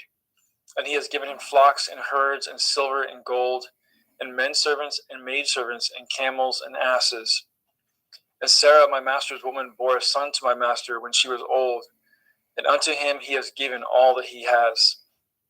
And my master made me swear, saying, You shall not take a woman to my son of the daughters of the Canaanim, in whose land I dwell. But you shall go to my father's house, and to my kindred, and take a woman unto my son. And I said unto my master, Perchance the woman will not follow me. And he said unto me, Yahweh, before whom I walk, will send his angel with you, and prosper your way. And you shall take a woman for my son of the kindred and of my father's house. Then shall you be clear from this my oath, when you come to my kindred. And if they give not you one, you shall be clear from my oath. And I came this day unto the well, and said, O Yahweh Elohai of my master Abraham, if now you do prosper my way which I go, behold, I stand by the well of water. And it shall come to pass that when the virgin comes forth to draw water, and I say to her, Give me, I pray you, a little water of your pitcher to drink. And she say to me, Both drink you, and also I will draw for your camels. Let the same be the woman whom Yahweh has appointed out for my master's son. And before I had done speaking in my heart, behold, Rivkah came forth with her pitcher on her shoulder, And she went down unto the well, and drew water. And I said unto her, Let me drink, I pray you. And she made haste, and let down her pitcher from her shoulder, and said, Drink, and I will give your camels drink also. So I drank, and she made the camels to drink also. And I asked her, and said, Whose daughter are you? And she said, The daughter of Bethuel, Nachor's son, whom Milcah bore unto him. And I put the earring upon her face, and the bracelets upon her hands. And I bowed down my head and worshipped Yahweh, and blessed Yahweh Elohai of my master Abraham, which had led me in the right way to take my master's brother's daughter unto his son. And now, if ye will deal kindly and truly with my master, tell me, and if not, tell me, that I may turn to the right hand or to the left. Then Lavan and Bethuel answered and said, The thing proceeds from Yahweh. We cannot speak unto you bad or good. Behold, Rivkah is before you. Take her and go, and let her be your master's son's woman, as Yahweh has spoken. And it came to pass that when Abraham's servant heard their words, he worshipped Yahweh, bowing himself to the earth. And the servant brought forth jewels of silver and jewels of gold, and raiment, and gave them to Rivkah. And he also gave to her brother and to her mother precious things. And they did eat and drink, he and the men that were with him, and tarried all night. And they rose up in the morning, and he said, Send me away unto my master. And her brother and her mother said, Let the damsel abide with us a few days, at the least 10. After that she shall go. And he said unto them, Hinder me not, seeing Yahweh has prospered my way. Send me away that I may go to my master. And they said, We will call the damsel and inquire at her mouth. And they called Rivkah and said unto her, Will you go with this man? And she said, I will go. And they sent away Rivkah their sister, and her nurse, and Abraham's servant, and his men. And they blessed Rivkah and said unto her, You are our sister. Be the mother of thousands of millions, and let your seed possess the gate of those which hate them. And Rivkah arose, and her damsels, and they rode upon the camels and followed the man. And the servant took Rivkah and went his way. And Yitzchak came from the way of the well of Beer-Lachoi-roi, for he dwelt in the country of the Negev. And Yitzchak went out to meditate in the field in the evening, and he lifted up his eyes and saw, and behold, the camels were coming. And Rivkah lifted up her eyes, and when she saw Yitzchak, she lighted off the camel. For she had said unto the servant, What man is this that walks in the field to meet us? And the servant had said, It is my master. Therefore she took a veil and covered herself. And the servant told Yitzchak all things that he had done. And Yitzchak brought her into his mother Sarai's tent, and took Rivkah, and she became his woman, and he loved her. And Yitzchak was comforted after his mother's death.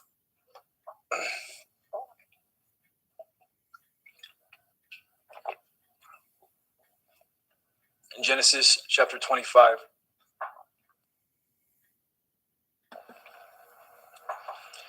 And again Abraham took a woman, and her name was Keturah. And she bore him Zimran, and Yokshan, and Medan, and Midian, and Yishbak, and Shuach. And Yokshan begot Shiva, and Dedan, and the sons of Dedan were Ashurim, Letushim, and Leumim. And the sons of Midian, Ephah, and Epher, and Hanok, and Avida, and Eldaah, and these were the children of Keturah. And Abraham gave all that he had unto Yitzchak. But unto the sons of the concubines which Abraham had, Abraham gave gifts, and sent them away from Yitzchak his son, while he yet lived, eastward unto the east country. And these are the days of the years of Abraham's life which he lived, 160 years. Then Abraham gave up his ruach, and died in a good old age, an old man and full of years, and was gathered to his people. And his sons Yitzchak and Yishmael buried him in the cave of Machpelah, in the field of Ephron, the son of Sokar, the Hittite, which is before Mamre, the field which Abraham purchased of the sons of Heth. There was Abraham buried, and Sarah his woman. And it came to pass after the death of Abraham, that Elohim blessed his son Yitzchak, and Yitzchak dwelt by the well of Be'er Lachai-roi. Now these are the generations of Yishmael, Abraham's son, whom Hagar the Mitzrayim, Sarah's handmaid, bore unto Abraham. And these are the names of the sons of Yishmael, by their names according to their generations: the firstborn of Yishmael, Nevayoth, and Kedar, and Adbeel, and Mibsam, and Mishma, and Duma, and Massa, Hadar, and Tema, Yatur, Naphish, and Kedama. These are the sons of Yishmael, and these are their names, by their towns and by their castles, 12 princes according to their nations. And these are the years of the life of Yishmael, 137 years. And he gave up his ruach and died, and was gathered unto his people. And they dwelt from Havilah unto Shur, that is before Mitzrayim, as you go towards Asherah. And he died in the presence of all his brethren. And these are the generations of Yitzchak, Abraham's son. Abraham begot Yitzchak, and Yitzchak was 40 years old when he took Rivkah to be his woman, the daughter of Bethuel, the Arami of Paddan Aram, the sister to Lavan, the Arami. And Yitzchak entreated Yahweh for his woman, because she was barren. And Yahweh was entreated of him, and Rivkah his woman conceived. And the children struggled together within her. And she said, If it be so, why am I thus? And she went to inquire of Yahweh. And Yahweh said unto her, 2 nations are in your womb, and 2 manner of people shall be separated from your generation. And the one people shall be stronger than the other people, and the elder shall serve the younger. And when her days to be delivered were fulfilled, behold, there were twins in her womb. And the first came out red, all over like a hairy garment, and they called his name Esau. And after that came his brother out, and his hand took hold on Esau's heel, and his name was called Yaakov. And Yitzchak was 80 years old when she bore them. And the boys grew, and Esau was a cunning hunter, a man of the field, and Yaakov was an upright man, dwelling in tents. And Yitzchak loved Esau because he did eat of his venison, but Rivkah loved Yaakov. And Yaakov sowed pottage, and Esau came from the field, and he was faint. And Esau said to Yaakov, Feed me, I pray you, with that same red pottage, for I am faint. Therefore his name was called Edom. And Yaakov said, Sell me this day your birthright. And Esau said, Behold, I am at the point to die, and what profit shall this birthright do to me? And Yaakov said, Swear to me this day. And he swore unto him, and he sold his birthright unto Yaakov. Then Yaakov gave Esau bread and pottage of lentils, and he did eat and drink, and rose up and went his way. Thus Esau despised his birthright.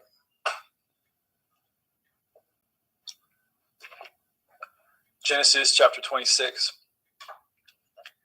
And there was a famine in the land beside the first famine that was in the days of Abraham.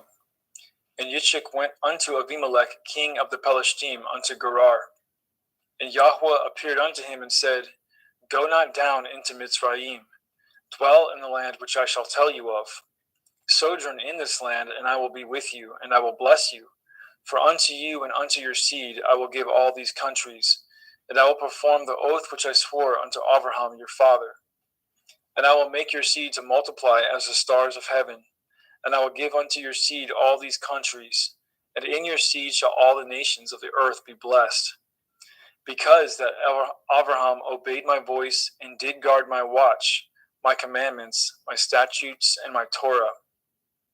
And Yitzchak dwelt in Gerar. And the men of the place asked him of his woman, and he said, She is my sister. For he feared to say, She is my woman, lest, said he, the men of the place should kill me for Rivkah, because she was fair to look upon. And it came to pass, when he had been there a long time, that Abimelech, king of the Pelishtim, looked out a window and saw, and behold, Yitzchak was sporting with Rivkah his woman. And Abimelech called Yitzchak and said, Behold, of a surety she is your woman, and how said you, She is my sister? And Yitzchak said unto him, Because I said, Lest I die for her. And Abimelech said, What is this you have done unto us? One of the people might lightly have lain with your woman, and you should have brought guiltiness upon us. And Abimelech charged all his people, saying, He that touches this man or his woman shall surely be put to death. Then Yitzchak sowed in that land, and received in the same year 100-fold, and Yahweh blessed him. And the man waxed great, and went forward, and grew until he became very great. For he had possession of flocks, and possession of herds, and great store of servants, and the Pelishtim envied him. For all the wells which his father's servants had dug in the days of Abraham his father, the Pelishtim had stopped them, and filled them with earth. And Abimelech said unto Yitzchak, Go from us, for you are much mightier than we. And Yitzchak departed thence, and pitched his tent in the valley of Gerar, and dwelt there. And Yitzchak dug the wells of water, which they had dug in the days of Abraham his father, for the Pelishtim had stopped them after the death of Abraham, and he called their names after the names by which his father had called them. And Yitzchak's servants dug in the valley, and found there a well of springing water. And the herdsmen of Gerar did strive with Yitzchak's herdsmen, saying, The water is ours. And he called the name of the well Esek, because they strove with him. And they dug another well, and strove for that also, and he called the name of it Sitnah. And he removed from thence, and dug another well, for that they strove not, and he called the name of it Rechoboth. And he said, For now Yahweh has made room for us, and we shall be fruitful in the land. And he went up from thence to Beersheba, and Yahweh appeared unto him the same night, and said, I am Elohai of Abraham your father. Fear not, for I am with you, and I will bless you, and multiply your seed for my servant Abraham's sake. And he built an altar there, and called upon the name of Yahweh, and pitched his tent there, and there Yitzchak's servants dug a well. Then Abimelech went to him from Gerar, and Akuzath, one of his friends, and Pekol, the chief captain of his army.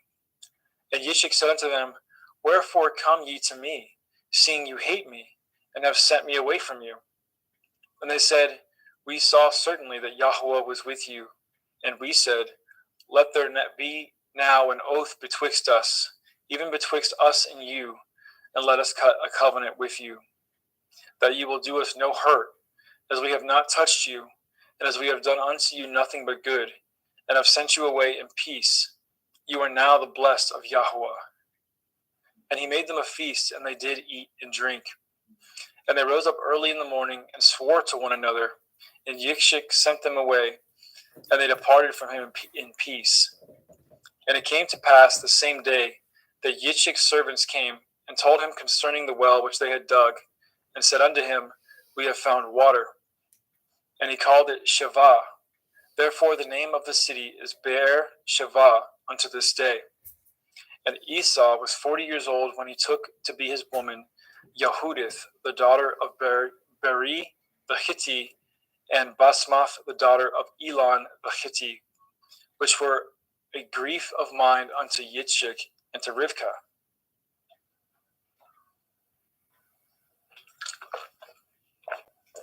Genesis 27.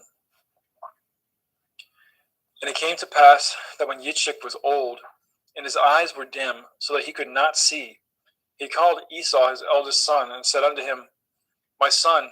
And he said unto him, Behold, here I am. And he said, Behold now, I am old, I know not the day of my death. Now therefore take, I pray you, your weapons, your quiver, and your bow, and go out to the field, and take me some venison, and make me savory meat, such as I love, and bring it to me, that I may eat it, that my soul may bless you before I die. And Rivkah heard when Yitzchak spoke to Esau his son, and Esau went to the field to hunt for venison and to bring it. And Rivkah spoke unto Yaakov her son, saying, Behold, I heard your father speak unto Esau your brother, saying, Bring me some venison, and make me savory meat, that I may eat and bless you before Yahweh, before my death. Now therefore, my son, obey my voice according to that which I command you. Go now to the flock, and fetch me from thence 2 good kids of the goats, and I will make them savory meat for your father, such as he loves. And you shall bring it to your father, that he may eat, and that he may bless you before his death. And Yaakov said to Rivkah his mother, Behold, Esau my brother is a hairy man, and I am a smooth man. My father perchance will feel me, and I shall seem to him as a deceiver, and I shall bring a curse upon me, and not a blessing. And his mother said unto him, Upon me be your curse, my son. Only obey my voice, and go fetch me them. And he went, and he fetched, and brought them to his mother. And his mother made savory meat, such as his father loved. And Rivkah took goodly raiment from her eldest son Esau, which were with her in the house, and put them upon Yaakov her younger son. And she put the skins of the kids of the goats upon his hands and upon the smooth of his neck. And she gave the savory meat, the bread, which she had prepared, into the hand of her son Yaakov. And he came unto his father and said, My father. And he said, Here I am. Who are you, my son? And Yaakov said unto his father, I am Esau, your firstborn. I have done according as you bade me. Arise, I pray you. Sit and eat of my venison, that your soul may bless me. And Yitzchak said unto his son, How is it that you have found it so quickly, my son? And he said, Because Yahweh Elohika brought it to me. And Yitzchak said unto Yaakov, Come near, I pray you, that I may feel you, my son, whether you be my very son Esau or not. And Yaakov went near unto Yitzchak his father, and he felt him, and said, The voice is Yaakov's voice, but the hands are the hands of Esau.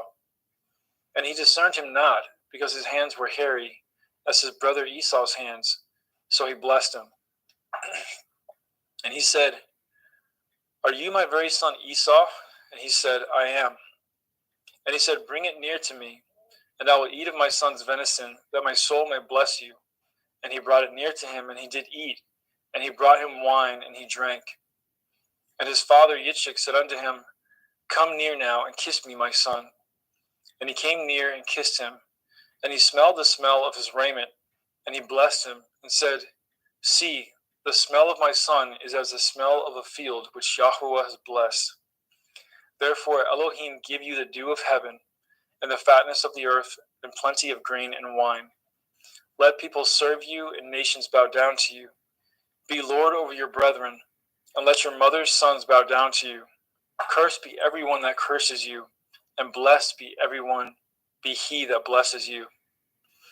And it came to pass, as soon as Yitzchak had made an end of blessing Yaakov, and Yaakov was yet scarce gone out from the presence of Yitzchak his father, that Esau his brother came in from his hunting.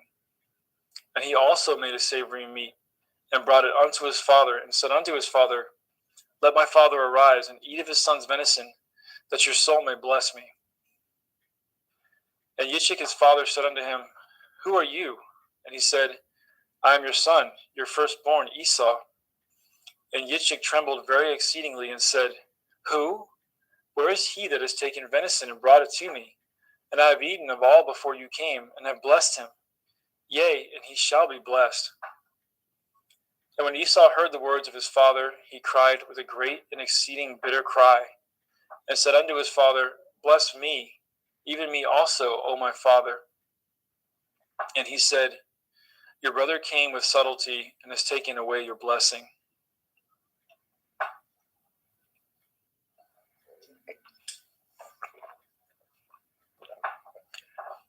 And he said, Is not he rightly named Yaakov? For he has supplanted me these 2 times. He took away my birthright, and behold, now he has taken away my blessing. And he said, Have you not reserved a blessing for me? And Yitzchak answered and said unto Esau, Behold, I have made him your lord, and all his brethren have I given to him for servants, and with grain and wine have I sustained him. And what shall I do now unto you, my son? And Esau said unto his father, Have you but one blessing, my father? Bless me, even me also, O my father. And Esau lifted up his voice and wept. And Yitzchak his father answered and said unto him, Behold, your dwelling shall be the fatness of the earth, and of the dew of heaven from above. And by your sword shall you live, and you shall serve your brother, And it shall come to pass when you shall have the dominion, that you shall break his yoke from off your neck. And Esau hated Yaakov because of the blessing wherewith his father blessed him. And Esau said in his heart, the days of mourning for my father are at hand. Then will I slay my brother Yaakov. And these words of Esau, her elder son, were told to Rivkah. And she sent and called Yaakov, her younger son, and said unto him, behold, your brother Esau, as touching you, comforts himself, purposing to kill you. Now therefore, my son, obey my voice and arise. Flee to Lavan, my brother, to Haran, and tarry with him a few days until your brother's fury turns away, until your brother's anger turn away from you, and he forget that which you have done to him. Then I will send and fetch you from thence. Why should I be deprived also of you both in one day? And Rivkah said to Eliashib, I am weary of my life because of the daughters of Heth. If Yaakov take a woman of the daughters of Heth, such as these which are of the daughters of the land, what good shall my life do to me? Genesis 28. And Yitzchak called Yaakov and blessed him, and charged him, and said unto him, you shall not take a woman of the daughters of Canaan. Arise, go to Padan Aram, to the house of Bethuel your mother's father, and take you a woman from thence of the daughters of Lavan your mother's brother. And El Shaddai bless you, and make you fruitful, and multiply you, that you may be a multitude of people, and give you the blessing of Abraham to you, and to your seed with you, that you may inherit the land wherein you are a stranger, which Elohim gave unto Abraham. And Yitzchak sent away Yaakov, and went to Padan Aram unto Lavan, son of Bethuel the Aramean, the brother of Rivkah, Yaakov and Esau's mother. When Esau saw that Yitzchak had blessed Yaakov, and sent him away to Padan Aram, to take him a woman from thence, and that as he blessed him he gave him a charge, saying, you shall not take a woman of the daughters of Canaan, and that Yaakov obeyed his father and his mother, and was gone to Padan Aram. And Esau, seeing that the daughters of Canaan pleased not Yitzchak his father, then went Esau unto Elishmael, and took unto the women which he had Machalath, the daughter of Ishmael, Abraham's son, the sister of Nevaioth, to be his woman. And Yaakov went out from Beersheba, and went towards Haran. And he lighted upon a certain place, and tarried there all night, because the sun was set. And he took the stones out of that place, and put them for his pillows, and lay down in that place to sleep. And he dreamed, and behold, a ladder set up on the earth, and the top of it reached to heaven. And behold, the angels of Elohim ascending and descending on it. And behold, Yahweh stood above it, and said, I am Yahweh Elohai of Abraham your father, and the Elohai of Yitzchak, the land whereon you lie. To you will I give it, and to your seed. And your seed shall be as the dust of the earth, and you shall spread abroad to the west, and to the east, and to the north, and to the south. And in you and in your seed shall all the families of the earth be blessed. And behold, I am with you, and will guard you in all places whither you go, and will bring you again into this land, for I will not leave you until I have done that which I have spoken to you of.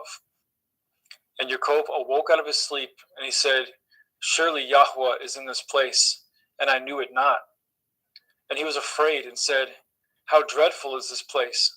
This is none other but the house of Elohim, and this is the gate of heaven. And Yaakov rose up early in the morning, and took the stone that he had put for his pillows, and set it up for a pillar, and poured oil upon the top of it. And he called the name of that place Beit El, but the name of that city was called Luz at the first. And Yaakov vowed a vow, saying, if Elohim will be with me, and will guard me in this way that I go, and will give me bread to eat and raiment to put on, so that I come again to my father's house in peace, then shall Yahweh be my Elohim. And this stone, which I have set for a pillar, shall be Elohim's house. And of all that you shall give me, I will surely give the 10th unto you. Genesis 29.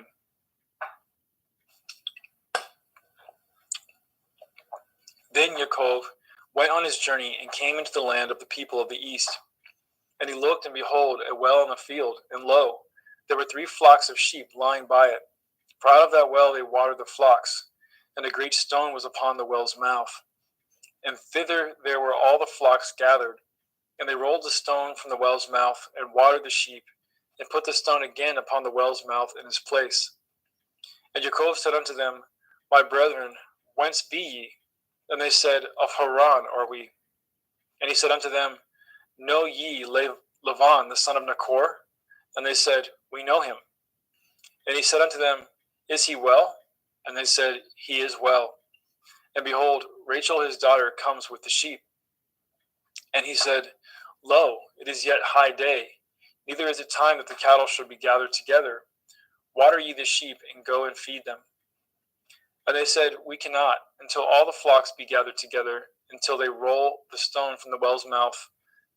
Then we water the sheep. And while he yet spoke with them, Rachel came with her father's sheep, for she kept them. And it came to pass, when Yaakov saw Rachel, the daughter of Lavan his mother's brother, and the sheep of Lavan his mother's brother, that Yaakov went near, and rolled the stone from the well's mouth, and watered the flock of Lavan his mother's brother. And Yaakov kissed Rachel, and lifted up his voice, and wept. And Yaakov told Rachel that he was her father's brother, and that he was Rivkah's son. And she ran and told her father. And it came to pass, when Lavan heard the tidings of Yaakov his sister's son, that he ran to meet him, and embraced him, and kissed him, and brought him to his house. And he told Lavan all these things. And Laban said to him, Surely you are a bone in my flesh. And he abode with him in the space of a month. And Laban said to Yaakov, Because you are my brother, should you therefore serve me for naught? Tell me, what shall your wages be? And Laban had 2 daughters. The name of the elder was Leah, and the name of the younger was Rachel. Leah was tender-eyed, but Rachel was beautiful and well-favored. And Yaakov loved Rachel, and said, I will serve you 7 years for Rachel, your younger daughter. And Laban said, It is better that I give her to you, than that I should give her to another man. Abide with me. And Yaakov served 7 years for Rachel, and they seemed unto him but a few days, for the love that he had to her. And Yaakov said unto Laban, Give me my woman, for my days are fulfilled, that I may go in unto her. And Laban gathered together all the men of the place, and made a feast. And it came to pass in the evening that he took Leah his daughter, and brought her to him, and he went in unto her. And Laban gave unto his daughter Leah Zilpah his maid for a handmaid. And it came to pass that in the morning, behold, it was Leah. And he said to Laban, What is this you have done unto me? Did I not serve you for Rachel? Wherefore then have you beguiled me?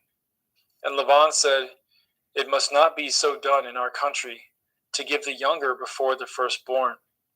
Fulfill her week, and we will give you this also for the service which you shall serve me yet 7 other years.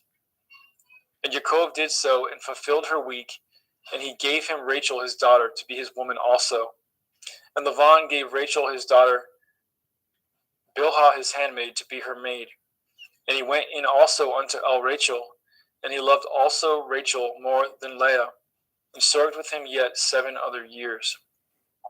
And when Yahweh saw that Leah was hated, he opened her womb, but Rachel was barren.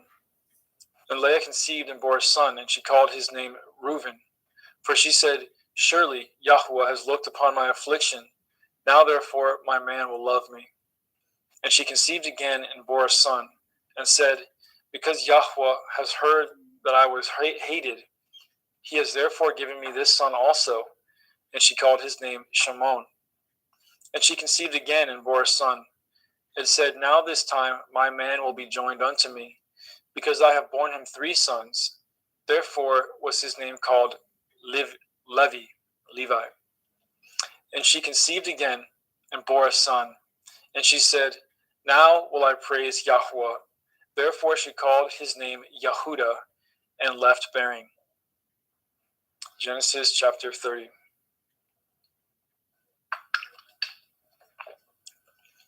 And when Rachel saw that she bore Yaakov no children, Rachel envied her sister, and said unto Yaakov, Give me children, or else I die.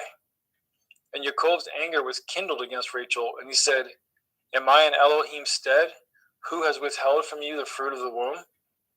And she said, Behold, my maid Bilhah, go in unto her, and she shall bear upon my knees, that I may also have children by her. And she gave him Bilhah her handmaid to be his woman, and Yaakov went in unto her. And Bilhah conceived and bore Yaakov a son. And Rachel said, Elohim has judged me, and has also heard my voice, and has given me a son. Therefore called she his name Dan. And Bilhah, Rachel's maid, conceived again, and bore Yaakov a second son.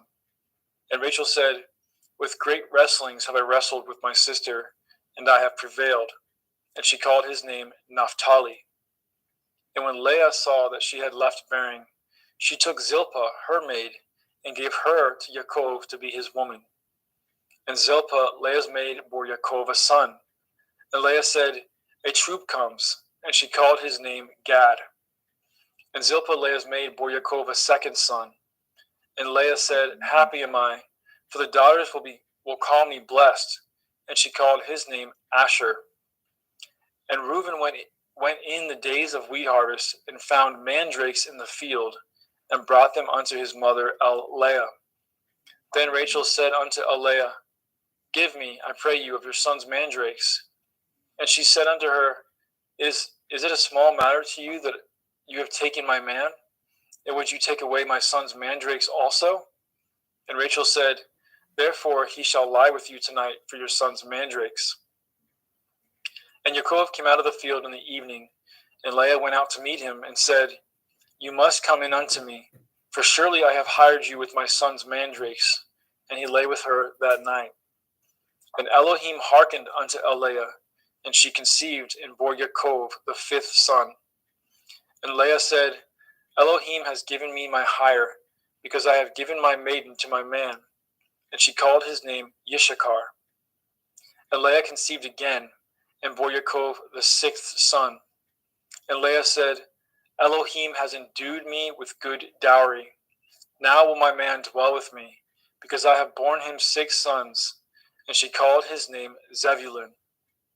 And afterwards she bore a daughter, and called her name Dinah. And Elohim remembered Rachel, and Elohim hearkened to her, and opened her womb.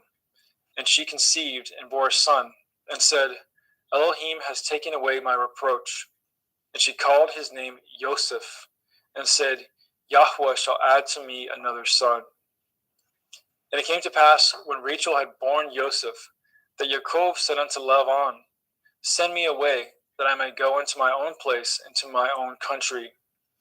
Give me my woman and my children, for whom I have served you, and let me go, for you know my service which I have done to you.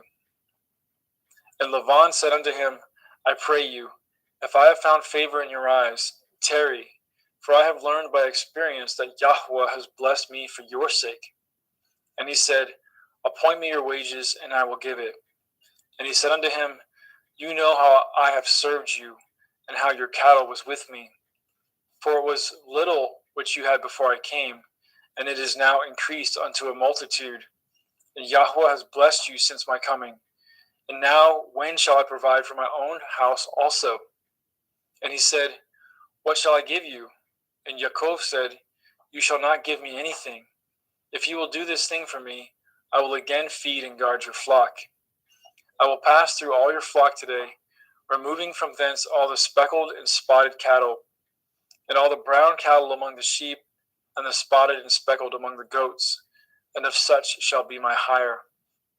So shall my righteousness answer for me in time to come, when it shall come for my hire before your face.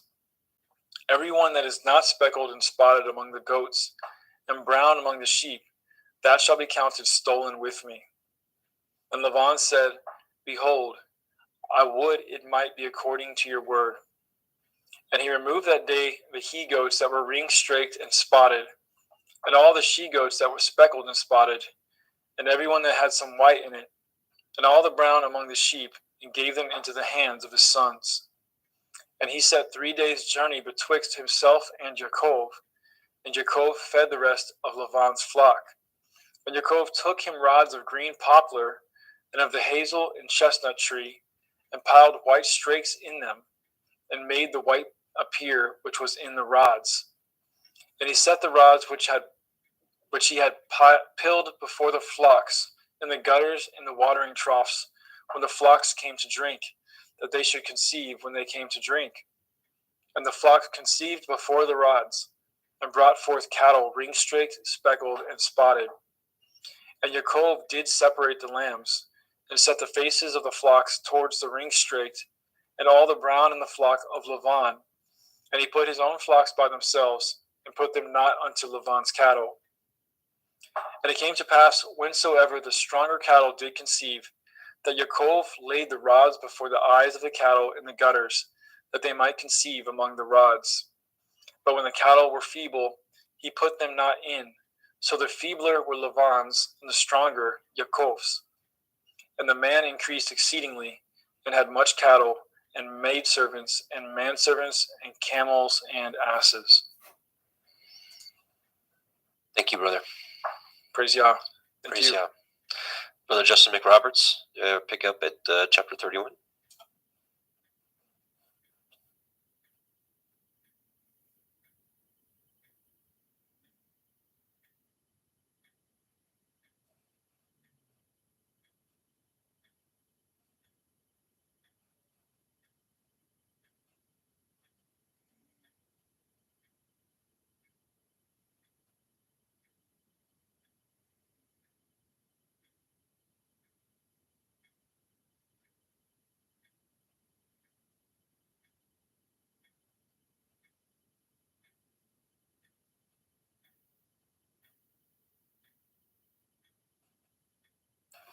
I apologize for that. Genesis 31. And he heard the words of Laban's son, saying, Yaakov has taken away all was our father's, and of that which was our father's has he gotten, and of all his glory. And Yaakov beheld the countenance of Laban, and behold, it was not toward him as before. And Yahweh said unto Yaakov, Return unto the land of your fathers, and to your kindred, and will be with you. And Yaakov sent and called Rachel and Leah to the field unto his flock, and said unto them, I seeth your father's countenance, that it is not toward me as before, but the Elohim of my father has been with me. And ye know that with all my power I have served your father. And your father has deceived me, and changeth my wages 10 times, but Elohim suffered him not to hurt me. And if he said thus, the speckle shall be your wages, then all the cattle bore speckled. And if he said thus, the ring straight shall be your hire, then bore all the cattle ring straight. Thus Elohim has taken away the cattle of your father and given them to me. And it came to pass at the time that the cattle conceived, that I lifted up my eyes, and I saw in a dream. And behold, the rams which leaped upon the cattle were ring-straight, speckled, and grizzled. And the angel of Elohim spoke unto me in a dream, saying, Yaakov. And I said, Here am I. And he said, Lift up now your eyes, and see, all the rams which leap upon the cattle are ring-straight, speckled, and grizzled. For I have seen all that Laban does unto you. And he said, And I am the Elohim of Bethel, which you anointed the pillar, and were vowed a vow unto me. Now arise, get you out from this land, and return unto the land of your kindred. And Rachel and Leah answered and said unto him, Is there yet any portion or inheritance for us in your father's house? Are we not counted of him strangers? For he has told us, and has quite devoured also our money. For all the riches which Elohim has taken from our father, that is ours, and our children's. Now then, whatsoever Elohim has said unto you, do. Then Yaakov rose up and said unto his sons, with his women upon camels, and he carried away with all his cattle and with all his goods which he had gotten, the cattle of his getting, which he had gotten in Paddan Aram, for to go to Yitzhak his father in the land of Canaan. And Laban went to shear at the sheep, and Rachel had stolen at the teraphim that were her father's. And Yaakov stole away if unawares to Laban the Aramean, in that he had told him not that he fled. So he fled with all that he had, and he rose up and passed over the river, and setteth his face toward Mount Gilead. And it was told Laban on the 3rd day that Yaakov was fled. And he tooketh his brethren with him, and pursued after him 7 days' journey, and they overtook him in Mount Gilead. And Elohim came to Laban the Aramean in the dream by night, and said unto him, Take heed that you speak not to Yaakov, neither good or bad. Then Laban overtooketh Yaakov, Now Yaakov had pitched his tent in the mount, and Laban with his brethren pitched in the mount of Gilead. And Laban said to Yaakov, "What have you done that you have stolen away as unawares to me, and carried away my daughters and captives, taken with the sword? Wherefore did you flee away secretly and steal away from me, and did not tell me, that I might have sent you away with mirth and with songs, with tabret and harp, and have not suffered me to kiss my sons and my daughters? You have now done foolishly in so doing. Is it in the power of my hand to do you hurt? But the Elohim of your father spoke unto me yesternight, saying, Take heed that you speak not to Yaakov, either good or bad. And now, though you would needs be gone, because you sore longed after your father's house, yet wherefore have you stoleneth my Elohim? And Yaakov answered and said to Laban, Because I was afraid, for I said, Perchance you would take by force your daughters from me. With whomsoever you findeth your Elohim, let him not live. Before our brethren, discern what is yours with me, and take it to you. For Yaakov knew not that Rachel had stolen them. And Laban went into Yaakov's tent, and into Leah's tent, and into the two maiden servants' tents, but he found them not. Then went he out of Laban's tent, and entered into Rachel's tent. Now Rachel had taken up the teraphim, and put them in the camel's furniture, and sat upon them. And Laban searched all the tent, but he found them not. And she said to her father, Let it not displease my lord, that I cannot rise up before you, for the custom of women is upon me. And he searched, but found not the teraphim. And Yaakov was wroth, and showed with Laban. And Yaakov answered and said to Laban, What is my transgression? What is my sin, that you have hotly pursued after me? Whereas you have searched all my stuff, what have you found of all your household stuff? Set it here before my brethren and your brethren, that they may be judged betwixt us both. This 20 years have I been with you. Your ewes and your she-goats have not cast their young, and the rams of your flock have I not eaten. That which was torn of beasts I brought not unto you. I bore the loss of it. Of my hand did you require it, whether stolen by day or stolen by night. And thus I was in the day that the drought consumed me, and the frost by night, and my sleep departed from my eyes. Thus have I been 20 years in your house. I served you 14 years for your 2 daughters, and 6 years for your cattle, and you have changed my wages 10 times. Except the Elohai of my father, the Elohai of Abraham, and the fear of Yitzhak had been with me, surely you had sent me away now empty. Elohim has seen of my affliction, at the labor of my hands, and rebuked you yesternight. And Laban answered and said unto Yaakov, These daughters are my daughters, and these children are my children, and these cattle are my cattle, and all that you see is mine. And what can I do this day unto these my daughters, or unto these children which they have borne? Now therefore, let us cut a covenant, I and you, and let it be for a witness between me and you. And Yaakov took a stone and set it up for a pillar, and Yaakov set it unto his brethren Gasher stones, and they took stones and made a heap, and they did eat there upon the heap. And Laban called it Yegar Sahudutha, but Yaakov called it Gal-Aid. And Laban said, This heap is a witness between me and you this day. Therefore was the name of it called Gali. And Mitzpah, for he said, Yahweh watch between me and you when we are absent one from another. If you shall afflicteth my daughters, or if you shall take other women besides my daughters, no man is with us. See Elohim is witness betwixt me and you. And Laban said to Yaakov, Behold this heap, and behold this pillar which I have cast betwixt me and you. This heap be witness, and this pillar be witness, that I will not pass over at this heap to you, and you shall not pass over at this heap and at this pillar unto me for harm. The Elohai of Abraham and the Elohai of Nachor and the Elohai of their father judged betwixt us. And Yaakov swore by the fear of his father Yitzhak. Then Yaakov offered sacrifice upon the mountain, called his brethren to eat bread, and they did eat bread and tarried all night in the mount. And early in the morning Laban rose up and kissed his sons and his daughters and blessed them, and Laban departed and returned unto his place. Genesis chapter 32. And Yaakov went on his way, and the angels of Elohim met him. And when Yaakov saw them, he said, This is Elohim's host. And he called the name of that place Machanaim. And Yaakov sent messengers before him to Esau his brother unto the land of Seir in the country of Edom. And he commanded them, saying, Thus shall you speak unto my lord Esau, your servant Yaakov, says thus, I have sojourned with Laban, and stayed there until now. And I have oxen and asses, flocks and men servants and women servants. And I have sent to tell my lord that I may find grace in your sight. And the messengers returned to Yaakov, saying, We came to your brother Esau, and also he comes to you, and 400 men with him. Then Yaakov was greatly afraid and distressed, and he divided his people that was with him, and his flocks, and his herds, and his camels in 2 bands, and said, If Esau come to the one company and smite it, then the other company which is left shall escape. And Yaakov said, O Elohai of my father Abraham, and Elohai of my father Yitzhak, Yahweh, which said unto me, Return unto your country and to your kindred, and I will deal with you. I am not worthy of the least of all the mercies and of all the truth which you have showed unto your servant. For with my staff I passed over this Yarden, and now I am become 2 bands. Deliver me, I pray you, from the hand of my brother, from the hand of Esau, for I fear him, lest he will come and smite me and the mother with the children. And you said, I will surely do you good, and maketh your seed as the sand of the sea, which cannot be numbered for multitude.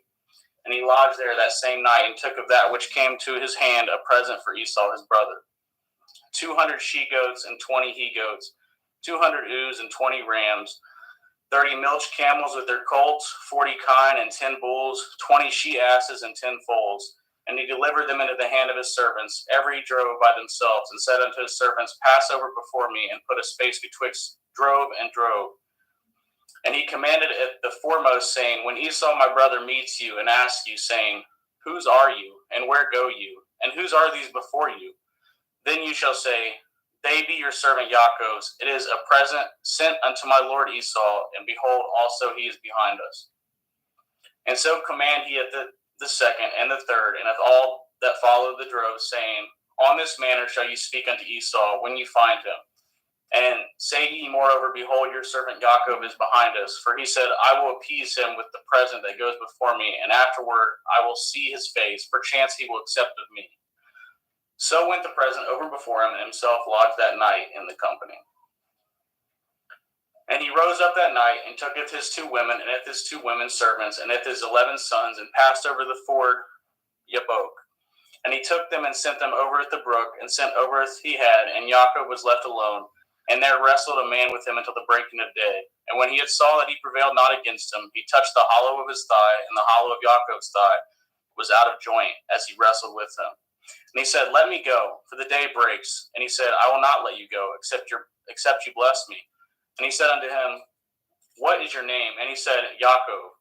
And he said, Your name shall be called no more Yaakov, but Yashrael. For as a prince have you power with Elohim and with men, and have prevailed. And Yaakov asked him and said, Tell me, I pray you, your name. And he said, Wherefore is it that you do ask after my name? And he blessed him there. And Yaakov called the name of that place Penuel, for I have seen Elohim face to face, and my life is preserved. And as he passed over Penuel, the sun rose upon him, and he halted upon his thigh.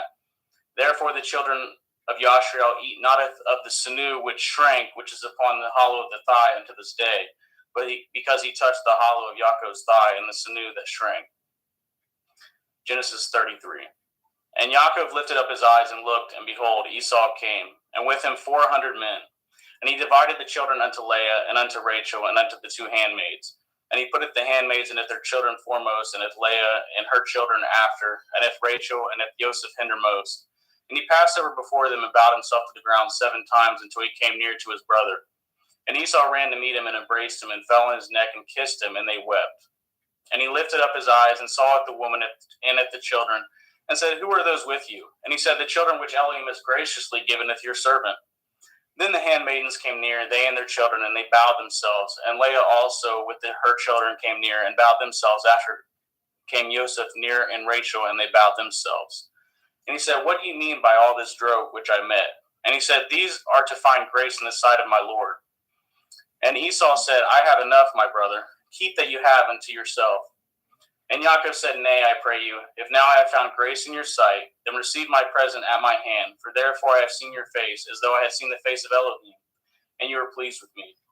Take, I pray you, with my blessing that is brought to you, because Elohim has dealt graciously with me, and because I have enough. And he urged him, and he took it. And let us take our journey, and let us go, and I will go before you.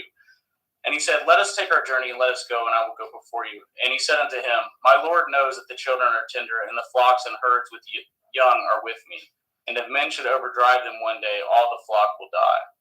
Let my Lord, I pray you, pass over before his servant, and I will lead on softly, according as the cattle that goes before me, and the children be able to endure, until I come unto my Lord, unto Seir.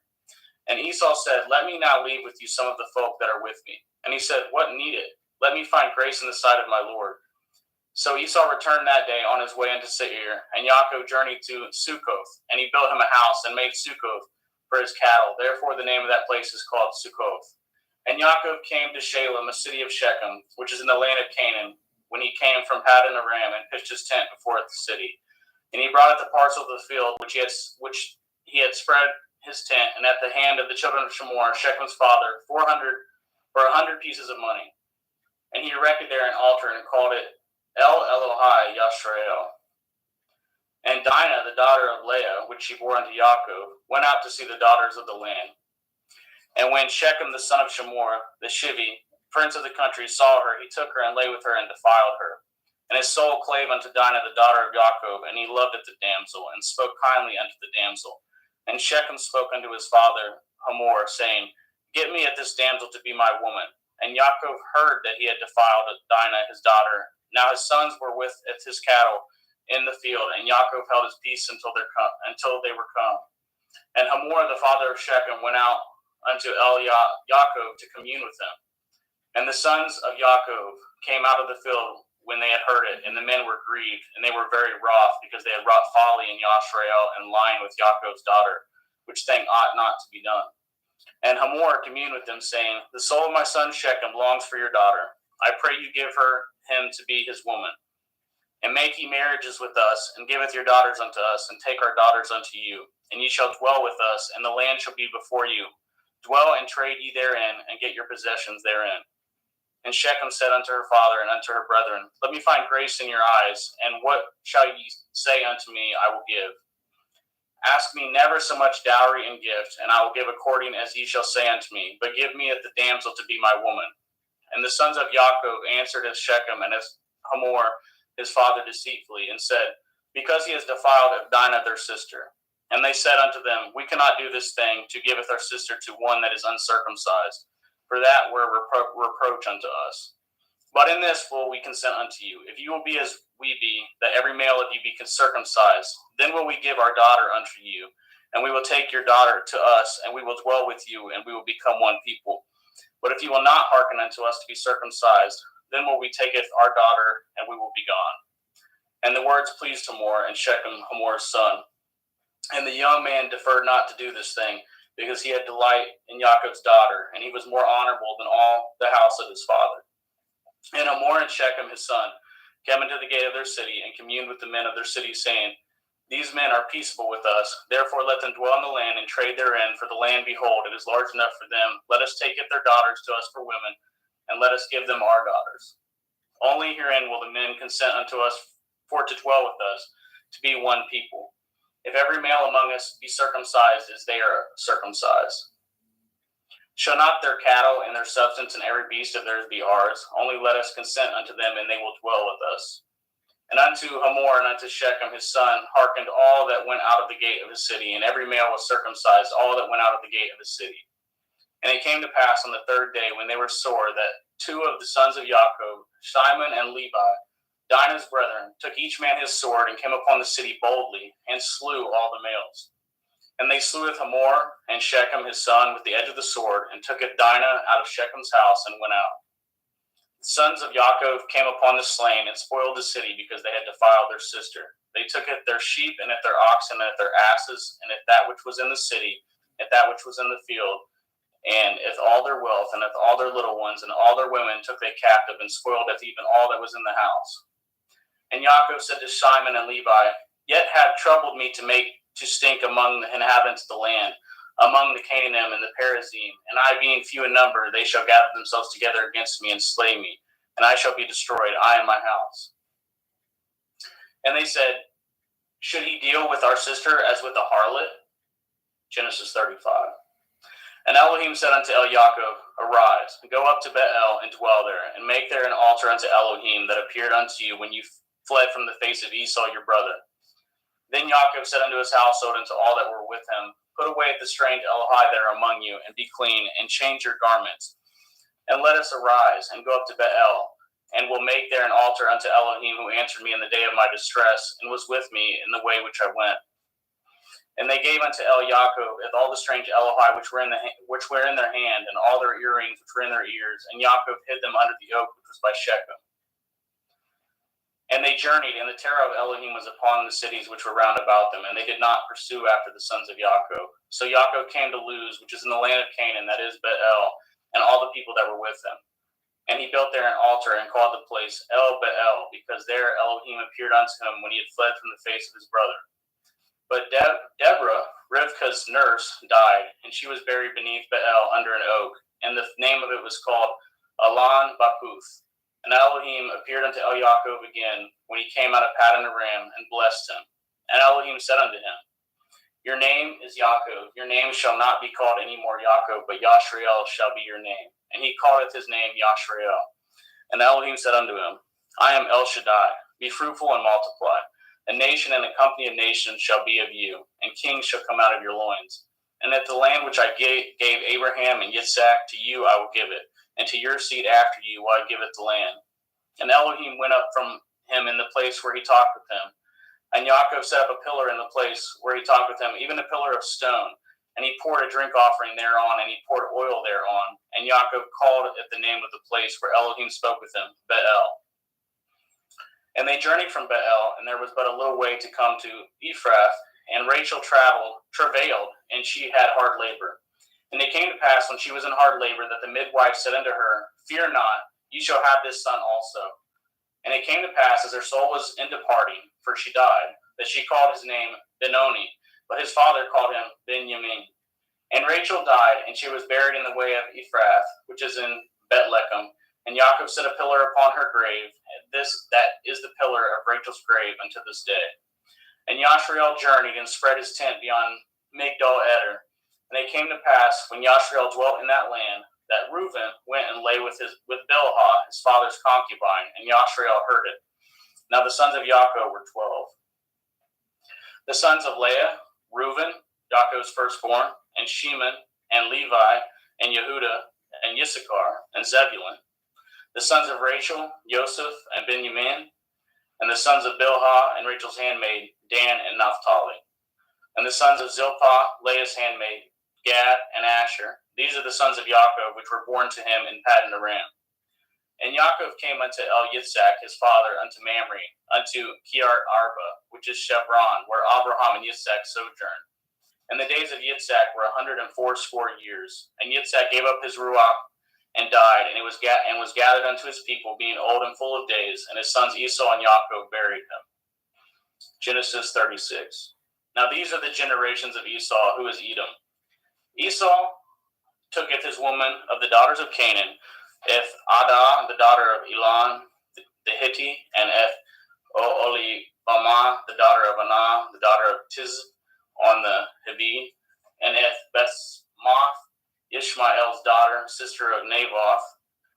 And Adah bore to Esau Eth Eliphaz, and Basmath bore Eth Reuel, and Oholibamah bore Eth Yeish, and Eth Ya'alam, and Eth Korach. These are the sons of Esau, which were born unto him in the land of Canaan.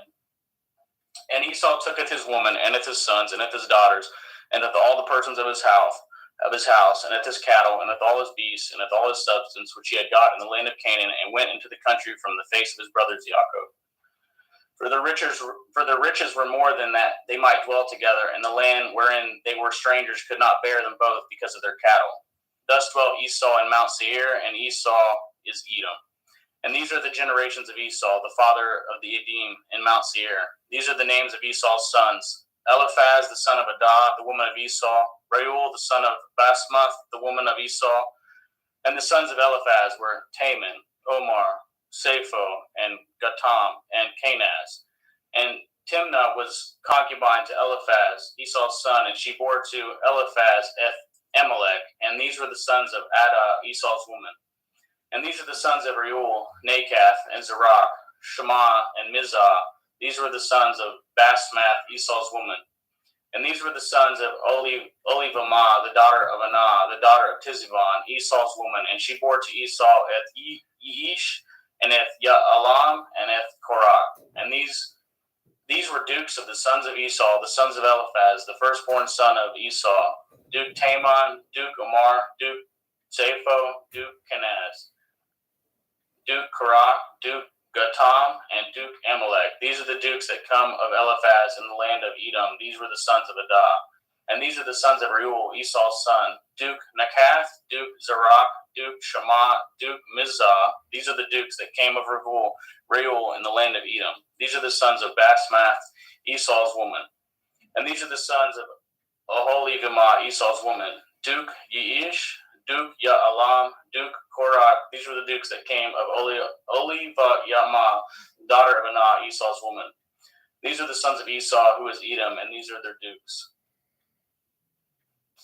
These are the sons of Seir, the Hori, who inhabited the land, Lotan, and Shoval, and Tizibon, and Anah, and Dishon, and Etzer, and Dishon. These are the dukes of Horium, and the children of Seir in the land of Edom. And the children of Lotan were Harai and Haman, and Lotan's sister was Timnah. And the children of Shoval were these: Elion, Menakath, and Ebal, Shephi, and Onam. And these are the children of Tevion, both Ayah and Anah. And this was Anah that founded the mules in the wilderness, and he fed the asses of Tiziv on his father. And the children of Anah were these: Dishon and Oholibamah, the daughter of Anah. And these are the children of Dishon: Himdan and Eshban and Yithran and Haran. The children of Etzer are these: Bilhan and Zabon and Akon. The children of Dishon are these: Uts and Aran. These are the dukes that came of the Chorim: Duke Lotan, Duke Shoval, Duke Sivan, Duke Anah, Duke Dishon, Duke Etzer, Duke Dishon. These are the dukes that came of Hori among their dukes in the land of Seir. And these are the kings that reigned in the land of Edom, before they reigned any king over the children of Yashrael. And Bela, the son of Beor, reigned in Edom, and the name of his city was Dinhabah. And Bela died, and Jovab, the son of Zerach of Botzrah, reigned in his stead. And Jovab died, and Shusham of the land of Taimani reigned in his stead. And Husham died, and Hadad, son of Bedad, who smoteth Midian in the field of Moab, reigned in his stead, and the name of his city was Aviath. And Hadad died, and Sumlah of Mesrekah reigned in his stead. And Samlah died, and Shaul of Rechoboth by the river reigned in his stead. And Shaul died, and Baal Shanan, the son of Achbor, reigned in his stead. And Baal Hanan, the son of Achbor, died, and Hadar reigned in his stead. And the name of his city was Pau, and his woman's name was Mehetabel, and the daughter of Metred, the daughter of Mezahav. And these are the names of the dukes that came of Esau, according to their families, after their places, by their names: Dukes Timnah, Duke Eliah, Duke Yetheth, Duke Olihavamah, Duke Elah, Duke Pion, Duke Kenaz, Duke Taman, Duke Mithitzer, Duke Magdiel, Duke Eram. These be the dukes of Edom, according to their habitations in the land of their possessions. He is Esau, the father of the Edomim. Genesis chapter 37. And Yaakov dwelt in the land wherein his father was a stranger, in the land of Canaan. These are the generations of Yaakov. Joseph, being 17 years old, was feeding a flock with his brethren, and the lad was with his sons of Bilhah, and with the sons of Zilpah, his father's woman. And Joseph broughteth unto his father their evil report. Now Yashrael loved Joseph more than all his children, because he was the son of his old age, and made him a coat of many colors. And when his brethren saw that their father loved him more than all his brethren, they hated him and could not speak peaceably unto him. And Joseph dreamed a dream, and he told it his brethren, and they hated him yet the more. And he said unto them, Hear, I pray you, this dream which I have dreamed. For behold, we were binding sheaves in the field, and lo, my sheaf arose, and also stood upright. And behold, your sheaf stood round about, and made obeisance to my sheaf. And his brethren said to him, Shall you indeed reign over us, or shall you indeed have dominion over us? And they hated him yet the more for his dreams and for his words. And they dreamed yet another dream, and told it his brethren, and said, Behold, I have dreamed a dream more, and behold, the sun and the moon and 11 stars made obeisance to me. And he told it to his father and to his brethren, and his father rebuked him, and said unto him, What is this dream that you have dreamed? Shall I and your mother and your brethren indeed come bow down ourselves to you, to the earth? And his brethren envied him, but his father observed this saying. And his brethren went to feed their father's flock in Shechem. And Yashrael said unto Elioseph, Do not your brethren feed the flock in Shechem? Come, and I will send you unto them. And he said to him, Here am I. And he said unto him, Go, I pray you, seeth whether it will be well with your brethren, and if well with your flocks, and bring me word again. So he sent him out of the valley of Chevron, and he came to Shechem. And a certain man found him, and behold, he was wandering in the field. And the man asked him, saying, What do you seek? And he said, I seeketh my brethren. Tell me, I pray you, where they feed their flocks. And the man said, They departed hence, for I heard them say, Let us go to Dothan. And Joseph went after his brethren, and found them in Dothan. And when they saw him afar off, even before he came near unto them, they conspired against him to slay him. And they said one to another, Behold, this dreamer comes. Come now, therefore, and let us slay him, and cast him into some pit. And we will say, Some evil beast has devoured him, and we shall see what will become of his dreams. And Reuben heard it, and delivered him out of their hands, and said, Let us not kill him. And Reuben said unto them, Shed no blood, but cast him into this pit that is in the wilderness, and lay no hand upon him, that he might rid him out of their hands, to deliver him to his father again. And it came to pass, when Joseph was come unto his brethren, that they stripped Joseph out of his coat, and the coat of many colors that was on him. And they took him and cast him into a pit, and the pit was empty. There was no water in it. And they sat down to eat bread, and they lifted up their eyes and looked, and behold, a company of Ishmaelim came from Gilead with their camels, bearing spicery and balm and myrrh, going to carry it down to Mitzrayim. And Yehuda said unto his brethren, What profit is it if we slayeth our brother and concealeth his blood? Come and let us sell him to the Ishmaelim, and let not our hand be upon him, for he is our brother and our flesh. And his brethren were content. Then there passed by Midianim merchantmen, and they drew and lifted up Joseph out of the pit, and sold Joseph to the Ishmaelim for 20 pieces of silver, and they brought Joseph into Mitzrayim. And Reuben returned into the pit, and beheld Joseph was not in the pit, and he returned his clothes, and he returned unto his brethren, and said, The child is not, and I, whither shall I go? And they took Joseph's coat, and killed a kid of the goats, and dipped the coat in the blood. And they sent the coat of many colors, and they brought it to their father, and said, This have we found. Know now whether it be your son's coat or no. And he knew it, and said, It is my son's coat. An evil beast has devoured him. Joseph is without doubt rent in pieces. And Yaakov rent his clothes, and put sackcloth upon his loins, and mourned for his son many days. And all his sons and all his daughters rose up to comfort him, but he refused to be comforted. And he said, For I will go down into Sheol unto my son mourning. Thus his father wept for him.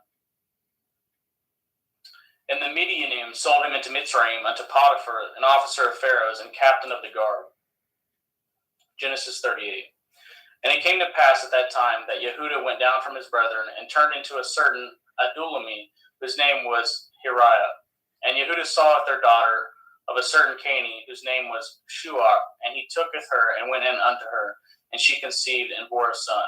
And he called his name And she conceived again, and bore a son, and she called his name Onan. And yet she again conceived, and bore a son, and called his name Shelach. And he was at Keziv, and when she bore him. And Yehuda took a woman from his firstborn, whose name was Tamar. And Yehuda's firstborn, was wicked in the sight of Yahweh, and Yahweh slew him. And Yehuda said unto Onan, Go in unto your brother's woman, and marry her, and raise up seed to your brother. And Onan knew that the seed should not be his. And it came to pass, when he went in unto his brother's woman, that he spilled it on the ground, lest that he should give seed to his brother. And the thing which he did displeased Yahweh, wherefore he slew him also. Then said Yehuda to Tamar, to his daughter-in-law, Remain a widow at your father's house, till Shelach my son be grown. For he said, Lest perchance he die also, as his brethren did. And Tamar went and dwelt in her father's house. And in the process of time, the daughter of Shuach, Yehuda's woman, died, and Yehuda was comforted, and went up into his sheep shears to Timnath, and he and his friend Hiriah the Adulami. And it was told Tamar, saying, Behold, your father-in-law goes up to Timnah to shear his sheep. And she put her widow's garments off from her, and covered her with a veil, and wrapped herself, and sat in an open place, which is by the way to Timnah. For she saw that Shelach was grown, and she was not given unto him to be his woman. When Yehuda saw her, he thought her to be a harlot, because she had covered her face. And he turned unto her by the way and said, Go to, I pray you, let me come in unto you, for he knew not that she was his daughter-in-law. And she said, What will you give me that you may come in unto me? And he said, I will send you a kid from the flock. And she said, Will you give me a pledge till you send it? And he said, What pledge shall I give you? And she said, Your signet and your bracelets, your staff that is in your hand. And he gave it to her and came in unto her, and she conceived by him. And she arose and went away and laid by her veil from her and put on the garments of her widowhood. And Yehuda senteth the kid by the hand of his friend, the Adullamite, to receive his pledge from the woman's hand, but he found her not. Then he asketh the men of the place, saying, Where is the harlot that was openly by the wayside? And they said, There was no harlot in this place. And he returned to El-Yehuda and said, I cannot find her. And also the men of the place said that there was no harlot in this place. And Yehuda said, Let her take it to her, lest we be shamed. Behold, I sent this kid, and you have not found her. And it came to pass about 3 months after that she was told Yehuda, saying, Tamar, your daughter-in-law, has played the harlot, and also, behold, she is with child by whoredom. And Yehuda said, Bring her forth, and let her be burnt. When she was brought forth, she sent to her father-in-law, saying, By the man whose these are, am I with child? And she said, Discern, I pray you, whose are these? The signet and bracelets and staff. And Yehuda acknowledged them and said, She has been more righteous than I, because that I gave her not to Shelach my son, and he knew her again no more. And it came to pass in the time of her travail, that behold, twins were in her womb. And it came to pass when she travailed, that the one put out his hand, and the midwife took and bound upon his hand a scarlet thread, saying, This came out first. And it came to pass as he drew back his hand, that behold, the brother came out, and she said, Have you broken forth? This breach be upon you. Therefore his name is called Peretz. And afterward came out his brother, that had a scarlet thread upon his hand, and his name was called Zerah. Genesis chapter 39. And Joseph was brought down to Mitzrayim, and Potiphar, an officer of Pharaoh, captain of the guard, a Mitzri, brought him of the hands of the Ishmaelim, which had brought him down thither. And Yahuwah was with Joseph, and he was a prosperous man, and he was in the house of his master, the Mitzri. And his master saweth that Yahuwah was with him, and that Yahuwah made all that he did to prosper in his hand. And Joseph found grace in his sight, and he served him, and he made him overseer over his house, and all that he had put in his hand.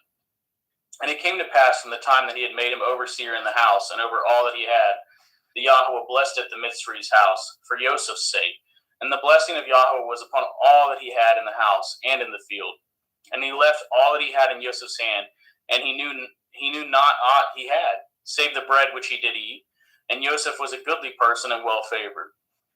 And it came to pass after these things that his master's woman casteth her eyes upon El-Joseph, and she said, Lie with me. But he refused, and said unto his master's woman, Behold, my master knows not which is with me in the house, and he has committed all that he has to my hand. There is none greater in this house than I, neither has he kept anything from me but you. Because you are his woman, how then can I do this great wickedness and sin against Elohim? And it came to pass, as she spoke to El-Joseph day by day, that he hearkened not unto her, to lie by her, or to be with her. And it came to pass about this time, that Joseph went into the house to do his business, and there arose none of the men of the house there within. And she caught him by the garment, saying, Lie with me. And he left his garment in her hand, and fled, and got him out. And it came to pass, when she saw that he had left his garment in her hand, and was fled forth, that she called unto the men of the house, and spoke unto them, saying, See, he has brought in an Ivri unto us, to mock us. He came in unto me to lie with me, and cried with a loud voice. And it came to pass, when he had heard that I lifted up my voice and cried, that he left his garment with me, and fled, and got him out. And she laid up his garment by her, until his Lord came home. And she spoke unto him according to these words, saying, The Ivri servant which you have brought unto us came in unto me to mock me. And it came to pass, as I lifted up my voice and cried, that he left his garment with me, and fled out. And it came to pass, when his master heard the words of his woman, which she spoke unto him, saying, After this manner did your servant to me, that his wrath was kindled. And Joseph's master took him, and put him in the prison, a place where the king's prisoners were bound, and he was there in prison. But Yahuwah was with Joseph, and showed him mercy, and gave him favor in the sight of the keeper of the prison. And the keeper of the prison committed to Joseph's hand all the prisoners that were in the prison, and if whatsoever they did there, he was the doer of it. The keeper of the prison looked as not to anything that was under his hand, because Yahweh was with him, and that which he did, Yahweh made him to prosper. Genesis chapter 40. And it came to pass after these things, that the butler of the king of Mitzrayim and his baker had offended the Lord, the king of Mitzrayim. And Pharaoh was wroth against two of his officers, against the chief of his butlers, and against the chief of his bakers.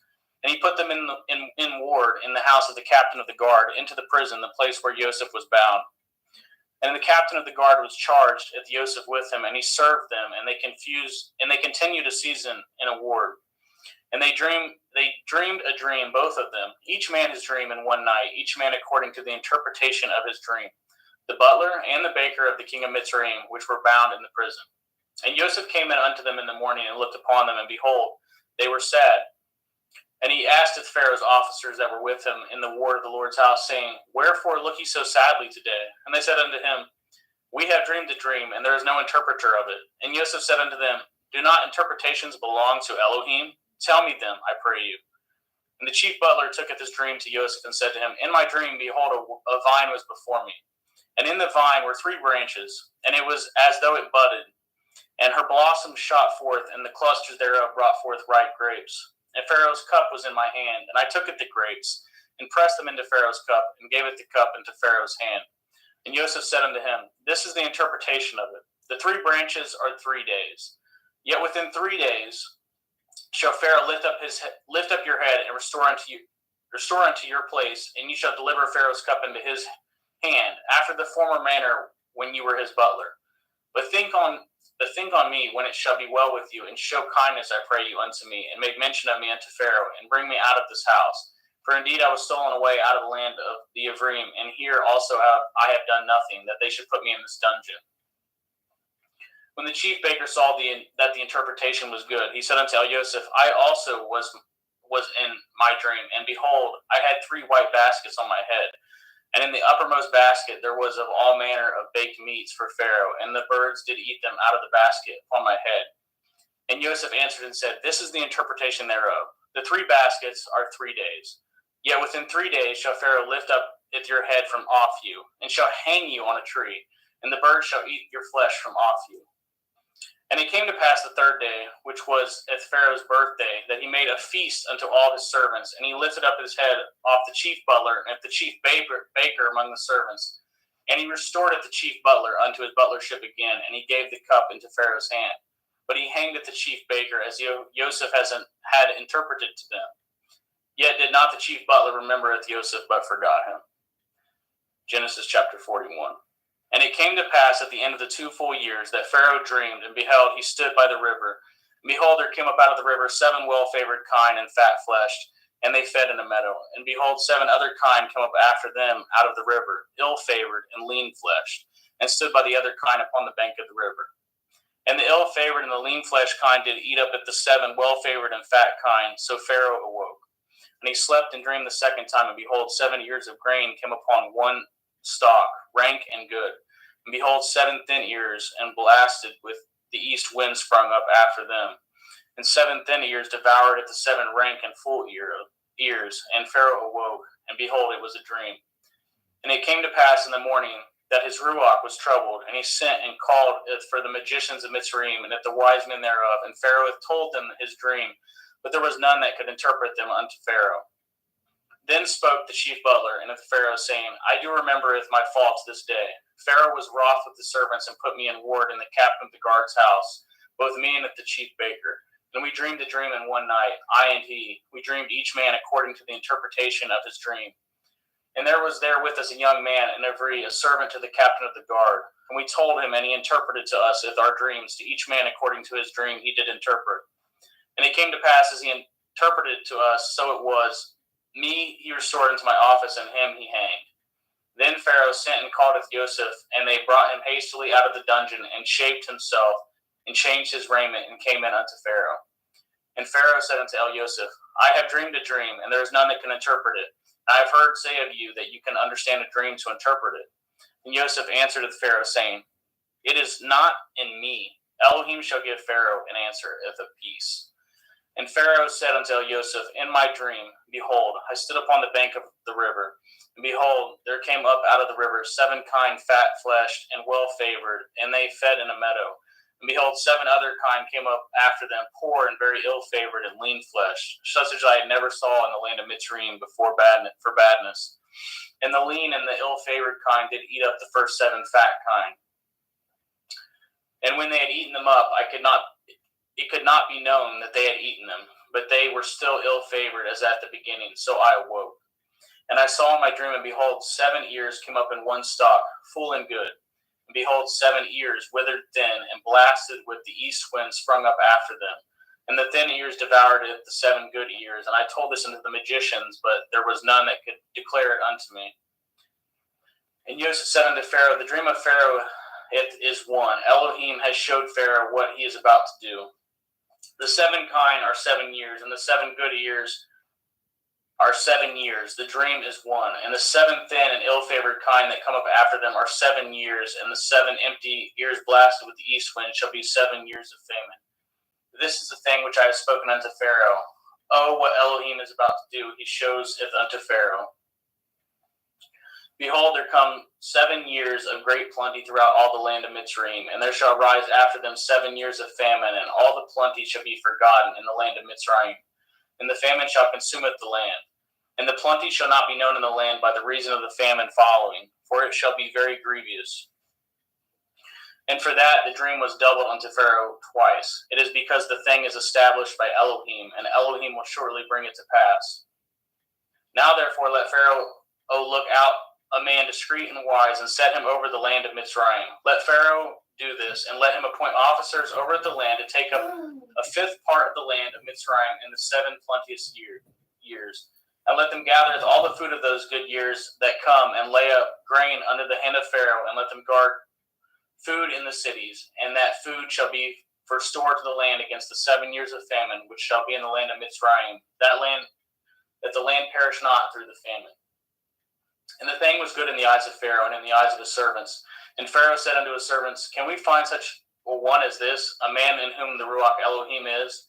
And Pharaoh said unto Joseph, for as much as Elohim has showed you with all this, there is none so discreet and wise as you are. You shall be over my house, and according to your word shall all my people be ruled. Only in the throne will I be greater than you.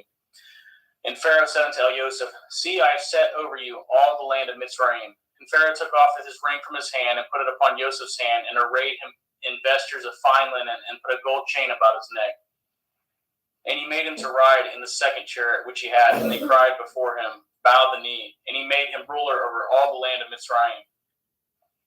And Pharaoh said unto Joseph, I am Pharaoh, and without you shall no man lift up this hand, at this foot in all the land of Mitzrayim. And Pharaoh called Joseph's name Sophath Panach, and he gave him to be his woman, Asenath, the daughter of Potiphar's priest of On. And Joseph went out over all the land of Mitzrayim. And Joseph was 30 years old when he stood before Pharaoh, king of Mitzrayim. And Joseph went out from the presence of Pharaoh, and went throughout all the land of Mitzrayim. And in the 7 plenteous years the earth brought forth by handfuls. And he gathered up all the food of the 7 years which were in the land of Mitzrayim, and laid up the food in the cities, and the food of the field which was round about every city laid he up in the same. And Joseph gathered grain as the sand of the sea, very much, until he left numbering, for it was without number. And unto Joseph were born 2 sons before the years of famine came, which Asenath, the daughter of Potiphar, priest of On, bore unto him. And Joseph called up the name of the firstborn Manasseh, for Elohim said, he has made me forget my toil in all my father's house. And at the name of the second he called Ephraim, for Elohim has called me to be fruitful in the land of my affliction.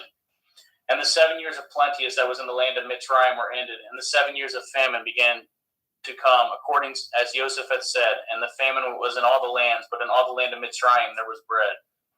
And when all the land of Mitzrayim was famished, the people cried to Pharaoh for bread. And Pharaoh said unto all the Mitzrayim, go unto Joseph, what he says to you do. And the famine was over all the face of the earth. And Joseph opened all the storehouses, and sold unto the Mitzrayim. And the famine was waxed sore in the land of Mitzrayim. And all the countries came into Mitzrayim to Joseph to buy grain, because that the famine was so sore in all the lands. Genesis 42. Now when Yaakov saw that there was grain in Mitzrayim, Yaakov said unto his sons, why do you look one upon another? And he said, Behold, I have heard that there is grain in Mitzrayim. Get ye down thither, and buy for us from thence, that we may live and not die. And Joseph's 10 brethren went down to buy grain in Mitzrayim. But if Benjamin, Joseph's brother, Yaakov sent not with his brethren, for he said, Lest perchance mischief befall him. And the sons of Yashriel came to buy grain among those that came, for the famine was in the land of Canaan. And Joseph was the governor over the land, and he it was that sold all the people of the land. And Joseph's brethren came and bowed down themselves before him with their faces to the earth. And Joseph saweth his brethren, and he knew them, but made himself strange unto them, and spoke roughly unto them. And he said unto them, Whence come ye? And they said, From the land of Canaan to buy food. And Joseph knew his brethren, and they knew him not. And Joseph remembered the dreams which he dreamed of them. And he said unto them, Ye are spies, to see if the nakedness of the land ye are come. And they said unto him, Nay, my lord, but to buy food are your servants come. We are all one man's sons. We are true men. Your servants are no spies. And he said unto them, Nay, but to see the nakedness of the land ye are come. And they said, Your servants are 12 brethren, the sons of one man in the land of Canaan. And behold, the youngest is this day with our father, and one is not. And Joseph said unto them, This is that I spoke unto you, saying, Ye are spies. Hereby ye shall be proved. By the life of Pharaoh ye shall not go forth hence, except your youngest brother come hither.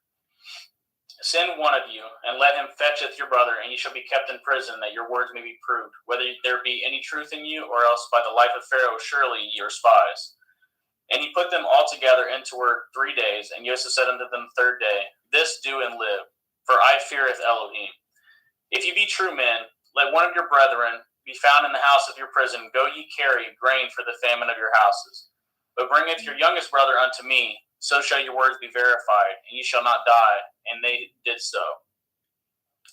And they said one to another, We are truly guilty concerning our brother, in that we saw the anguish of his soul when he besought us, and we could not hear.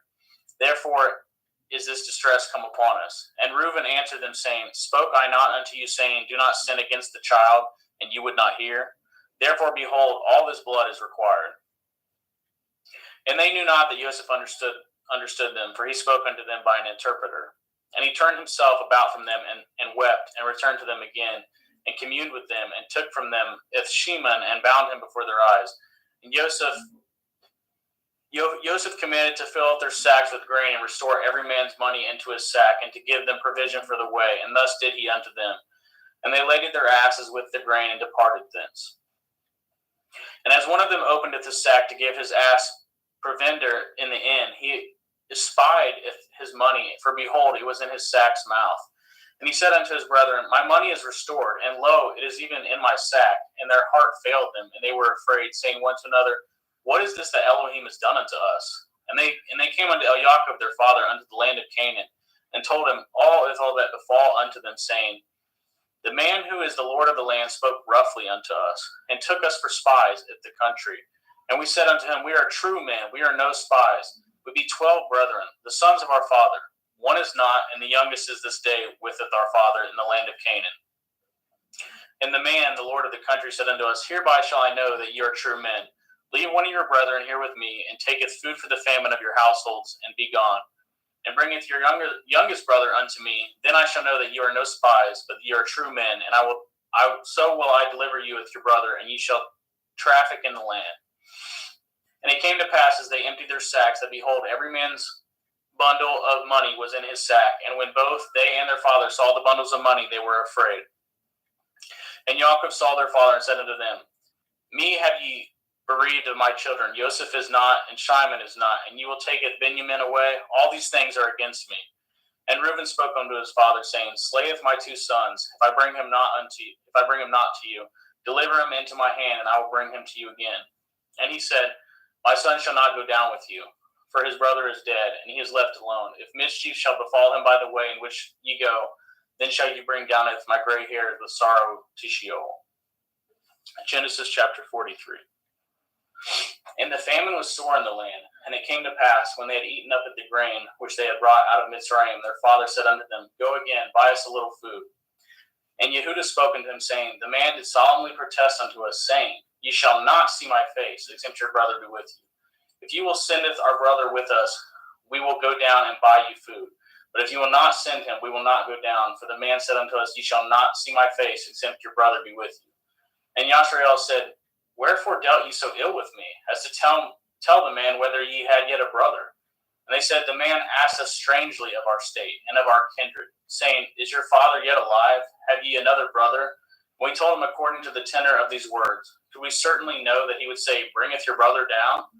And Yehuda said unto Yashrael his father, Send the lad with me, and we will arise and go, that we may live and not die, both we and you, and also our little ones. I will be surety for him. Of my hand shall you require him. If I bring him not unto you, and set him before you, then let me bear the blame forever. For example, we had lingered, surely now we had returned the second time. And their father Yashrael said unto them, If it must be so now, do this. Take of the best fruits in the land in your vessels, and carry down the man a present, a little balm, a little honey, spices and myrrh, nuts and almonds. And take a double money in your hand, and the money that was brought again in the mouth of your sacks. Carry it again in your hand, and perchance it was an oversight. Taketh your brother, and arise, go again unto the man. And El Shaddai give you mercy before the man, that he may send away to your other brother, and of Benjamin, if I be bereaved of my children, I am bereaved. And the men took that present, and they took double money in their hand, and Benjamin and rose up and went down to Mitzrayim and stood before Joseph. And when Joseph saw Benjamin with them, he said to the ruler of the house, Bring these men home and slay, and make ready, for if these men shall dine with me at noon. And the men did as Joseph bade, and the man brought the men into Joseph's house. And the men were afraid, because they were brought into Joseph's house. And they said, Because of the money that was returned in our sacks at the first time are we brought in, that he may seek occasion against us, and fall upon us, and take us for bondmen and with our asses. And they came near to the steward of Joseph's house, and they communed with him at the door of the house, and said, O sir, we came indeed down at the first time to buy food. And it came to pass, when we came to the inn, that we openeth our sacks, and behold, every man's money was in the mouth of his sack, and our money is full weight, and we have brought it again in our hand. And other money have we brought down in our hand to buy food. We cannot tell who put our money in our sacks.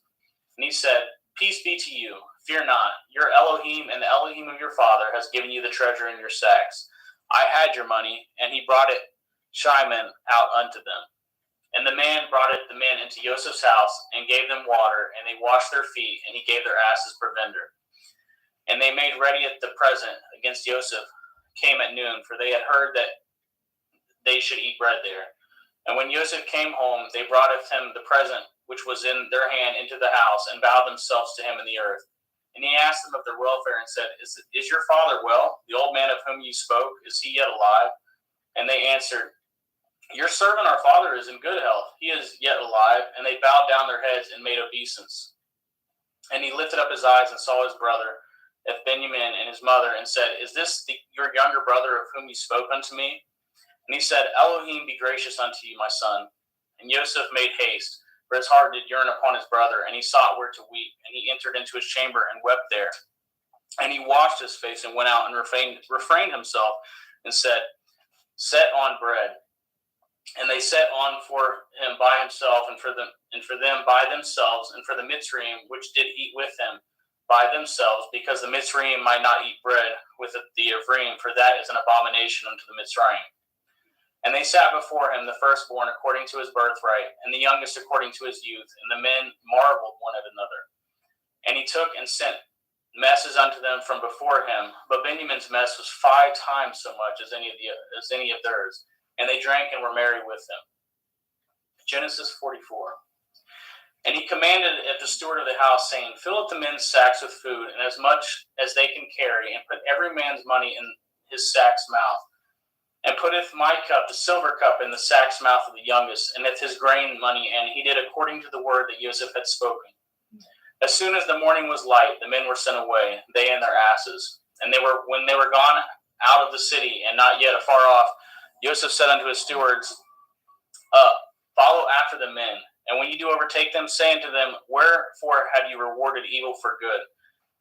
Is not this it which my Lord drinks, and whereby indeed he divines? Ye have done evil in so doing. And he overtook them, and he spoke unto them at these same words. And they said unto him, Wherefore says my Lord these words, Far be it that your servants should do according to this thing.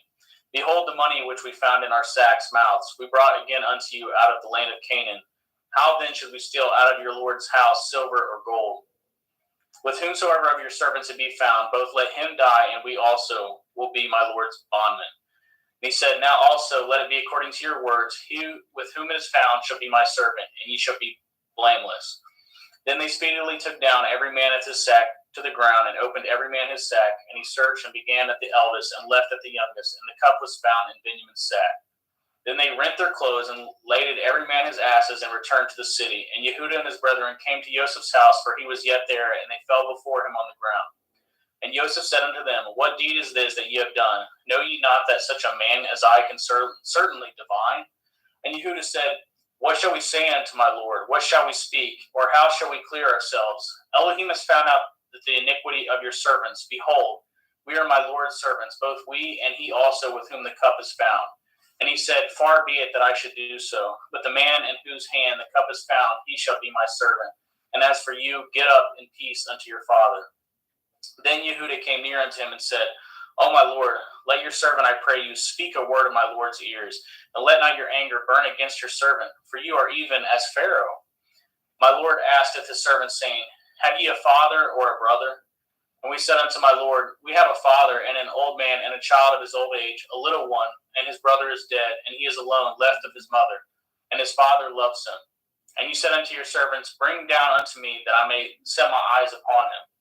And we said unto my Lord, The lad cannot leaveth his father, for if he should leaveth his father would die.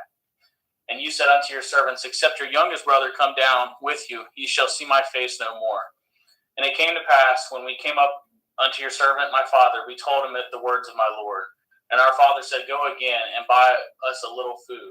And we said, We cannot go down. If our youngest brother be with us, then we will go down, for we may not see the man's face, except our youngest brother be with us. And your servant my father said unto us, Ye know that my woman bore me 2 sons, and the one went out from me, and I said, Surely he is torn in pieces, and I saw him not since. If ye take this also from me, and mischief befall him, ye shall bring downeth my gray hairs with sorrow to Sheol. Now therefore, when I come to your servant my father, and the lad be not with us, seeing that his life is bound up in the lad's life, it shall come to pass, when he sees that the lad is not with us, he will die, and your servant shall bring down at the gray hairs of your servant our father with sorrow to Sheol.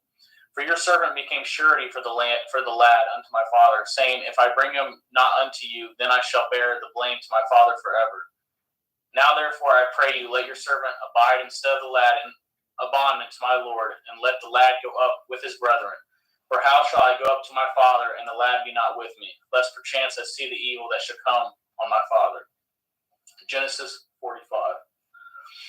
Then Joseph could not refrain himself before all them that stood by him, and he cried, caused every man to go out from me. And there stood no man with him, while Joseph made himself known unto his brethren. And he wept aloud, and the Mitzrayim in the house of Pharaoh heard. And Joseph said unto his brethren, I am Joseph. Does my father yet live? And his brethren could not answer him, for they were troubled at his presence. And Joseph said unto his brethren, Come near to me, I pray you. And they came near. And he said, I am Joseph your brother, whom you sold into Mitzrayim. Now therefore be not grieved nor angry with yourselves that you sold me hither, for Elohim did send me before you to preserve life. For these 2 years has the famine been in the land, and yet there are 5 years in the which that there shall neither be earing nor harvest.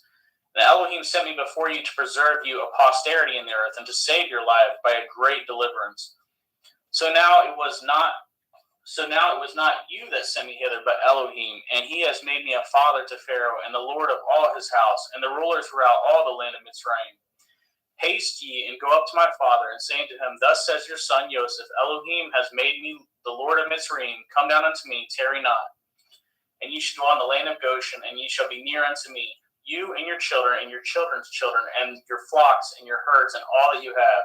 And there will I nourish you, for yet there are 5 years of famine, lest you and your household and all that you have come to poverty. And behold, your eyes see, and the eyes of my brother Benjamin that is in my mouth that speaks unto you. And ye shall tell my father all my glory in Mitzrayim, and all that ye have seen, and ye shall haste and bring down my father hither. And he fell upon his brother Benjamin's neck and wept, and Benjamin wept upon his neck. Moreover, he kissed all his brethren and wept upon them, and after that his brethren talked with him. And the fame thereof was heard in Pharaoh's house, saying, Joseph's brethren are come, and it pleased Pharaoh well and his servants. And Pharaoh said unto Joseph, Say unto your brethren, This do ye, ladeth your beasts, and go get you unto the land of Canaan, and taketh your father and your households, and come unto me, and I will give you the good of the land of Mitzrayim, and ye shall eat the fat of the land. Now you are commanded, this do ye, take your wagons out of the land of Mitzrayim for your little ones and for your women, and bringeth your father, and come. Also regard not your stuff, for the good of all the land of Mitzrayim is yours. And the children of Yashrael did so, and Joseph gave them wagons according to the commandment of Pharaoh, and gave them provision for the way. To all of them he gave each man changes of raiment, but to Benjamin he gave 300 pieces of silver and 5 changes of raiment. And to his father he sent after this manner 10 asses laden with good things of Mitzrayim, and 10 she-asses laden with grain and bread and meat for his father by the way. So he sent his brethren away, and they departed, and he said unto them, See that ye fall not out by the way. And they went up out of Mitzrayim, and came into the land of Canaan, unto Yaakov their father, and told him, saying, Joseph is yet alive, and he is governor over all the land of Mitzrayim. And Yaakov's heart fainted, for he believed them not. And they told him all the words of Joseph, which he had said unto them. And when he had saw the wagons which Joseph had sent to carry him, the ruach of Yaakov their father revived. And Yashrael said, It is enough. Joseph my son is yet alive. I will go and see him before I die. Thank you, brother.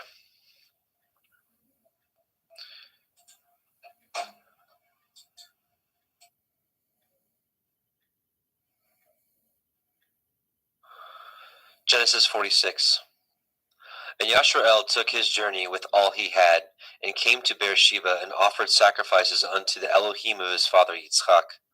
And Elohim spoke unto Yashrael in the visions of the night, and said, Yaakov, Yaakov. And he said, Here am I. And he said, I am El, the Elohai of your father. Fear not to go down into Mitzrayim, for I will there make of you a great nation. And I will go down with you into Mitzrayim, and I will also surely bring you up again, and Joseph shall put his hand upon your eyes. And Yaakov rose up from Beersheba, and the sons of Yashrael carried Yaakov their father, and their little ones, and their women, in the wagons which Pharaoh had sent to carry him. And they took their cattle and their goods, which they had gotten in the land of Canaan, and came into Mitzrayim, Yaakov and all his seed with him. His sons and his sons' sons with him, his daughters and his sons' daughters, and all his seed brought he with him into Mitzrayim. And these are the names of the children of Yashrael, which came into Mitzrayim, Yaakov and his sons, Reuben, Yaakov's firstborn. And the sons of Reuben, Hanok, and Palu, and Chetzron, and Carmi. And the sons of Shimon, Yemuel, Yamin, Ohad, and Yakin, and Sochar, and Shaul, the son of a Canaanite woman. And the sons of Levi, Gershon, Kohath, and Merari. And the sons of Yehuda, and Onan, and Shelach, and Peretz, and Zerach. But and Onan died in the land of Canaan. And the sons of Peretz were Chetzron and Hamul. The sons of Yisachar, Tola, Pua, and Yov, and Shimron. The sons of Zebulun, Sered, and Elyon, and Yachael. These be the sons of Leah, which she bore unto Yaakov in Padan Aram, with his daughter Dinah. All the souls of his sons and daughters were 33. And the sons of Gad, Siphon, Chagai, Shunai, and Etzbon, and Eri, and Arodai, and Arelai. The sons of Asher, Yimna, Yitzchav, and Yishvai, and Berai, and Serach, their sister. The sons of Beriah, Hever, and Malkiel. These are sons of Zilpah, whom Laban to Leah his daughter, who gave to Leah his daughter. And these she bore unto Yaakov, even 16 souls. The sons of Rachel, Yaakov's woman, Joseph and Benjamin. And unto Joseph in the land of Mitzrayim were born Manasseh and Ephraim, with Asenath, the daughter of Potiphera, priest of On, bore unto him. And the sons of Benjamin were Bela, Becher, Ashbel, Gera, Naaman, Echai, Rosh, Mupim, and Shupim, and Ard. These are the sons of Rachel, which were born unto Yaakov. All the souls were 14. And the sons of Dan, Cushim. And the sons of Naphtali, Yachzeel, and Gunai, and Yetzer, and Shilem. These are the sons of Bilhah, which Laban gave unto Rachel his daughter, and she bore these unto Yaakov. All the souls were 7. All the souls that came with Yaakov into Mitzrayim were, which came out of his loins, besides Yaakov's women, all the souls were 66. And the sons of Joseph, which were born him in Mitzrayim, were 2 souls. All the souls of the house of Yaakov, which came into Mitzrayim, were 10. And he sent Yehuda before him unto El Yosef to direct his face unto Goshen. And they came into the land of Goshen. And Yosef made ready his chariot, and went up to meet Yashrael his father to Goshen, and presented himself unto him. And he fell on his neck, and he wept on his neck a good while. And Yashrael said unto El Yosef, Now let me die, since I have seen your face, because you are yet alive. And Yosef said unto his brethren and unto his father's house, I will go up and show Pharaoh, and say unto him, My brethren and my father's house, which were in the land of Canaan, are come unto me. And the men are shepherds, for their trade has been to feed cattle, and they have brought their flocks and their herds and all that they have. And it shall come to pass, when Pharaoh shall call you, and shall say, What is your occupation? That you shall say, Your servants' trade has been about cattle from our youth even until now, both we and also our fathers, that you may dwell in the land of Goshen. For every shepherd is an abomination unto the Mitzrayim. Genesis 47. Then Joseph came and told Pharaoh, and said, My father and my brethren, and their flocks and their herds, and all that they have, are come out of the land of Canaan, and behold, they are in the land of Goshen. And he took some of his brethren, even 5 men, and presented them unto Pharaoh. And Pharaoh said unto his brethren, What is your occupation? And they said unto Pharaoh, Your servants are shepherds, both we and also our fathers.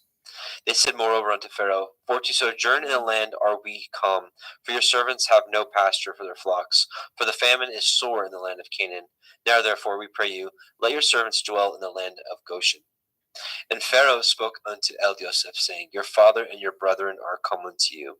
The land of Mitzrayim is before you. In the best of the land make your father and your brethren to do well. In the land of Goshen let them dwell. And if you know any men of activity among them, then make them rulers over my cattle. And Joseph brought in Yaakov his father, and set him before Pharaoh, and Yaakov blessed Pharaoh. And Pharaoh said unto El Yaakov, How old are you? And Yaakov said unto Pharaoh, The days of the years of my pilgrimage are 130 years. Few and evil have the days of the years of my life been, and have not attained unto the days of the years of the life of my fathers, and the days of their pilgrimage. And Yaakov blessed Pharaoh, and went out from before Pharaoh.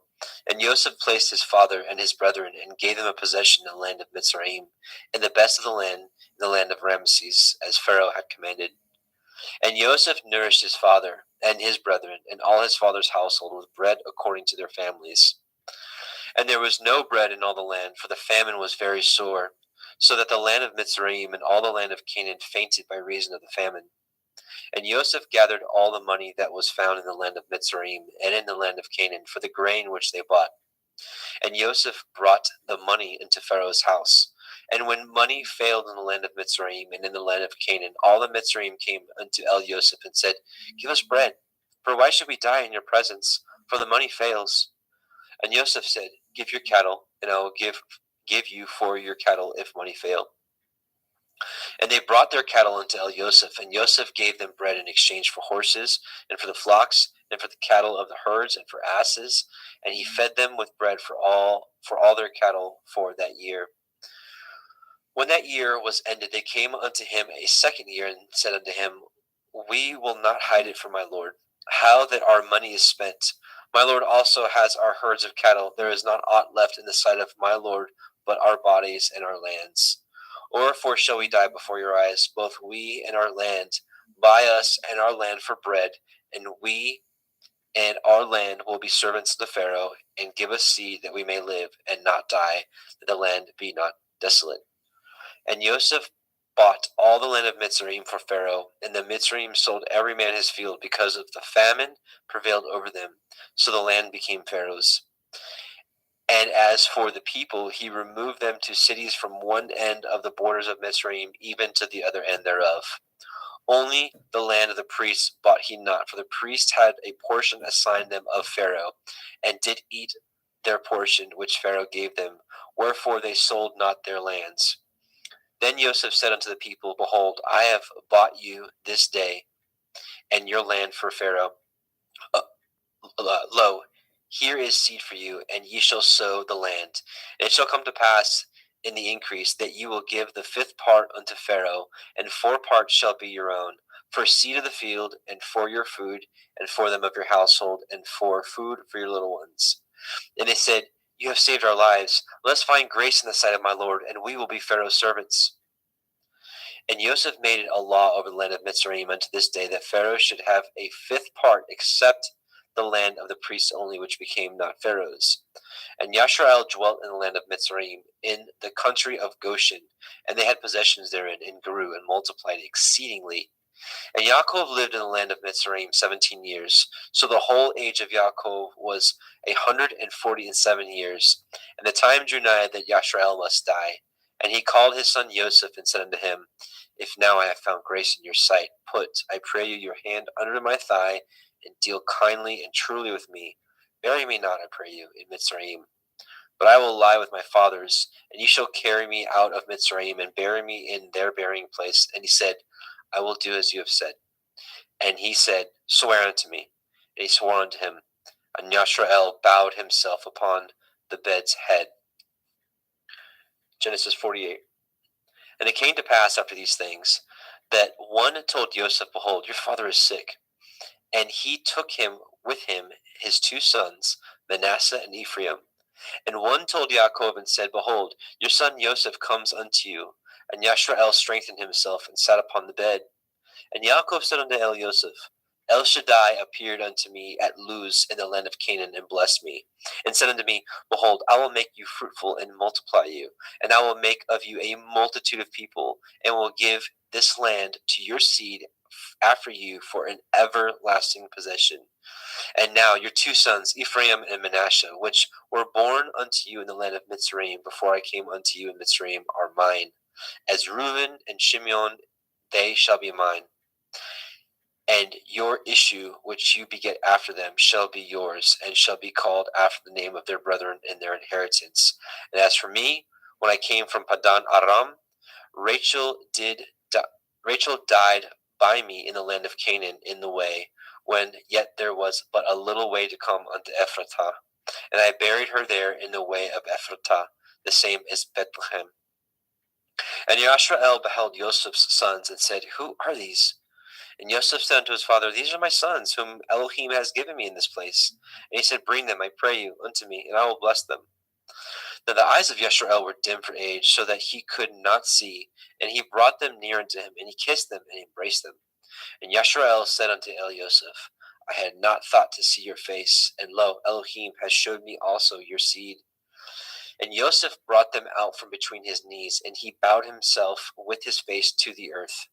And Joseph took them both, Ephraim in his right hand toward Yashrael's left hand, and Manasseh in his left hand toward Yashrael's right hand, and brought them near unto him.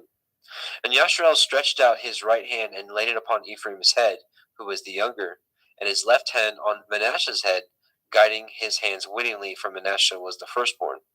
And he blessed Joseph, and said, Elohim, before whom my fathers Abraham and Yitzchak did walk, the Elohim which fed me all my life long until this day, the angel which redeemed me from all evil, bless the lads, and let my name be named on them, and the name of my fathers Abraham and Yitzchak, and let them grow into a multitude in the midst of the earth. And when Joseph saw that his father had laid his right hand upon the head of Ephraim, it displeased him. And he held up his father's hand to remove it from Ephraim's head unto Manasseh's head. And Joseph said unto his father, Not so, my father, for this is the firstborn. Put your right hand upon his head. And his father refused, and said, I know it, my son, I know it. He shall also become a people, and he also shall be great, but truly his younger brother shall be greater than he, and his seed shall become a multitude of nations.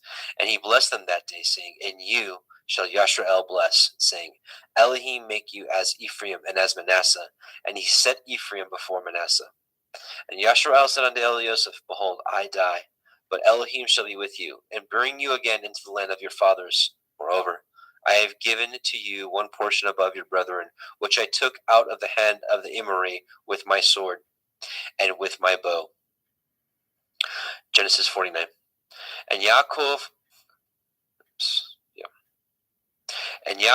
called unto his sons, and said, Gather yourselves together, that I may tell you that which shall befall you in the last days. Gather yourselves together, and hear, ye sons of Yaakov, and hearken unto Yashrael your father. Reuben, you are my firstborn, my might, in the beginning of my strength, the excellency of dignity, and the excellency of power. Unstable as water, you shall not excel, because you went up to your father's bed, then defiled it. He went up to my couch. Shimon and Levi are brethren. Instruments of cruelty are in their habitations. O my soul, come not into their secret, unto their assembly. My honor be not united. For in their anger they slew a man, and in their self-will they dug down a wall.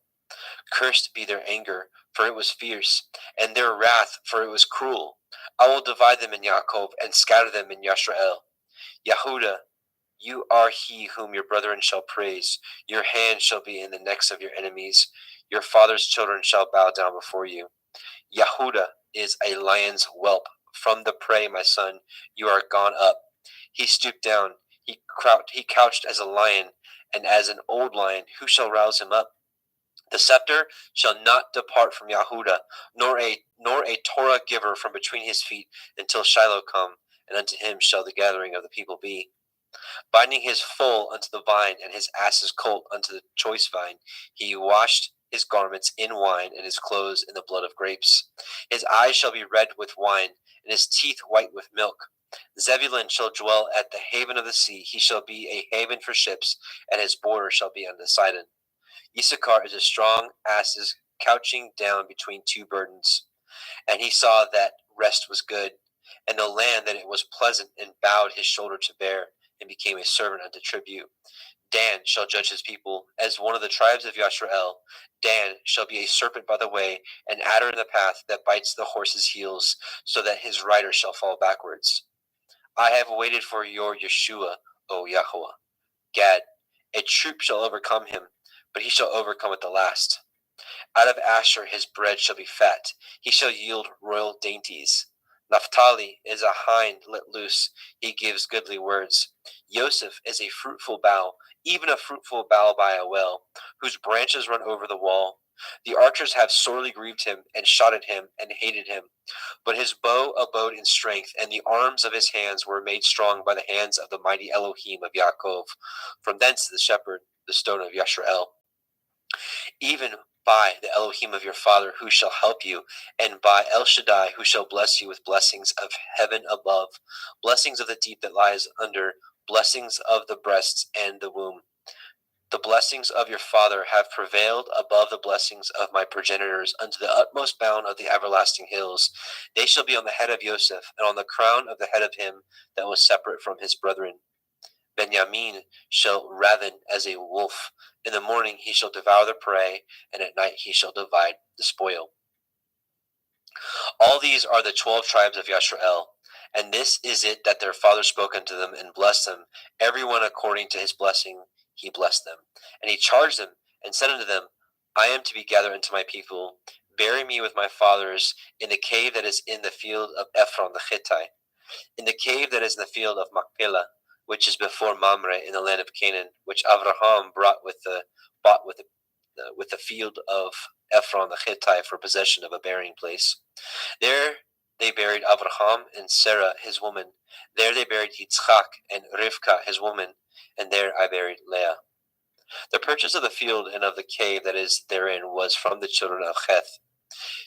And when Yaakov had made an end of commanding his sons, he gathered up his feet into the bed, and yielded up his ruach, and was gathered unto his people. Genesis 50. And Yosef fell upon his father's face and wept upon him and kissed him. And Yosef commanded his servants, the physicians, to embalm his father, and the physicians embalmed Yashrael. And 40 days were fulfilled for him. For so are fulfilled the days of those which are embalmed, and the Mitzrayim mourned for him 60 days. And when the days of his mourning were past, Yosef spoke unto the house of Pharaoh, saying, If now I have found grace in your eyes, speak, I pray you, in the ears of Pharaoh, saying, My father made me swear, saying, Lo, I die. In my grave which I have dug for me in the land of Canaan, there shall you bury me. Now therefore, let me go up, I pray you, and bury my father, and I will come again. And Pharaoh said, Go up, bury your father, according as he made you swear. And Joseph went up to bury his father, and with him went all the servants of Pharaoh, the elders of his house, and all the elders of the land of Mitzrayim. And all the house of Joseph and his brethren and his father's house, only their little ones and their flocks and their herds they left in the land of Goshen. And there went up with him both chariots and horsemen, and it was a very great company. And they came to the threshing floor of Atad, which is beyond the Yarden, and there they mourned with a great and very sore lamentation. And he made a mourning for his father 7 days. And when the inhabitants of the land, the Canaanim, saw the mourning in the floor of Atad, they said, This is a grievous mourning to the Mitzrayim, wherefore the name of it was called Avel Mitzrayim, which is beyond the Yarden. And his sons did unto him according as he commanded them. For his sons carried him into the land of Canaan, and buried him in the cave of the field of Machpelah, which Abraham bought with the field for a possession of a burying place of Ephron the Hittite before Mamre. And Joseph returned into Mitzrayim, he and his brethren, and all that went up with him to bury his father after he had buried his father. And when Joseph's brethren saw that their father was dead, they said, Joseph will perchance hate us, and will certainly requite us all the evil which we did unto him. They sent a messenger unto Joseph, saying, Your father did command before he died, saying, So shall you say unto Joseph, Forgive, I pray you now, the transgression of your brethren and their sin, for they did unto you evil, and now we pray you, forgive the transgression of the servants of the Elohai of your father. And Joseph wept when they spoke unto him. And his brethren also went and fell down before his face, and they said, Behold, we be your servants.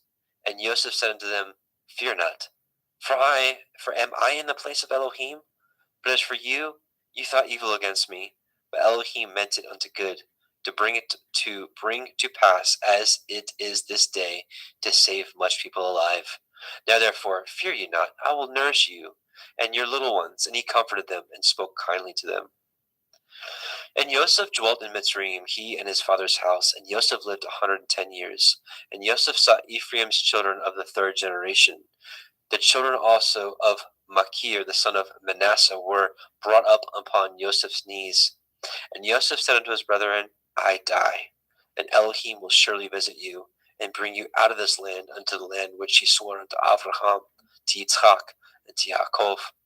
And Joseph took an oath of the children of Yashrael, saying, Elohim will surely visit you, and you shall carry up my bones from hence. So Joseph died, being 110 years old, and they embalmed him, and he was put in a coffin in Mitzrayim. And there is the end of the book of Bereshit, Genesis. Now we will go into Shemot, Exodus.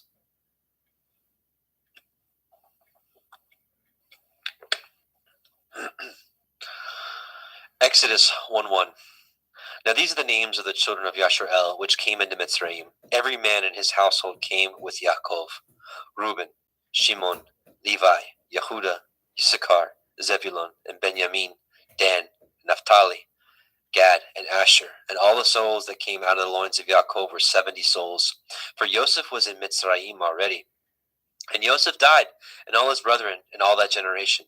And the children of Yashrael were fruitful and increased abundantly and multiplied and waxed exceedingly mighty, and the land was filled with them. Now there arose up a new king over Mitzrayim, which knew not Joseph. And he said unto his people, Behold, the people of the children of Yashrael are more and mightier than we. Come on, let us deal wisely with them, and lest they multiply, and it come to pass that, when there falls out any war, they join also unto our enemies and fight against us, and so get them up out of the land. Therefore they did set over them taskmasters to afflict them with their burdens, and they built for Pharaoh treasure cities, Pithom and Ramesses. But the more they afflicted them, the more they multiplied and grew, and they were grieved because of the children of Yashrael. And the Mitzrayim made the children of Yashrael to serve with rigor, and they made their lives bitter with hard bondage, in mortar and in brick, and in all manner of service in the field. All their service wherein they made them serve was with rigor. And the king of Mitzrayim spoke to the Ivri midwives, of which the name of the one was Shifra, and the name of the other was Pua. And he said, when you do the office of a midwife to the Ivrith women, and see them upon the stools, if it be a son, then you shall kill him. But if it be a daughter, then she shall live. But the midwives feared Elohim, and did not as the king of Mitzrayim commanded them, but saved the men children alive. And the king of Mitzrayim called for the midwives, and said unto them, why have ye done this thing, and have saved the men children alive? And the midwives said unto Pharaoh, because the Ivrith women are not as the Mitzri women, for they are lively, and are delivered before the midwives come in unto them. Therefore Elohim dealt well with the midwives, and the people multiplied and waxed very mighty. And it came to pass, because the midwives feared Elohim, that he made them houses. And Pharaoh charged all his people, saying, every son that is born ye shall cast into the river, and every daughter ye shall save alive. Exodus 2. There went a man of the house of Levi, and took to be his woman a daughter of Levi. And the woman conceived, and bore a son. And when she saw him that he was a goodly child, she hid him 3 months. And when she could no longer hide him, she took for him an ark of bulrushes, and daubed it with slime and with pitch, and put the child therein, and she laid it in the reeds by the river's brink. And his sister stood afar off, to wit what would be done to him. And the daughter of Pharaoh came down to wash herself at the river, and her maidens walked along the riverside. When she saw the ark among the reeds, she sent her maid to fetch it. And when she had opened it, she saw the child, and behold, the babe wept. And she had compassion on him, and said, this is one of the Ephraim children. Then said his sister to Pharaoh's daughter, shall I go and call to you a nurse of the Evrith woman, that she may nurse the child for you? And Pharaoh's daughter said to her, go. And the maid went and called the child's mother. And Pharaoh's daughter said unto her, take this child away, and nurse it for me, and I will give you your wages. And the woman took the child, and nursed it. And the child grew, and she brought him unto Pharaoh's daughter, and became her son. And she called his name Moshe. And she said, because I drew him out of the water. And it came to pass in those days, when Moshe was grown, that he went out unto his brethren, and looked on their burdens. And he spied a Mitzri smiting an Ivri, one of his brethren. And he looked this way and that way. And when he saw that there was no man, he slew the Mitzri, and hid him in the sand. And when he went out the second day, behold, 2 men of the Ephraim strove together. And he said unto him that did wrong, wherefore smite you your fellow? And he said, who made you a prince and a judge over us? Intend you to kill me as you did the Mitzri? And Moshe feared, and said, surely this thing is known. Now when Pharaoh heard this thing, he sought to slay Moshe. But Moshe fled from the face of Pharaoh, and dwelt in the land of Midian. And he sat down by a well. Now the priest of Midian had 7 daughters, and they came and drew water, and filled the troughs to water their father's flock. And the shepherds came and drove them away, but Moshe stood up and helped them, and watered the flock. And when they came to Reuel, their father, he said, how is it that you are come so soon today? And they said, a Mitzri delivered us out of the hand of the shepherds, and also drew water enough for us, and watered the flock. And he said to his daughters, where is he? Why is it that ye have left the man? Call him, that he may eat bread. And Moshe was content to dwell with the man. And he gave Moshe Zipporah his daughter. And she bore him a son, and he called his name Gershom, for he said, I have been a stranger in a strange land. And it came to pass in the process of time that the king of Mitzrayim died, and the children of Yashrael sighed by reason of the bondage, and they cried, and their cry came up unto Elohim by reason of the bondage. And Elohim heard their groaning, and Elohim remembered his covenant with Avraham, and with Yitzchak, and with Yaakov. And Elohim looked upon the children of Yashrael, and Elohim had respect unto them. Now, Exodus chapter 3. Now, Moshe kept the flock of Yithro, his father-in-law, the priest of Midian, and he led the flock to the backside of the desert and came to the mountains of Elohim, even to Horeb. And the angel of Yahweh appeared unto him in a flame of fire out of the midst of a thorn bush. And he looked, and behold, the thorn bush burned with fire, and the thorn bush was not consumed. And Moshe said, I will now turn aside and see this great sight, for why the thorn bush is not burnt? And Yahweh saw that he had turned aside to see. Elohim called to him out of the midst of the thorn bush and said, Moshe, Moshe. He said, Here am I. And he said, Draw not nigh hither. Put off your shoes from off your feet, for the place whereon you stand is holy ground. Moreover, he said, I am the Elohai of your father, the Elohai of Avraham, the Elohai of Yitzchak, the Elohai of Yaakov. And Moshe hid his face, for he was afraid to look upon Elohim. And Yahweh said, I have surely seen the affliction of my people, which are in Mitzrayim, and have heard their cry by reason of their taskmasters, for I know their sorrows.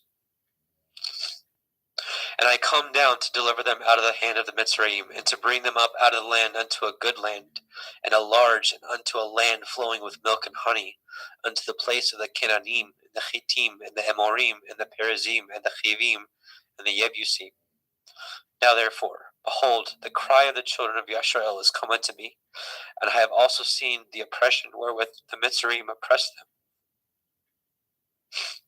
Come now therefore, and I will send you unto Pharaoh, that you may bring forth my people, the children of Yashrael, out of Mitzrayim. And Moshe said unto Elohim, Who am I that I should go unto Pharaoh, that I should bring forth the children of Yashrael out of Mitzrayim? He said, Certainly, I will be with you, and this shall be a sign unto you that I have sent you. When you have brought forth the people out of Mitzrayim, you shall serve Elohim upon this mountain. And Moshe said unto Elohim, Behold, when I come unto the children of Yashrael, and shall say unto them, The Elohai of your fathers has sent me unto you, and they shall say to me, What is his name? What shall I say unto them? And Elohim said unto Moshe, Echayah, Asher Echayah, I am that I am. And he said, Thus shall you say unto the children of Yashrael, Ahayah, I am, has sent me unto you. And Elohim said moreover unto Moshe, Thus shall you say unto the children of Yashrael, Yahuwah Elohai of your fathers, the Elohai of Avraham, the Elohai of Yitzchak, and the Elohai of Yaakov, has sent me unto you. This is my name forever, and this is my mention unto all generations. Go and gather the elders of Yashrael together, and say unto them, Yahuwah Elohai of your fathers, the Elohai of Avraham, of Yitzchak, and Yaakov appeared unto me, saying, I have surely visited you, and seen that which is done unto you in Mitzrayim. And I have said, I will bring you up out of the affliction of the Mitzrayim unto the land of the Kenanim, and the Chittim, and the Amorim, and the Perizim, and the Chivim, and the Yebusim, unto a land flowing with milk and honey. And they shall hearken to your voice, and ye shall come, you and the elders of Yashrael, unto the king of Mitzrayim, and ye shall say unto him, Yahuwah Elohai of the Ivrim has met with us. And now, let us go, we beseech you, 3 days' journey into the wilderness.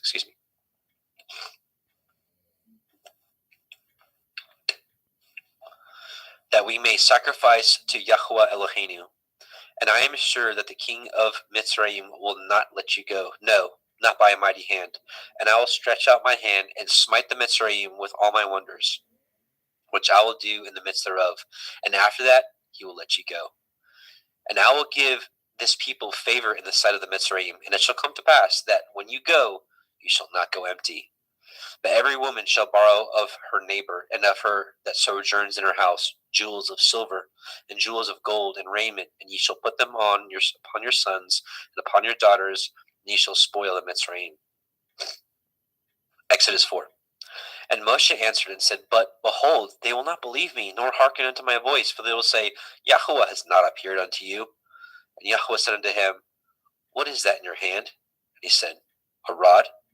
And he said, Cast it on the ground. And he cast it on the ground, and it became a serpent. And Moshe fled from before it. And Yahuwah said unto Moshe, Put forth your hand, and take it by the tail.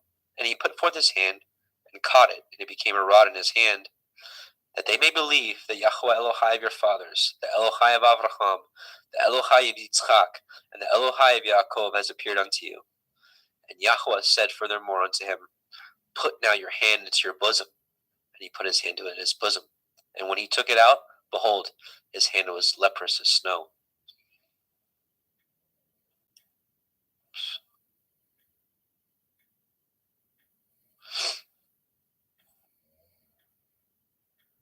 And he said, Put your hand into your bosom again. And he put his hand into his bosom again, and plucked it out of his bosom.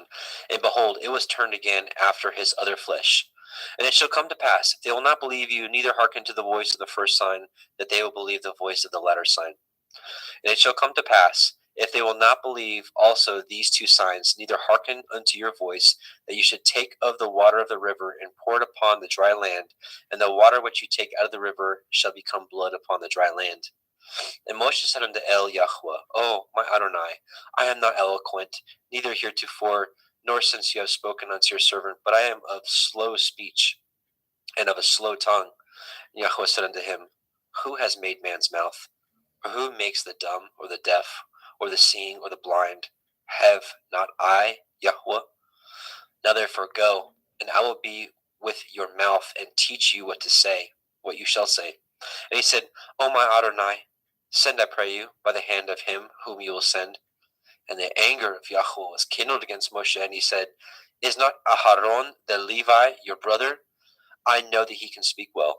And also, behold, he comes forth to meet you, and when he sees you, he will be glad in his heart.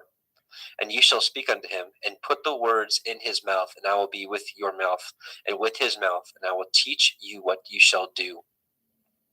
And he shall be your spokesman unto the people, and he shall be even as he shall be to you instead of a mouth, and ye shall be to him instead of Elohim. And ye shall take this rod in your hand, wherewith you shall do signs. And Moshe went and returned to Yithro his father-in-law, and said unto him, Let me go, I pray you, and return unto my brethren which are in Mitzrayim, and see whether they yet be alive. And Yithro said to Moshe, Go in peace. And Yahweh said unto Moshe in Midian, Go, return into Mitzrayim, for all the men are dead which sought your life. And Moshe took his woman and his sons, and set them upon an ass, and returned to the land of Mitzrayim. And Moshe took the rod of Elohim in his hand. And Yahweh said unto Moshe, When you go to return into Mitzrayim, say that you do all those wonders before Pharaoh which I have put in your hand. But I will harden his heart, that he shall not let the people go. And ye shall say unto Pharaoh, Thus says Yahweh, Yashrael is my son, even my firstborn. And I say unto you, Let my son go, that he may serve me. And if you refuse to let him go, behold, I will slay your son, even your firstborn. And it came to pass by the way in the inn, that Yahweh met him and sought to kill him. Then Zipporah took a sharp stone, and cut off the foreskin of her son, and cast it at his feet, and said, Surely a bloody man you are to me. So he let him go. Then she said, A bloody man you are, because of the circumcision. And Yahweh said unto El Aharon, Go into the wilderness to meet Moshe. And he went, and he met him in the mount of Elohim, and kissed him. And Moshe told Aharon all the words of Yahweh who had sent him, and all the signs which he had commanded him. And Moshe and Aharon went and gathered together all the elders of the children of Yisrael. And Aharon spoke all the words which Yahweh had spoken unto Moshe, and did the signs in the sight of the people. And the people believed. And when they heard that Yahweh had visited the children of Yisrael, and that he had looked upon their affliction, then they bowed their heads and worshipped. Exodus 5. And afterward Moshe and Aharon went in and told Pharaoh, Thus says Yahweh Elohai of Yisrael, Let my people go, that they may hold a feast unto me in the wilderness. And Pharaoh said, Who is Yahweh, that I should obey his voice and let Yisrael go? I know not Yahweh, neither will I let Yisrael go. And they said, The Elohai of the Ivrim has met with us. Let us go, we pray you, 3 days' journey into the desert, and sacrifice unto Yahweh Eloheinu, lest he fall upon us with pestilence, or with the sword. And the king of Mitzrayim said unto them, Wherefore do ye, Moshe and Aharon, let the people from their works get you unto your burdens? And Pharaoh said, Behold, the people of the land now are many, and ye make them rest from their burdens. And Pharaoh commanded this same day the taskmasters of the people and their officers, saying, Ye shall no more give the people straw to make brick, as heretofore. Let them go and gather straw for themselves. And the tale of the bricks which they did make heretofore ye shall lay upon them. Ye shall not diminish aught thereof, for they be idle. Therefore they cry, saying, Let us go and sacrifice to our Elohim. Let their more work be laid upon the men, that they may labor therein, and let them not regard vain words. And their taskmasters of the people went out, and their officers, and they spoke to the people, saying, Thus says Pharaoh, I will not give you straw. Go ye, get you straw where you can find it, yet not aught of your work shall be diminished. So the people were scattered abroad throughout all the land of Mitzrayim to gather stubble instead of straw. And the taskmasters hasted them, saying, Fulfill your works, your daily tasks, as when there was when there was straw. And the officers of the children of Yashrael, which Pharaoh's taskmasters had set over them, were beaten and demanded, Wherefore have ye not fulfilled your task in making brick both yesterday and today as heretofore? Then the officers of the children of Yashrael came and cried unto Pharaoh, saying, Wherefore deal you thus with your servants? There is no straw given unto your servants. And they say to us, Make brick, and behold, your servants are beaten, but the fault is in your own people. And he said, Ye are idle. Therefore ye say, Let us go and do sacrifice to Yahweh. Go therefore now and work, for there shall no straw be given you, yet ye shall deliver the tale of bricks. And the officers of the children of Yashrael did see that they were in evil case after it was said, Ye shall not diminish aught from your bricks of your daily tasks. And they met Moshe and Aharon, who stood in the way, as they came forth from Pharaoh. And they said unto him, Yahweh look upon you and judge, because you have made our savor to be abhorred in the eyes of Pharaoh and in the eyes of his servants, to put a sword in their hand to slay us. And Moshe returned unto El Yahweh and said, Adonai, wherefore have you so evil entreated this people? Why is it that you have sent me? For since I came to Pharaoh to speak in your name, he has done evil to this people, neither have you delivered your people at all. Exodus chapter 6. Then Yahweh said unto Moshe, Now you shall see what I will do to Pharaoh, for with a strong hand shall he let them go, and with a strong hand shall he drive them out of his land.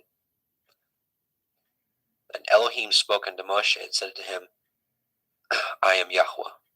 And I appeared unto El Avraham, unto El Yitzchak, and unto El Yaakov by El Shaddai, but by the name of Yahweh was I not known to them. And I have also established my covenant with them, to give them the land of Canaan, the land of their pilgrimage, wherein they were strangers. And I have also heard the groaning of the children of Yashrael, whom the Mitzrayim keep in bondage, and I have remembered my covenant. Wherefore say unto the children of Yashrael, I am Yahweh, and I will bring you out from under the burdens of the Mitzrayim, and I will rid you out of their bondage, and I will redeem you with a stretched out arm with great judgments. And I will take you to me for a people, and I will be to you Elohim, and ye shall know that I am Yahweh Elohim, which brings you out from under the burdens of the Mitzrayim. And I will bring you in unto the land concerning the which I did swear to give it to Avraham, to Yitzchak, and to Yaakov, and I will give it to you for a heritage. I am Yahweh. And Moshe spoke so unto the children of Yashrael, but they hearkened not unto Moshe for anguish of the Ruach, and for cruel bondage. And Yahweh spoke unto Moshe, saying, Go in, speak unto Pharaoh, king of Mitzrayim, that he let the children of Yashrael go out of his land. And Moshe spoke before Yahweh, saying, Behold, the children of Yashrael have not hearkened unto me. How then shall Pharaoh hear me, who am of uncircumcised lips? And Yahweh spoke unto El Moshe and El Aharon, and gave them a charge unto the children of Yashrael, and unto Pharaoh king of Mitzrayim, to bring the children of Yashrael out of the land of Mitzrayim. These be the heads of their fathers' houses, the sons of Reuben, the firstborn of Yashrael, Chanok and Palu, Chetzron and Carmi. These be the families of Reuben. And the sons of Shimon, Yemuel and Yamin, and Ohad and Yakin and Sochar and Shaul, and the son of a Canaanite woman. These are the families of Shimon. And these are the names of the sons of Levi, according to their generations, Gershon, Kohath, Merari. And the years of the life of Levi were 137 years. The sons of Gershom, Livni and Shimi, according to their families. And the sons of Kohath, Amram, Yitzchar, Hebron, and Uziel, and the years of the life of Kohath were 133 years. And the sons of Merari, Machlai, and Mushai, these are the families of Levi, according to their generations. Hang on, give me just a moment.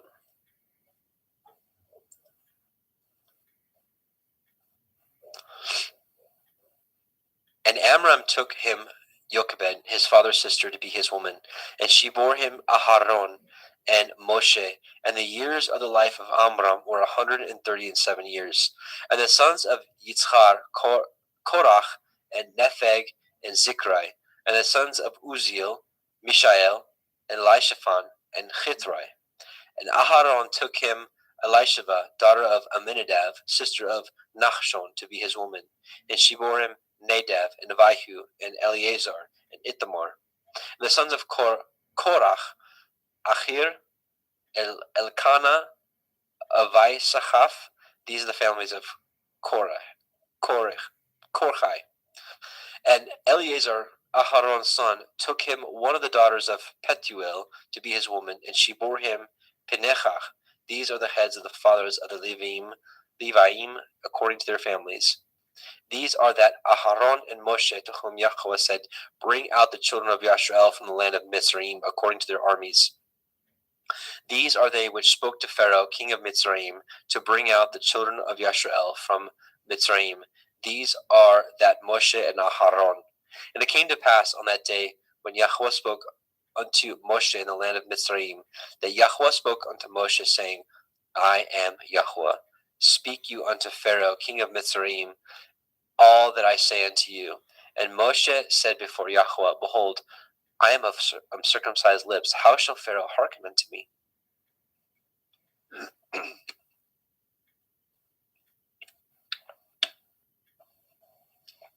Exodus chapter 7. And Yahweh said unto Moshe, see, I have made you an Elohim to Pharaoh, and Aharon your brother shall be your prophet. You shall speak all that I command you, and Aharon your brother shall speak unto Pharaoh, that he send the children of Yashrael out of his land. And I will harden Pharaoh's hearts, and multiply my signs and my wonders in the land of Mitzrayim. But Pharaoh shall not hearken unto you, that I may lay my hand upon Mitzrayim, and bring forth my armies and my people, the children of Yashrael, out of the land of Mitzrayim by great judgments. And the Mitzrayim shall know that I am Yahweh, when I stretch forth my hand upon Mitzrayim, and bring out the children of Yashrael from among them. And Moshe and Aharon did as Yahweh commanded them, so did they. And Moshe was 80 years old, and Aharon 83 years old, when they spoke unto Pharaoh. And Yahweh spoke unto El Moshe and unto El Aharon, saying, when Pharaoh shall speak unto you, saying, show a miracle for you, and then you shall say unto El Aharon, take your rod and cast it before Pharaoh, and it shall become a serpent. And Moshe and Aharon went unto Pharaoh, and they did so as Yahweh had commanded. And Aharon cast down his rod before Pharaoh, and before his servants, and it became a serpent. Then Pharaoh also called the wise men and the sorcerers, now the magicians of Mitzrayim. They also did in like manner with their enchantments, for they cast down every man his rod, and they became serpents. But Aharon's rod swallowed up their rods. And he hardened Pharaoh's heart, that he hearkened not unto them, as Yahweh had said. And Yahweh said unto Moshe, Pharaoh's heart is hardened. He refuses to let the people go. Get you unto Pharaoh in the morning. Lo, he goes out into the water, and you shall stand by the river's brink, against he come. And the rod which was turned to a serpent shall you take in your hand. And you shall say unto him, Yahweh Elohai of the Ivrim has sent me unto you, saying, let my people go, that they may serve me in the wilderness. And behold, hitherto you would not hear. Thus says Yahweh, and this you shall know that I am Yahweh. Behold, I will smite with the rod that is in my hand upon the waters which are in the river, and they shall be turned to blood. And the fish that is in the river shall die, and the river shall stink, and the Mitzrayim shall loathe to drink of the water of the river. And Yahweh spoke unto Moshe, saying, Moshe, say unto Aharon, Take your rod and stretch out your hand upon the waters of Mitzrayim, upon their streams, upon their rivers, and upon their ponds, and upon all their pools of water, that they may become blood, and all that here may be blood throughout all the land of Mitzrayim, both in vessels of wood and in vessels of stone. And Moshe and Aharon did so, and Yahweh commanded, and he lifted up the rod, and smote the waters that were in the river in the sight of Pharaoh, and in the sight of his servants, and all the waters that were in the river were turned to blood. And the fish that was in the river died, and the river stank, and the Mitzrayim could not drink of the water of the river, and there was blood throughout all the land of Mitzrayim. And the magicians of Mitzrayim did so with their enchantments, and Pharaoh's heart was hardened, neither did he hearken unto them, as Yahweh had said.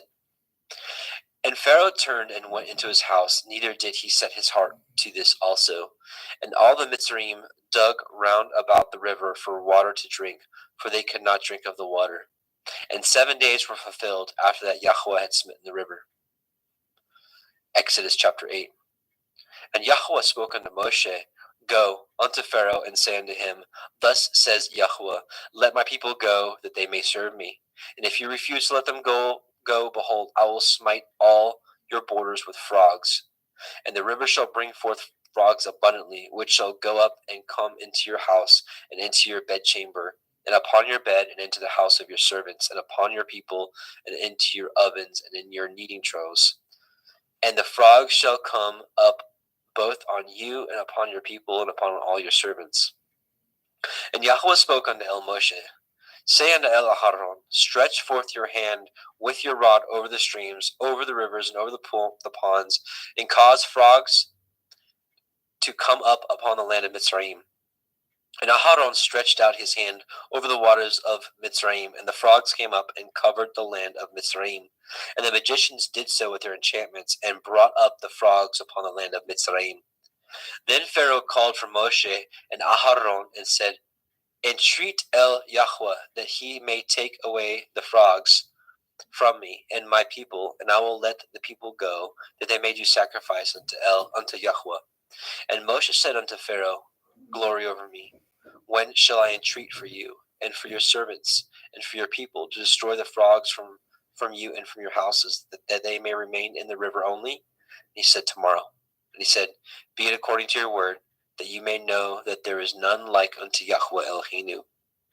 And the frogs shall depart from you, and from your houses, and from your servants, and from your people, they shall remain in the river only. And Moshe and Aharon went out from Pharaoh, and Moshe cried unto El Yahweh because of the frogs which he had brought against Pharaoh. And Yahweh did according to the word of Moshe, and the frogs died out of the houses, out of the villages, and out of the fields. And they gathered them together upon heaps, and upon the land, and the land stank. But when Pharaoh saw that there was respite, he hardened his heart, and hearkened not unto them, as Yahweh had said. And Yahweh said unto El Moshe, Say unto El Aharon, Stretch out your rod, and smite the dust of the land, that it may become lice throughout all the land of Mitzrayim. And they did so. For Aharon stretched out his hand with his rod, and he smote the dust of the earth, and it became lice in man and in beast, and all the dust of the land became lice throughout all the land of Mitzrayim. And the magicians did so with their enchantments to bring forth lice, but they could not, so there were lice upon man and upon beast. Then the magician said unto Pharaoh, This is the finger of Elohim. And Pharaoh's heart was hardened, and he hearkened not unto them, as Yahweh had said. And Yahweh said unto Moshe, Rise up early in the morning, and stand before Pharaoh. Lo, he comes forth to the water, and say unto him, Thus says Yahweh, Let my people go, that they may serve me. Else, if you will not let my people go, behold, I will send swarms of flies upon you, and upon your servants, and upon your people, and into your houses. And the houses of the Mitzrayim shall be full of the swarm of flies, and also the ground whereon they are. And I will sever in that day the land of Goshen, in which my people dwell, that no swarms of flies shall be there, to the end you may know that I am Yahweh in the midst of the earth. And I will put a division between my people and your people. Tomorrow this shall this sign be. And Yahweh did so, and there came a grievous swarm of flies into the house of Pharaoh, and into his servants' houses, and into all the land of Mitzrayim. The land was corrupted by reason of the swarm of the flies. And Pharaoh called for Moshe and for Aharon, and said, Go ye, sacrifice to your Elohim in the land. And Moshe said, "It is not meet so to do, for we shall sacrifice the abomination of the Mitzrayim to Yahweh Eloheinu. Lo, shall we sacrifice the abomination of the Mitzrayim before their eyes, and will they not stone us? We will go 3 days' journey into the wilderness, and sacrifice to Yahweh Eloheinu as he commanded us." And Pharaoh said, "I will let you go, that you may sacrifice to Yahweh Elohika in the wilderness. Only you shall not go very far away. Entreat for me." And Moshe said, "Behold, I go out from you, and I will entreat El Yahweh that the swarms of flies may depart from Pharaoh, from his servants, and from his people tomorrow. But let not Pharaoh deal deceitfully any more in letting the people go to sacrifice, and not letting the people go to sacrifice to Yahweh." And Moshe went out from Pharaoh and entreated Yahweh. And Yahweh did according to the word of Moshe. And he removed the swarms of flies from Pharaoh, from his servant, and from his people. There remained not one. And Pharaoh hardened his heart at this time also, neither would he let the people go. Exodus chapter 9.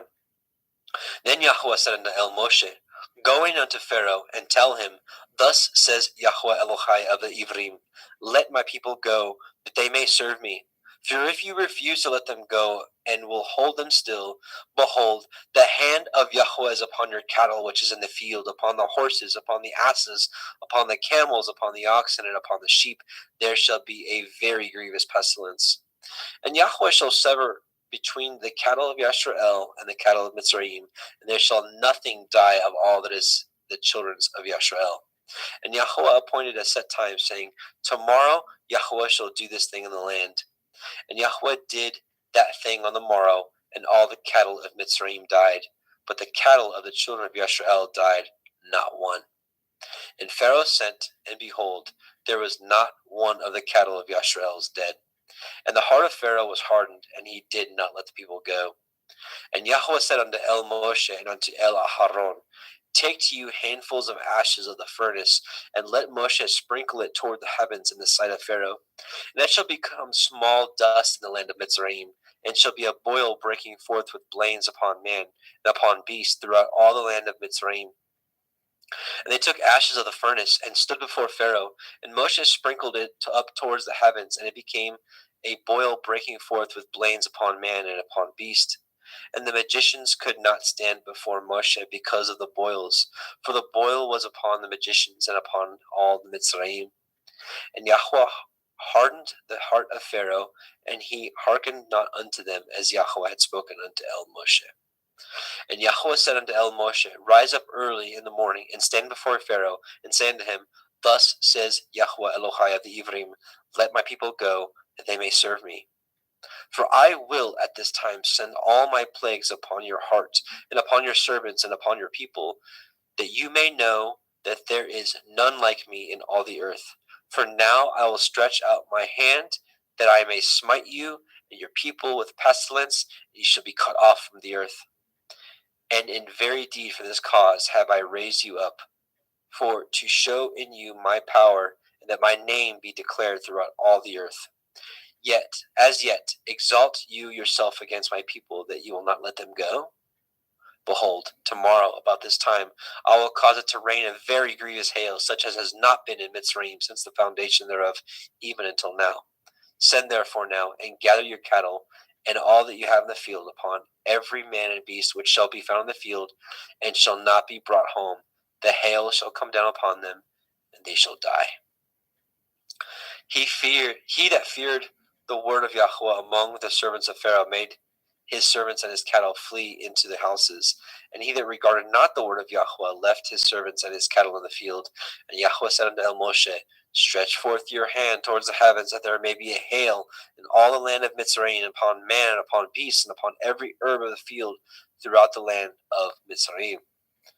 And Moshe stretched forth his rod toward the heavens, and Yahweh sent thunder and hail, and the fire ran along upon the ground, and Yahweh rained hail upon the land of Mitzrayim. So there was hail, and fire mingled with the hail, very grievous, such as there was none like it in all the land of Mitzrayim, since it became a nation. And the hail smote through all the land of Mitzrayim, and all all that was in the field, both man and beast, and the hail smote every herb of the field and broke every tree of the field. Only in the land of Goshen, where the children of Yasharel were, was there no hail. And Pharaoh sent and called for Moshe and Aharon and said unto them, I have sinned this time. Yahweh is righteous, and I and my people are wicked. Entreat El Yahweh, for it is enough, that there be no more mighty thunderings and hail, and I will let you go, and ye shall stay no longer. And Moshe said unto him, As soon as I am gone out of the city, I will spread abroad my hands unto El Yahweh, and the thunder shall cease, neither shall there be any more hail, that you may know how that the earth is Yahweh's. But as for you and your servants, I know that you will not yet fear Yahweh Elohim. And the flax and the barley was smitten, for the barley was in the ear, and the flax was bold. But the wheat and the rye were not smitten, for they were not grown up. And Moshe went out of the city from Pharaoh, and spread abroad his hands unto El Yahweh. And the thunders and the hails ceased, and the rain was not poured upon the earth. And when Pharaoh saw that the rain and the hail and the thunders were ceased, he sinned yet more, and hardened his heart, he and his servants. And the heart of Pharaoh was hardened, neither would he let the children of Yasharel go, as Yahweh had spoken by Moshe. Exodus chapter 10. And Yahweh said unto El Moshe, Go in unto Pharaoh, for I have hardened his heart, and the heart of his servants, that I might show these my signs before him, and that you may tell in the ears of your son and of your son's son, that what things I have wrought in Mitzrayim, and my signs which I have done among them, that ye may know how that I am Yahweh. And Moshe and Aharon came in unto Pharaoh, and said unto him, Thus says Yahweh Elohai of the Ivrim, How long will you refuse to humble yourselves before me? Let my people go, that they may serve me. Else, if you refuse to let my people go, behold, tomorrow I will bring the locust into your coasts, and they shall cover the face of the earth, that one cannot be able to see the earth, and they shall eat eat the remnant of that which is escaped, which remains of you from the hail, and ye shall eat every tree which grows for you out of the field. And they shall fill your houses, and the houses of all your servants, and the houses of all the Mitzrayim, which neither your fathers nor your fathers' fathers have seen since the day that they were upon the earth unto this day. And he turned himself and went out from Pharaoh. And Pharaoh's servant said unto him, How long shall this man be a snare unto us? Let the men go, that they may serve Yahweh Elohim. Know you not that Mitzrayim is destroyed? And Moshe and Aharon were brought again unto Pharaoh, and he said unto them, Go, serve Yahweh Elohim. But who are they that shall go? And Moshe said, We will go with our young and with our old, with our sons and with our daughters, with our flocks and with our herds will we go, for we must hold a feast unto Yahweh. And he said unto them, Let Yahweh be so with you, as I will let you go, and your little ones. Look to it, for evil is before you. Not so. Go now ye, that ye are men, and serve Yahweh, for that ye did desire. And they were driven out from Pharaoh's presence. And Yahweh said unto Moshe, Stretch out your hand over the land of Mitzrayim for the locusts, that they may come up upon the land of Mitzrayim, and eat every herb of the land, even all that the hail has left. And Moshe stretched forth his rod over the land of Mitzrayim, and Yahweh brought an east wind upon the land all that day and all that night. And when it was morning, the east wind brought the locust. And the locust went up over all the land of Mitzrayim, and rested in the coasts of Mitzrayim. Very grievous were they. Before them there were no such locusts as they, neither after them shall there be any such. For they covered the face of the whole earth, so that the land was darkened. They did eat of every herb of the land, and fruit of the trees which the hail had left, and there remained not any green thing in the trees or in the herbs of the field through all the land of Mitzrayim. Then Pharaoh called for Moshe and Aharon in haste, and he said, I have sinned against Yahweh Elohim and against you. Now therefore forgive, I pray you, my sin only this once, and entreat Yahweh Elohim that he may take away from me this death only. And he went out from Pharaoh and entreated Yahweh. And Yahweh turned a mighty strong west wind, which took away the locusts and cast them into the Red Sea. There remained not one locust in all the coast of Mitzrayim. But Yahweh hardened Pharaoh's heart so that he would not let the children of Yasharal go. And Yahweh said unto Moshe, stretch out your hand toward the heavens, that there may be a darkness over the land of Mitzrayim, even darkness which may be felt. And Moshe stretched forth his hand toward the heavens, and there was a thick darkness in all the land of Mitzrayim 3 days. They saw not one another, neither rose any from his place for 3 days, but all the children of Yasharal had light in their dwellings. And Pharaoh called unto Moshe and said, Go ye, serve Yahweh, only let your flocks and your hearts be stayed. Let your little ones also go with you. And Moshe said, You must give us also sacrifices and burnt offerings, that we may sacrifice unto Yahweh Eloheinu. Our cattle also shall go with us. There shall not a hoof be left behind, for thereof must we take to serve Yahweh Eloheinu. And we know not whether what we must serve Yahweh until we have come hither. But Yahweh hardened Pharaoh's heart, and he would not let them go. And Pharaoh said unto him, Get you from me, take heed to yourselves, see my face no more, for in that day you shall see my face, you shall die. And Moshe said, You have spoken well. I will see your face again no more. Oops.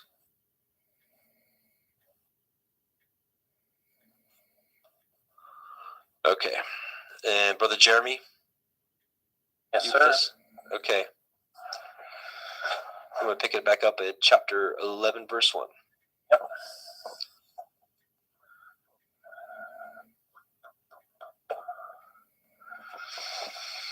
The final plague, 11.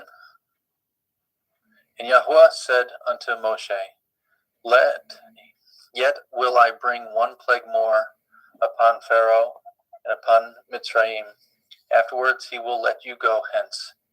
When he shall let you go, he shall surely thrust you out hence altogether.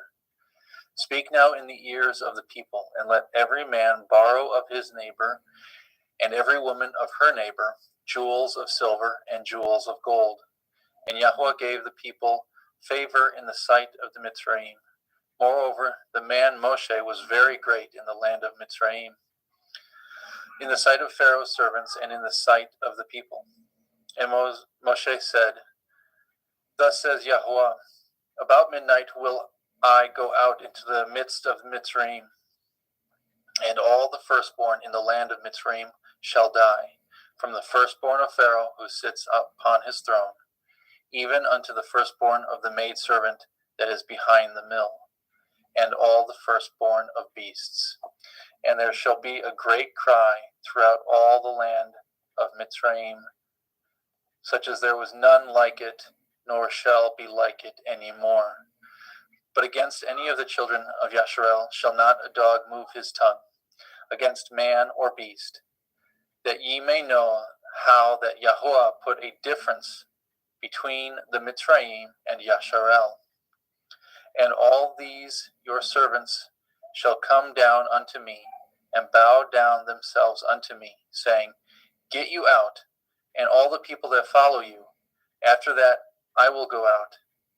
And he went out from Pharaoh in great anger.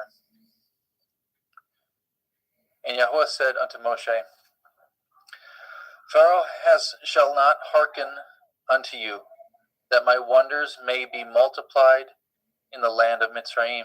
And Moshe and Aharon did all these wonders before Pharaoh, and Yahweh hardened Pharaoh's heart, so that he would not let the children of Yasharal go out of his land.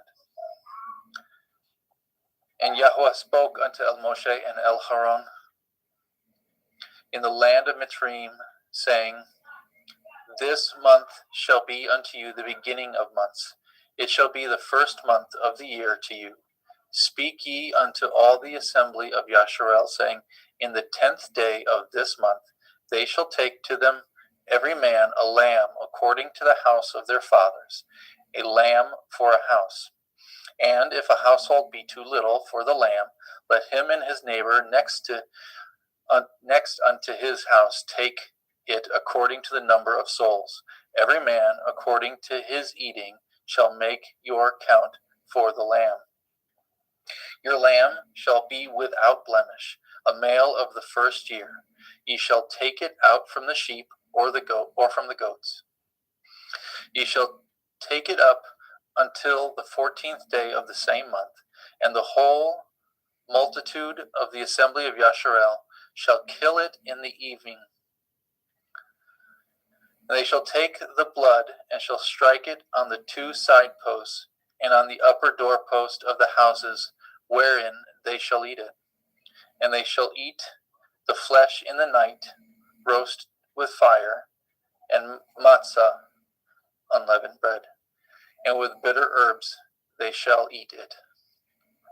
Eat not of it raw, nor sodden it at all with water, but roast with fire his head with his legs, and the purtenance thereof.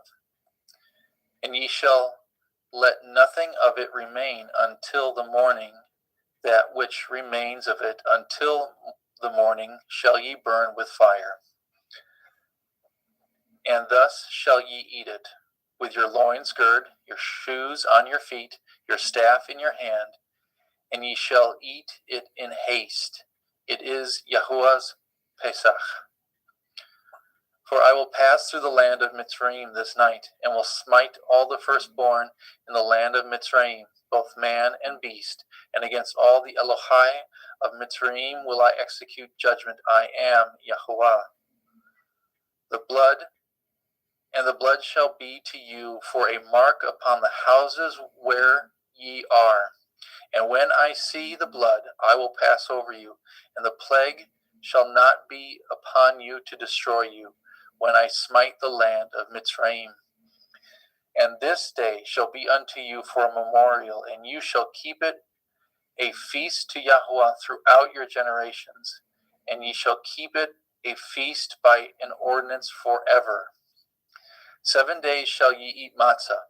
Even the first day ye shall put away leaven out of your houses. For whosoever eats chametz from the first day until the 7th day, that soul shall be cut off from Yasharel. And in the first day there shall be a holy assembly, and in the 7th day there shall be a holy assembly to you. No manner of work shall be done in them, save that which every man must eat, that only may be done for you. And ye shall guard the feast of Matzah. For in this selfsame day have I brought your armies out of the land of Mitzrayim. Therefore shall ye guard this day in your generations by an ordinance forever. In the first day, in the first month, on the 14th day of the month, at evening, shall ye eat matzah until the 21st day of the month at evening. 7 days shall there be no chametz found in your houses. For whosoever eats that which is with chametz, even that soul shall be cut off from the assembly of Yasharel, whether he be a stranger or born in the land. Ye shall eat nothing with chametz. In all your habitations shall ye eat matzah.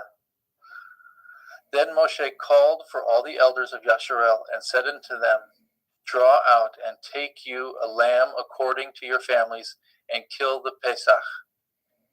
And ye shall take a bunch of hyssop, and dip it in the blood that is in the basin, and strike the lintel and 2 side posts with the blood that is in the basin. And none of you shall go out at the door of your house until the morning. For Yahuwah shall pass through to smite the Mitzrayim when he sees the blood upon the lintel and on the 2 side posts. Yahuwah will pass over the door and will not suffer the destroyer to come in unto your houses to smite you. And ye shall guard this thing for an ordinance to you and your sons forever. And it shall come to pass when ye are come to the land which Yahweh will give you according as he has promised, that ye shall guard this service. And it shall come to pass when your children shall say unto you, What mean ye by this service? That ye shall say, This is the sacrifice of Yahweh's Pesach, who passed over the houses of the children of Yasharel in Mitzrayim, when he smote the Mitzrayim and delivered our houses, and the people bowed the head and worshipped. And the children of Yasharel went away and did as Yahweh commanded Moshe and Aharon, so did they. Exodus 12:20.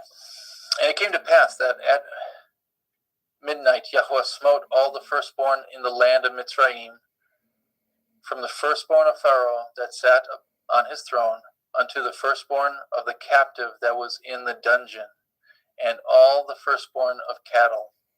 And Pharaoh rose up in the night, and he and all his servants, and all the Mitzrayim. There was a great cry in Mitzrayim, for there was not a house where there was not one dead. And he called for Moshe and Aharon by night, and said, Rise up and get you forth from among my people, both ye and the children of Yasharel, and go and serve Yahweh, as ye have said. Also take your flocks and your herds, as ye have said, and be gone, and bless me also. And the Mitzrayim were urgent upon the people, that they might send them out of the land in haste, for they said, We be all dead men. And the people took their dough before it was leavened, their kneading troughs being bound up in their clothes upon their shoulders. And the children of Yasharel did according to the word of Moshe, and they borrowed of the Mitzrayim jewels of silver and jewels of gold and raiment. And Yahweh gave the people favor in the sight of Mitzrayim, so that they lent unto them such things as they required, and they spoiled the Mitzrayim. And the children of Yasharel journeyed from Ramech to Sukkot, about 6,000 on foot, that were men beside children. A mixed multitude went up also with them, and flocks and herds, very much cattle. And they baked matzah cakes, the dough which they brought forth out of Mitzrayim, for it was not leavened, because they were thrust out of Mitzrayim and could not tarry, neither had they prepared for themselves any victuals. Now the sojourning of the children of Yasharel, who dwelt in the land of Mitzrayim, and in the land of Canaan, they and their fathers, was 430 years. And it came to pass, at the end of 430 years, even the self same day, it came to pass that all the hosts of Yahweh went out from the land of Mitzrayim. It was a night to be much observed unto Yahweh for bringing them out of the land of Mitzrayim. This is that night of Yahweh to be observed for all the children of Yasharel in their generations. And Yahweh said unto Moshe and Aharon, This is the ordinance of the Pesach. There shall no stranger eat thereof, but every man's servant that is bought for money, when ye have circumcised him, then shall he eat thereof. A foreigner and a hired servant shall not eat thereof. In one house shall it be eaten. You shall not carry forth aught the flesh abroad out of the house, neither shall ye break a bone thereof. And all the assembly of Yasharel shall keep it. And when a stranger shall sojourn with you, and will keep the Pesach of Yahweh, let all his males be circumcised. Then let him come near and keep it, and he shall be as one that is born in the land. For no uncircumcised person shall eat thereof. One Torah shall there be to him that is homeborn, and unto the stranger that sojourns among you. Thus did all the children of Yasharel, as Yahweh commanded Moshe and Aharon, so did they. And it came to pass the selfsame day that Yahweh did bring the children of Yasharel out of the land of Mitzrayim by their armies. Exodus 13. And Yahweh spoke unto Moshe, saying, Sanctify unto me all the firstborn, whatsoever opens the womb among the children of Yasharel, both man and of beast, it is mine. And Moshe said unto the people, Remember this day in which ye came from Mitzrayim out of the house of bondage, for by strength of hand Yahweh brought you out of this place. There shall no chametz be eaten. This day came ye out of in the month of Aviv. And it shall be when Yahweh shall bring you into the land of the Canaanim, and the Chittim, and the Amorim, and the Chivaim, and the Yevusim, which he swore unto your father, to give you a land flowing with milk and honey, that you shall keep this service in this month. 7 days you shall eat matzah, and in the seventh day there shall be a feast to Yahweh. Matzah shall be eaten 7 days, and there shall be no chametz be seen with you, neither shall there be leaven seen with you in all your quarters. And you shall show your son in that day, saying, This is done because of that which Yahweh did unto me when I came forth out of Mitzrayim.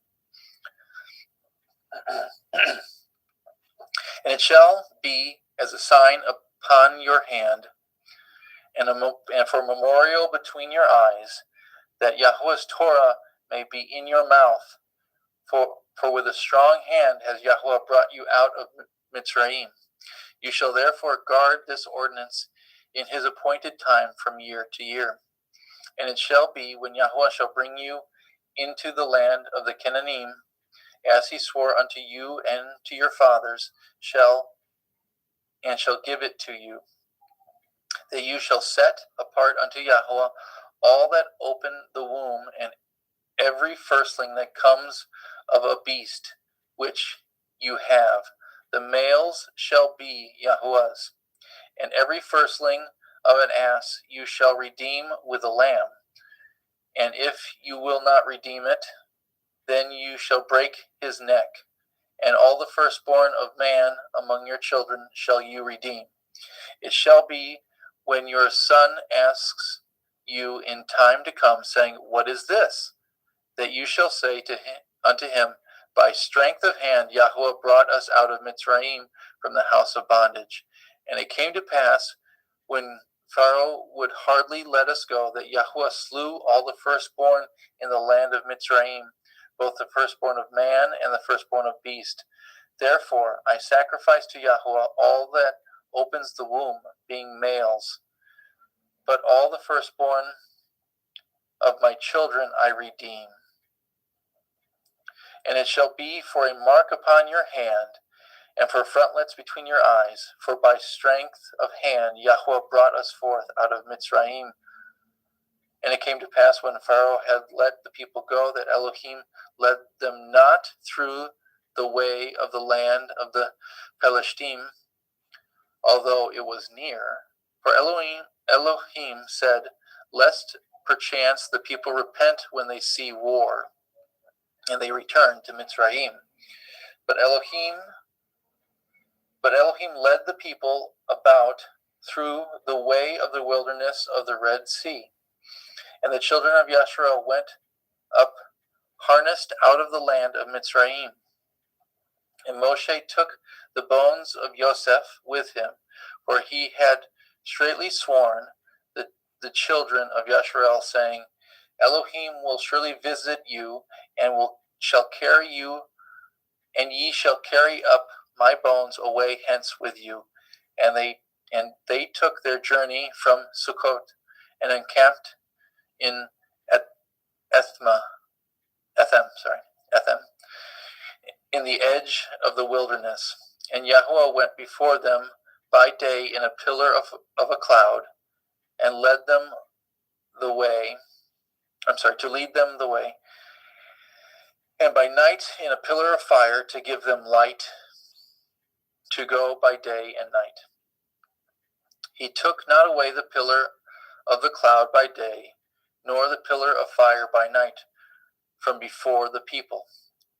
And Yahweh spoke to Moshe, saying, Speak unto the children of Yasharel that they turn and encamp before Pi Hikroth, between Migdol and the sea, over against Baal Zephon. Before it shall ye encamp by the sea. And Pharaoh will say to the children of Yasharel, They are entangled in the land, the wilderness has shut them in. And I will harden Pharaoh's heart, that he shall follow after them, and I will be honored upon Pharaoh and upon all his hosts, that the Mitzrayim may know that I am Yahweh. And they did so. And it was told the king of Mitzrayim that the people fled, and the heart of Pharaoh and his servants was turned against the people. And they said, Why have we done this, that we have let Yasharel go from serving us? And he made ready his chariot, and took his people with him. He took 600 chosen chariots, and all the chariots of Mitzrayim, and the captains over every one of them. And Yahweh hardened the heart of Pharaoh, the king of Mitzrayim, and he pursued after the children of Yasharel, and the children of Yasharel went out with a high hand. But the Mitzrayim pursued after them all the horses and chariots of Pharaoh, and the horsemen and his army, and overtook them encamping by the sea, besides Pi-haKeroth, before Baal-Zephon.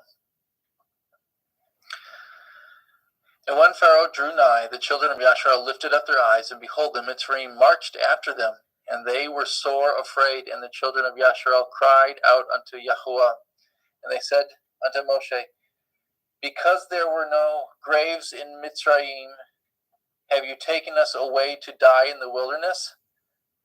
Wherefore have you dwelt with us, to carry us forth out of Mitzrayim? Is not this the word that we did tell you in Mitzrayim, saying, Let us alone, that we may serve the Mitzrayim? For it had been better for us to serve the Mitzrayim than that we should die in the wilderness.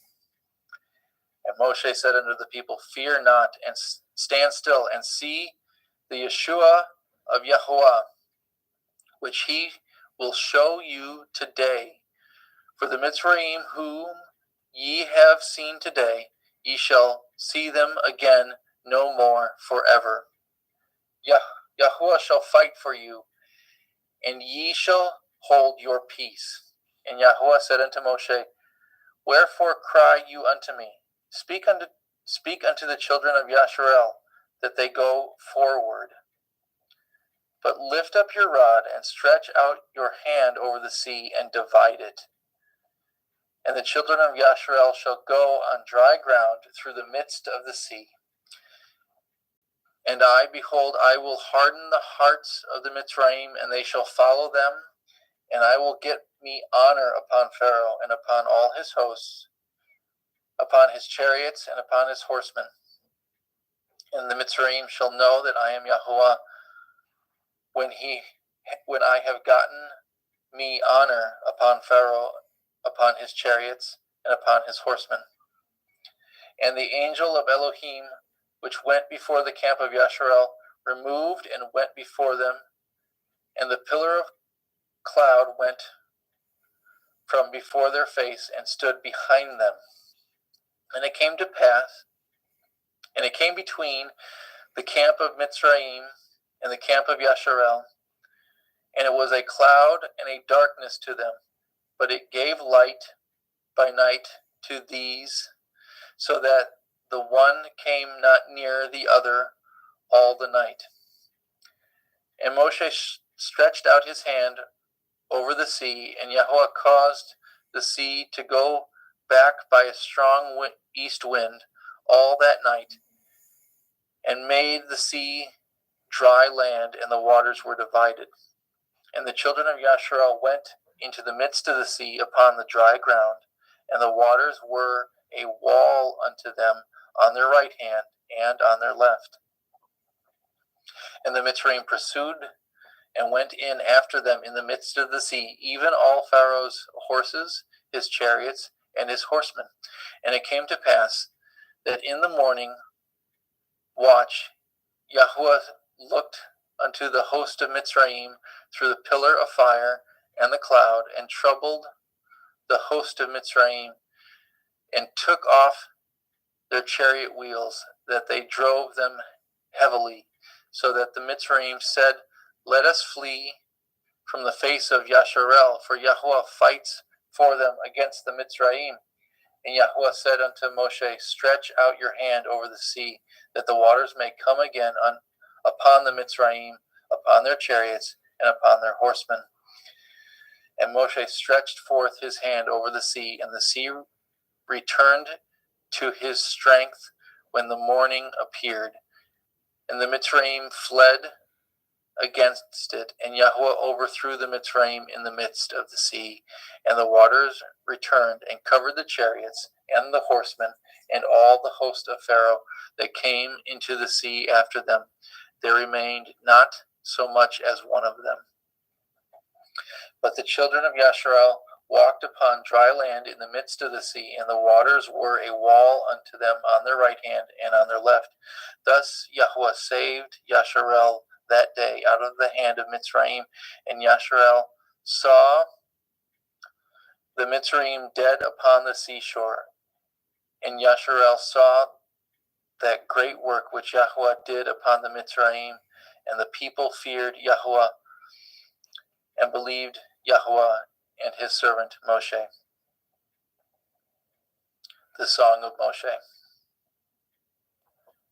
Adam, did you want me to read it, or did you want to? What happened? Yeah, let's just keep it a reading. Okay. As exciting the other would be, let's just keep it a reading. Okay. Then sang Moshe and the children of Yasharel this song unto Yahuwah, and spoke, and sang, I will sing unto Yahuwah, for he has triumphed gloriously. The horse and his rider has he thrown into the sea. Yahuwah, Yah is my strength and song, and he is become my Yeshua. He is my El, and I will prepare him a habitation, my father's Elohai, and I will exalt him. Yahuwah is a man of war. Yahuwah is his name.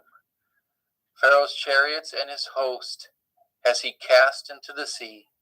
His chosen captains are also drowned in the Red Sea. The depths have covered them. They sank into the bottom as a stone. Your right hand, O Yahuwah, is become glorious in power. Your right hand, O Yahuwah, has dashed in pieces the enemy. In the greatness of your excellence, in the greatness of your excellence have you overthrown them that rose up against you.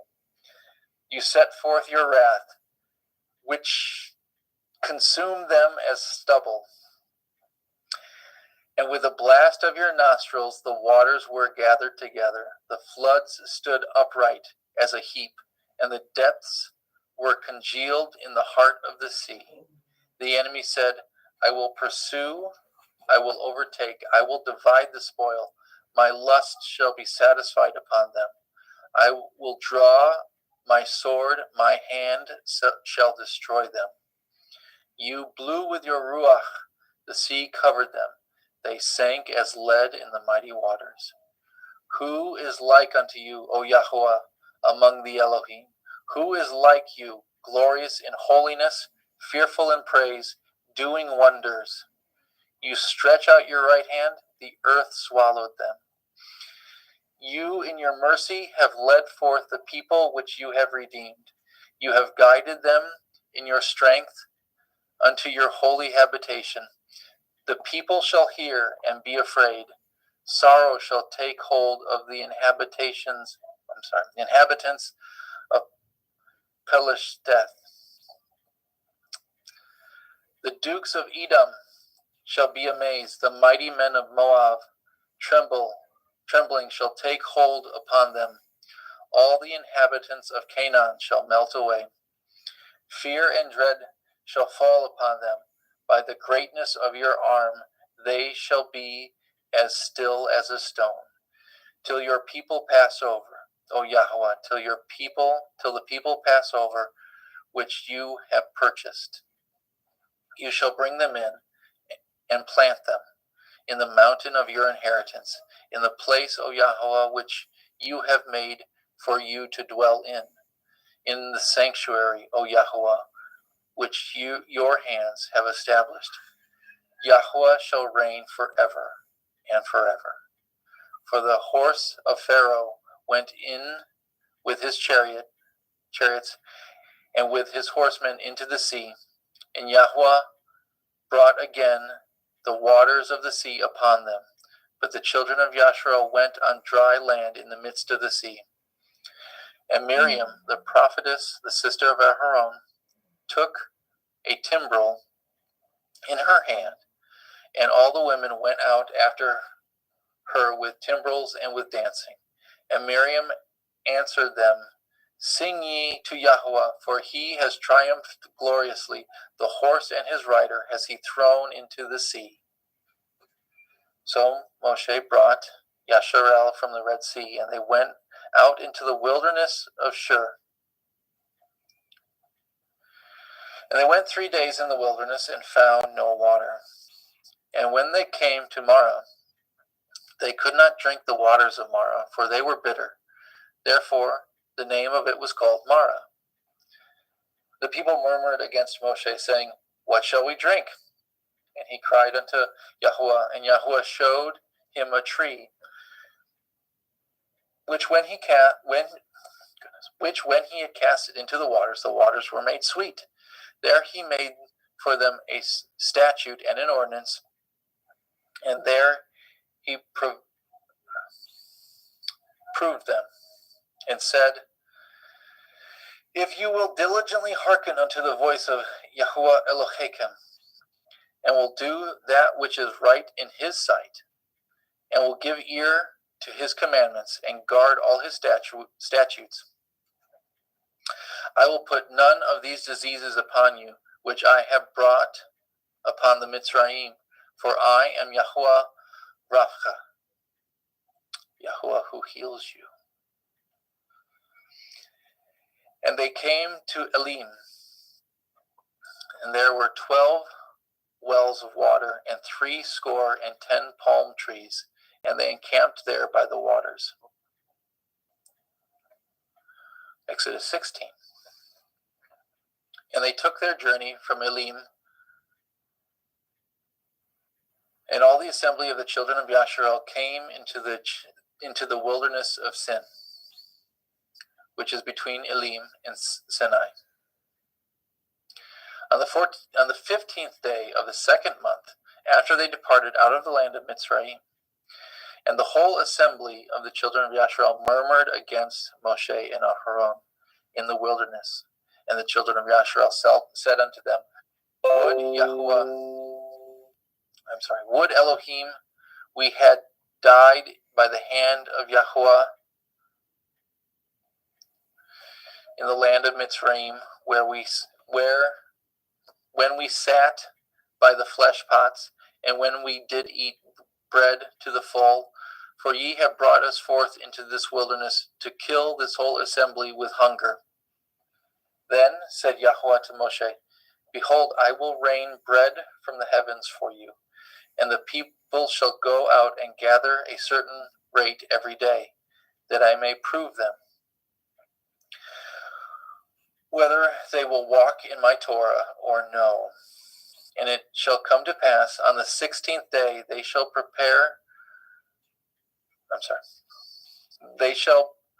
shall come to pass that on the 6th day they shall prepare that which they bring in, and it shall be twice as much as they gather daily. And Moshe and Aharon said unto the children of Yasharel, At evening, when ye shall know that Yahweh has brought you out of the then you shall know that Yahweh has brought you out of the land of Mitzrayim. And in the morning, then ye shall see the glory of Yahweh. For he that hears your murmurings against Yahweh, and what ye are that ye murmur against us. And Moshe said, This shall be when Yahweh shall give you in the evening flesh to eat, and in the morning bread to the full, that Yahweh hears your murmurings which ye murmur against him. And what are we? Your murmurings are not against us, but against Yahweh. And Moshe spoke unto El-Haron, Say unto all the assembly of the children of Yasharel, Come near before Yahweh, for he has heard your murmurings. And it came to pass, as Aharon spoke unto the whole assembly of the children of Yasharel, that they looked toward the wilderness, and behold, the glory of Yahweh appeared in the cloud. And Yahweh spoke unto Moshe, saying, I have heard the murmurings of the children of Yasharel. Speak unto them, saying, At evening ye shall eat flesh, and in the morning ye shall be filled with bread. And ye shall know that I am Yahweh Elohechem. And it came to pass that at evening the quails came up and covered the camp, and in the morning the dew lay around about the host. And when the dew that lay was gone up, behold, upon the face of the wilderness there lay a small round thing, as small as the hoarfrost on the ground. And the children of Yasharel saw it, and said one to another, It is manna, for they knew not what it was. And Moshe said unto them, This is the bread which Yahweh has given you to eat. This is the thing which Yahweh has commanded. Gather of it each man according to his eating, an omer for every man, according to the number of your persons. Take ye every man for them which are in his tents. And the children of Yasharel did so, and gathered some more and some less. And when they did meet it with an omer, he that gathered much had nothing over, and he that gathered little had no lack. They gathered every man according to his eating. And Moshe said, Let no man leave it till the morning. Notwithstanding they hearkened not unto Moshe, but some of them left of it until the morning. And it bred worms and stank, and Moshe was wroth with them. And they gathered it every morning, every man according to his eating, and when the sun waxed hot, it melted. And it came to pass that on the sixth day they gathered twice as much bread, 2 omers for one man. And all the rulers of the assembly came and told Moshe. And he said unto them, This is that which Yahweh said, Tomorrow is the rest of the holy Shabbat unto Yahweh. Bake that which ye will bake today, and seethe that which ye will seethe, and that which remains over lay up for you to be kept until the morning. And they laid it up till the morning, and as Moshe bade, and it did not stink, neither was there any worm therein. And Moshe said, Eat that today, for today is a Shabbat unto Yahweh. Today ye shall not find it in the field. 6 days ye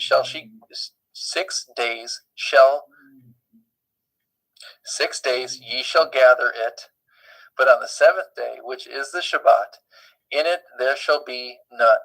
And it came to pass, there went out some of the people on the 7th day, for to gather, and they found none.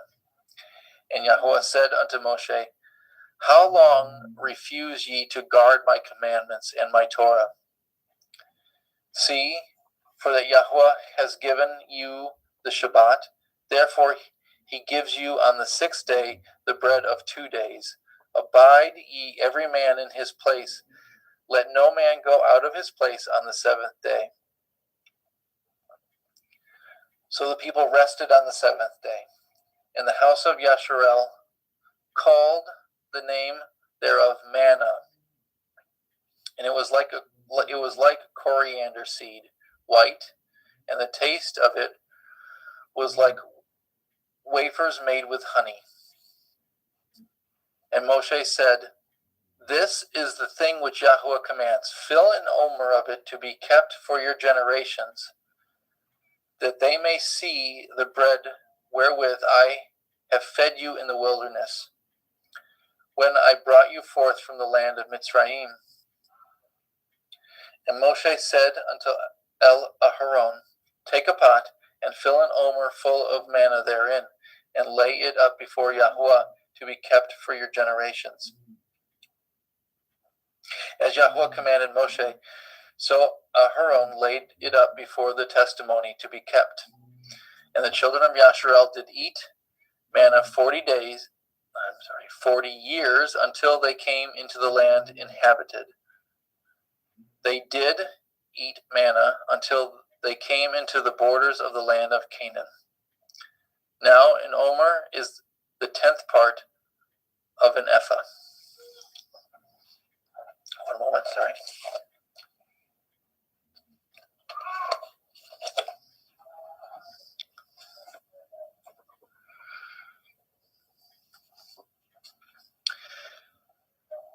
And all the assembly of the children of Yasharel journeyed from the wilderness of Sin after their journeys according to the commandment of Yahweh, and pitched in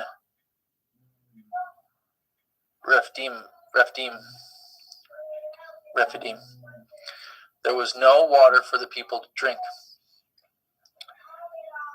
Wherefore the people did chide with Moshe, and say, Give us water that we may drink. And Moshe said unto them, Why chide ye with me? Wherefore do ye tempt Yahweh? And the people thirsted there for water. And the people murmured against Moshe, and said, Wherefore is it that you have brought us up out of Mitzrayim to kill us and our children and our cattle with thirst? And Moshe cried unto Yahweh, saying, What shall I do unto this people, that they be almost ready to stone me?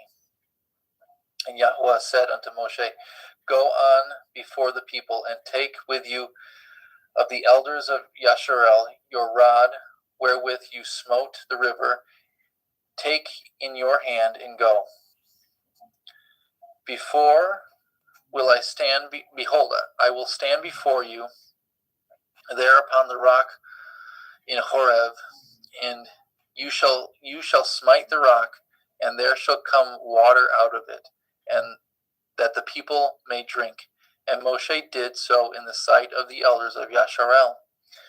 And he called the name of the place Macha.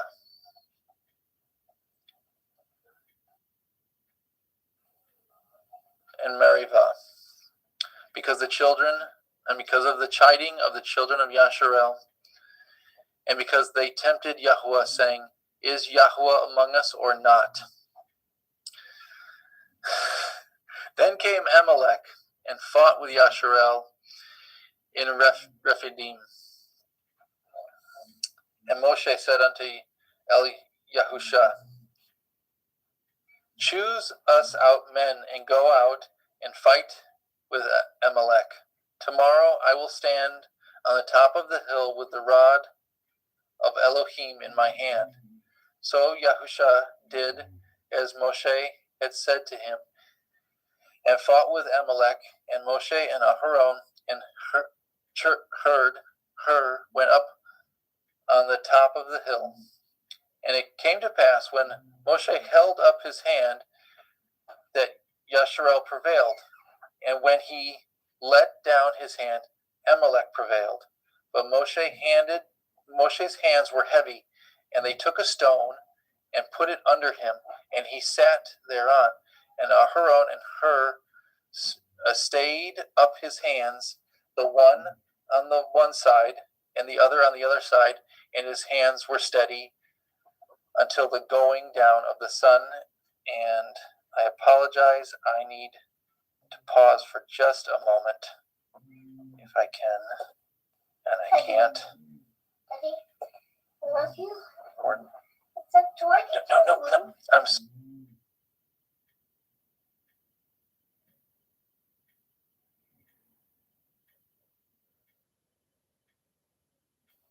Okay, let's see if I can share my screen and pick up.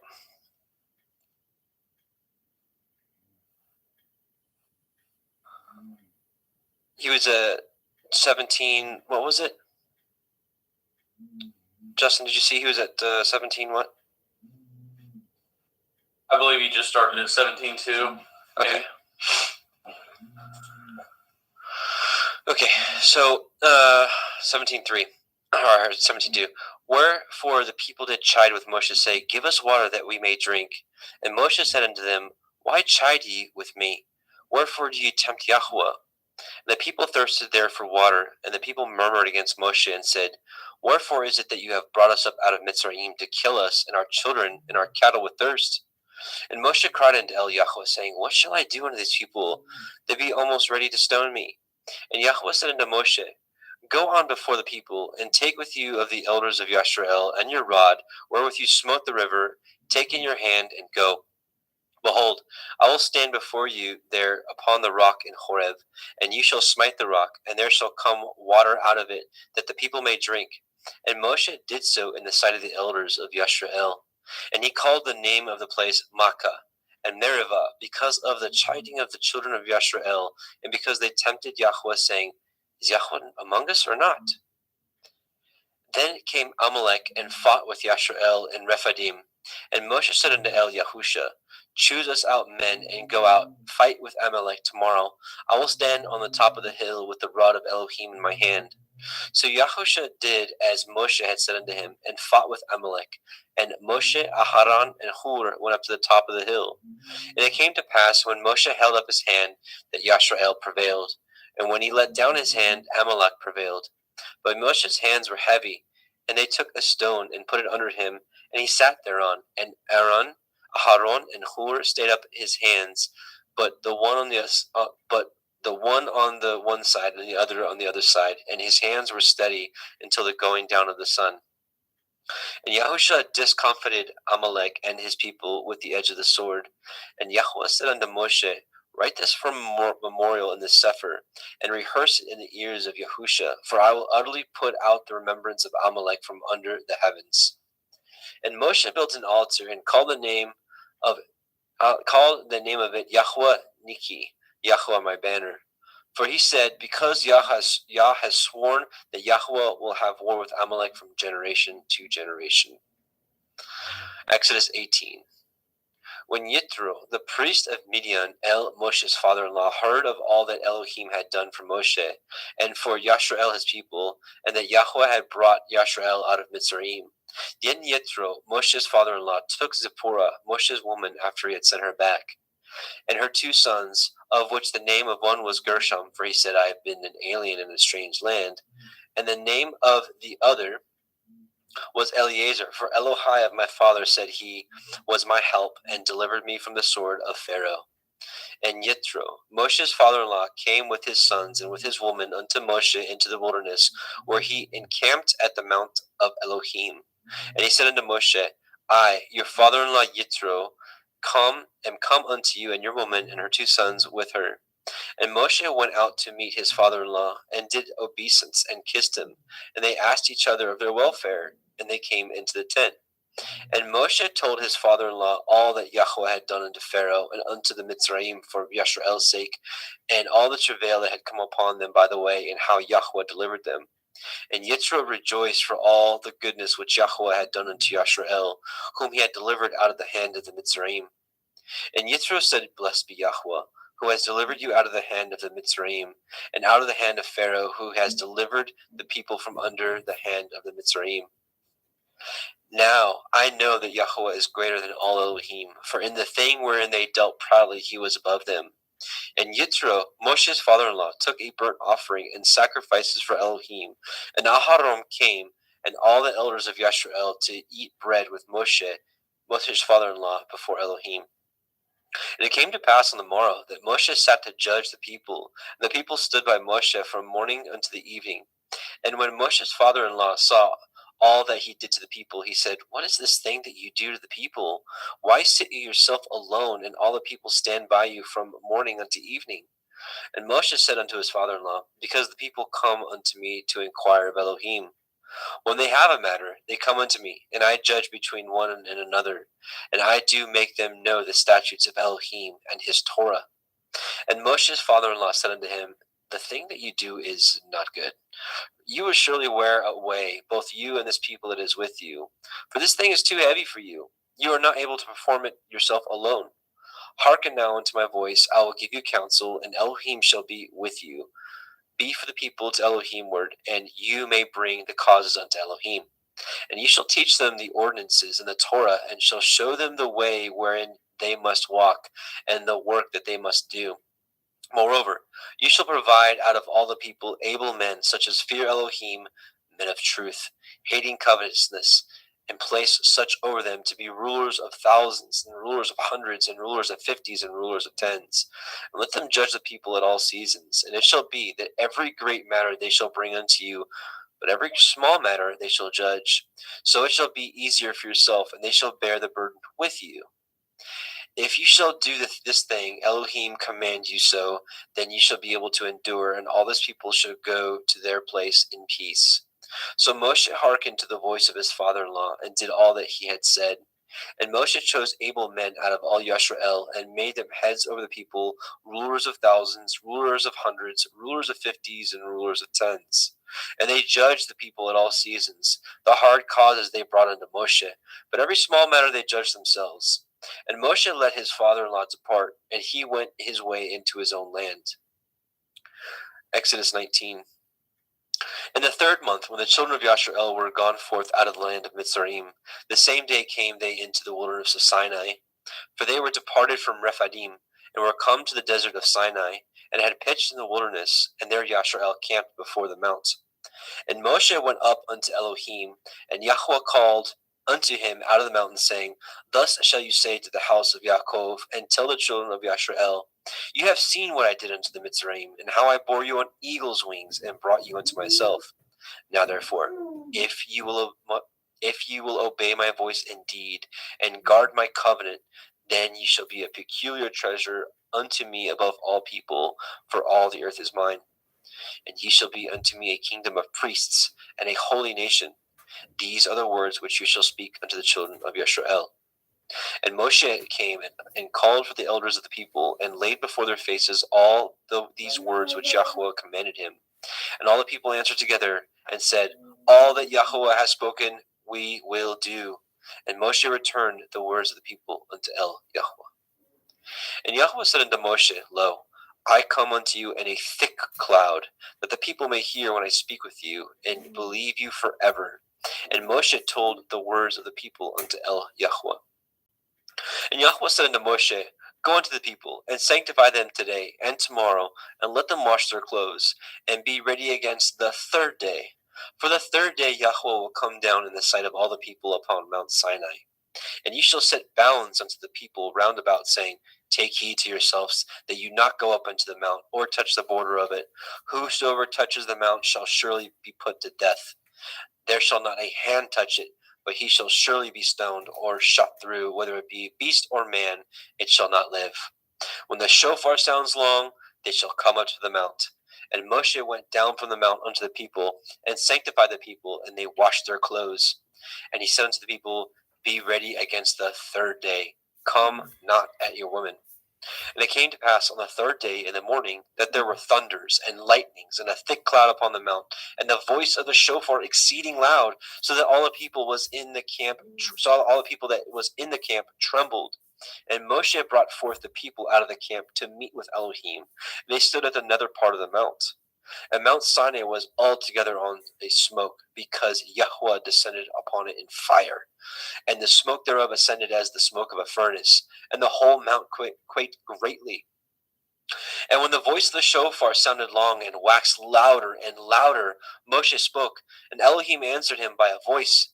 And Yahweh came down upon Mount Sinai on the top of the mount, and Yahweh called Moshe up to the top of the mount, and Moshe went up. And Yahweh said unto Moshe, Go down, charge the people, lest they break through unto El Yahweh to gaze, and many of them perish. And let the priests also which come near to El Yahweh sanctify themselves, lest Yahweh break forth upon them. And Moshe said unto El Yahweh, The people cannot come up to Mount Sinai, for you charged us, saying, Set bounds about the mount, and sanctify it. And Yahweh said unto him, Away, get you down, and you shall come up, you and Aharon with you. But let not the priests and the people break through to come up unto El Yahweh, lest he break forth upon them. So Moshe went down unto the people, and spoke unto them. Exodus 20. And Elohim spoke all these words, saying, I am Yahweh Elohika, which have brought you out of the land of Mitzrayim, out of the house of bondage. You shall have no other Elohim before me. You shall not make unto you any graven image, or any likeness of anything that is in the heavens above, or that is in the earth beneath, or that is in the water under the earth. You shall not bow down yourself to them, nor serve them. For I, Yahweh Elohika, am an jealous El, visiting the iniquity of the fathers upon the children unto the third and fourth generations of them that hate me, and showing mercy unto thousands of them that love me and guard my commandments. You shall not take the name of Yahweh Elohika in vain, for Yahweh will not hold him guiltless that takes his name in vain. Remember the day of the Shabbat, to keep it holy. 6 days you shall labor and do all your work, but the seventh day is the Shabbat of Yahweh Elohika. In it you shall not do any work, you, nor your son, nor your daughter, nor your manservant, nor your maidservant, nor your cattle, nor your stranger that is within your gates. For in 6 days Yahweh made the heavens and the earth, the sea, and all that is in them, and rested the seventh day. Wherefore Yahweh blessed the day of the Shabbat and hallowed it. Honor your father and your mother, that your days may be long upon the land which Yahweh Elohika gives you. You shall not kill. You shall not break wedlock. You shall not steal. You shall not bear false witness against your neighbor.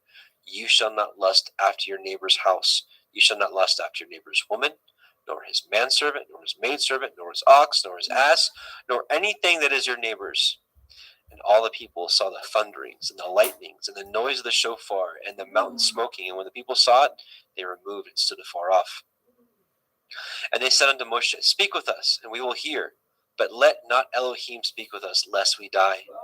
And Moshe said unto the people, Fear not, for Elohim is come to prove you, and that his fear may be before your faces, that you sin not. And the people stood afar off, and Moshe drew near the thick darkness where Elohim was. And Yahweh said unto Moshe, Thus you shall say unto the children of Yisrael, You have seen that I have talked with you from heaven. You shall not make with me Elohai of silver, neither shall you make unto you Elohai of gold.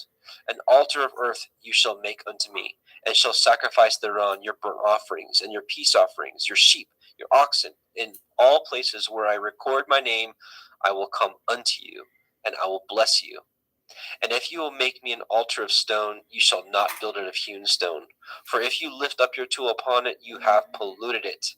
Neither shall you go up by steps unto my altar, that your nakedness be not discovered thereon. Let's see. Just a moment here.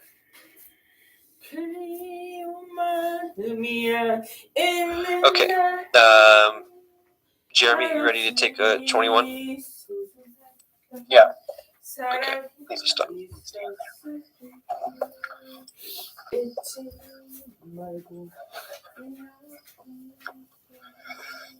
Get to 21.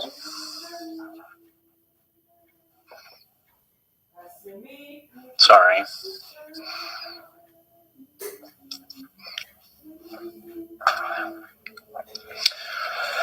Now these are the judgments which you shall set before them. If you obtain an Ivri servant, 6 years shall he serve, and in the 7th year he shall go out free for nothing.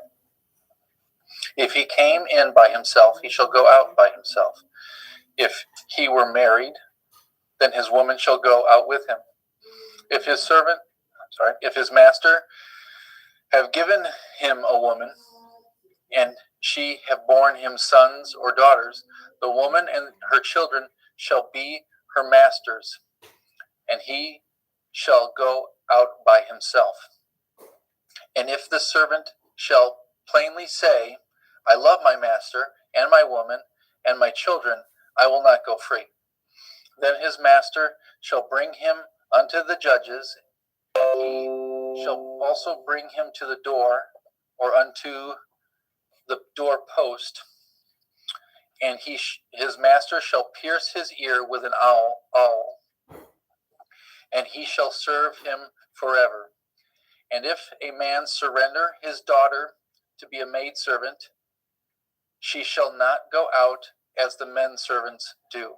If she pleases not her master, who has betrothed him to himself, then shall he let her be redeemed to surrender her unto a strange nation, and he shall have no power, seeing he has dealt deceitfully with her. And if he have betrothed her unto his son, he shall deal with her after the manner of daughters.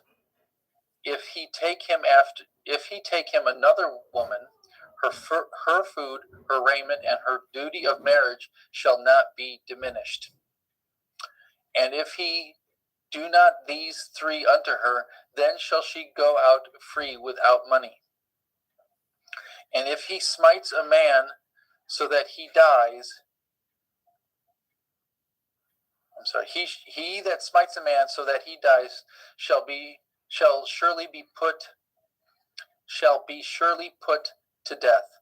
And if a man lie not in wait, but Elohim deliver him into his hand, then I will appoint you a place whither he shall flee.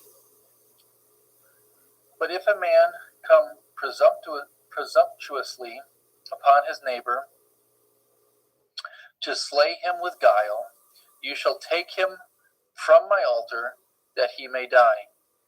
And he that smites his father or his mother shall be surely put to death. And he that steals a man and sells him, or if he be found in his hand, he shall surely be put to death. And he that curses his father or his mother shall surely be put to death. If men strive together, and one smite another with a stone or with his fist, and he die not, but keeps his bed, if he rise again and walk abroad upon his staff, then shall he that smote him be innocent, only shall he pay for the loss of his time, and shall cause him to be thoroughly healed. And if a man smite his servant or his maid with a rod, and he die under his hand, he shall surely be punished. Notwithstanding, if he continue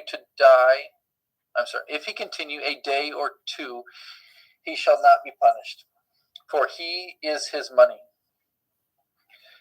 If men strive and hurt a woman with child, so that her fruit depart from her, and yet no mischief follow, he shall surely be punished, according as the woman's man will lay upon him, and he shall pay as the judge determines.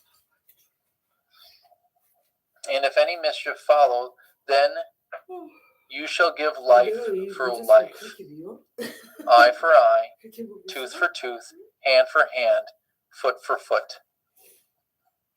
Burning for burning, wound for wound, stripe for stripe.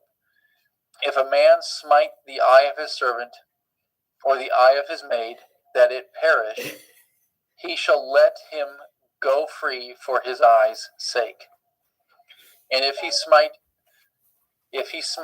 out his manservant's tooth or his maidservant's tooth, then he shall let him go free for his tooth's sake. And if an ox gore a man or a woman that they die, then the ox shall surely be stoned, and his flesh shall not be eaten, but the owner of that ox shall be innocent. But if the ox were wont to push with his horn in time past, and it has been testified to his owner, and he has not kept him in, but that he has killed a man or a woman, that ox shall be stoned, and his owner also shall be put to death.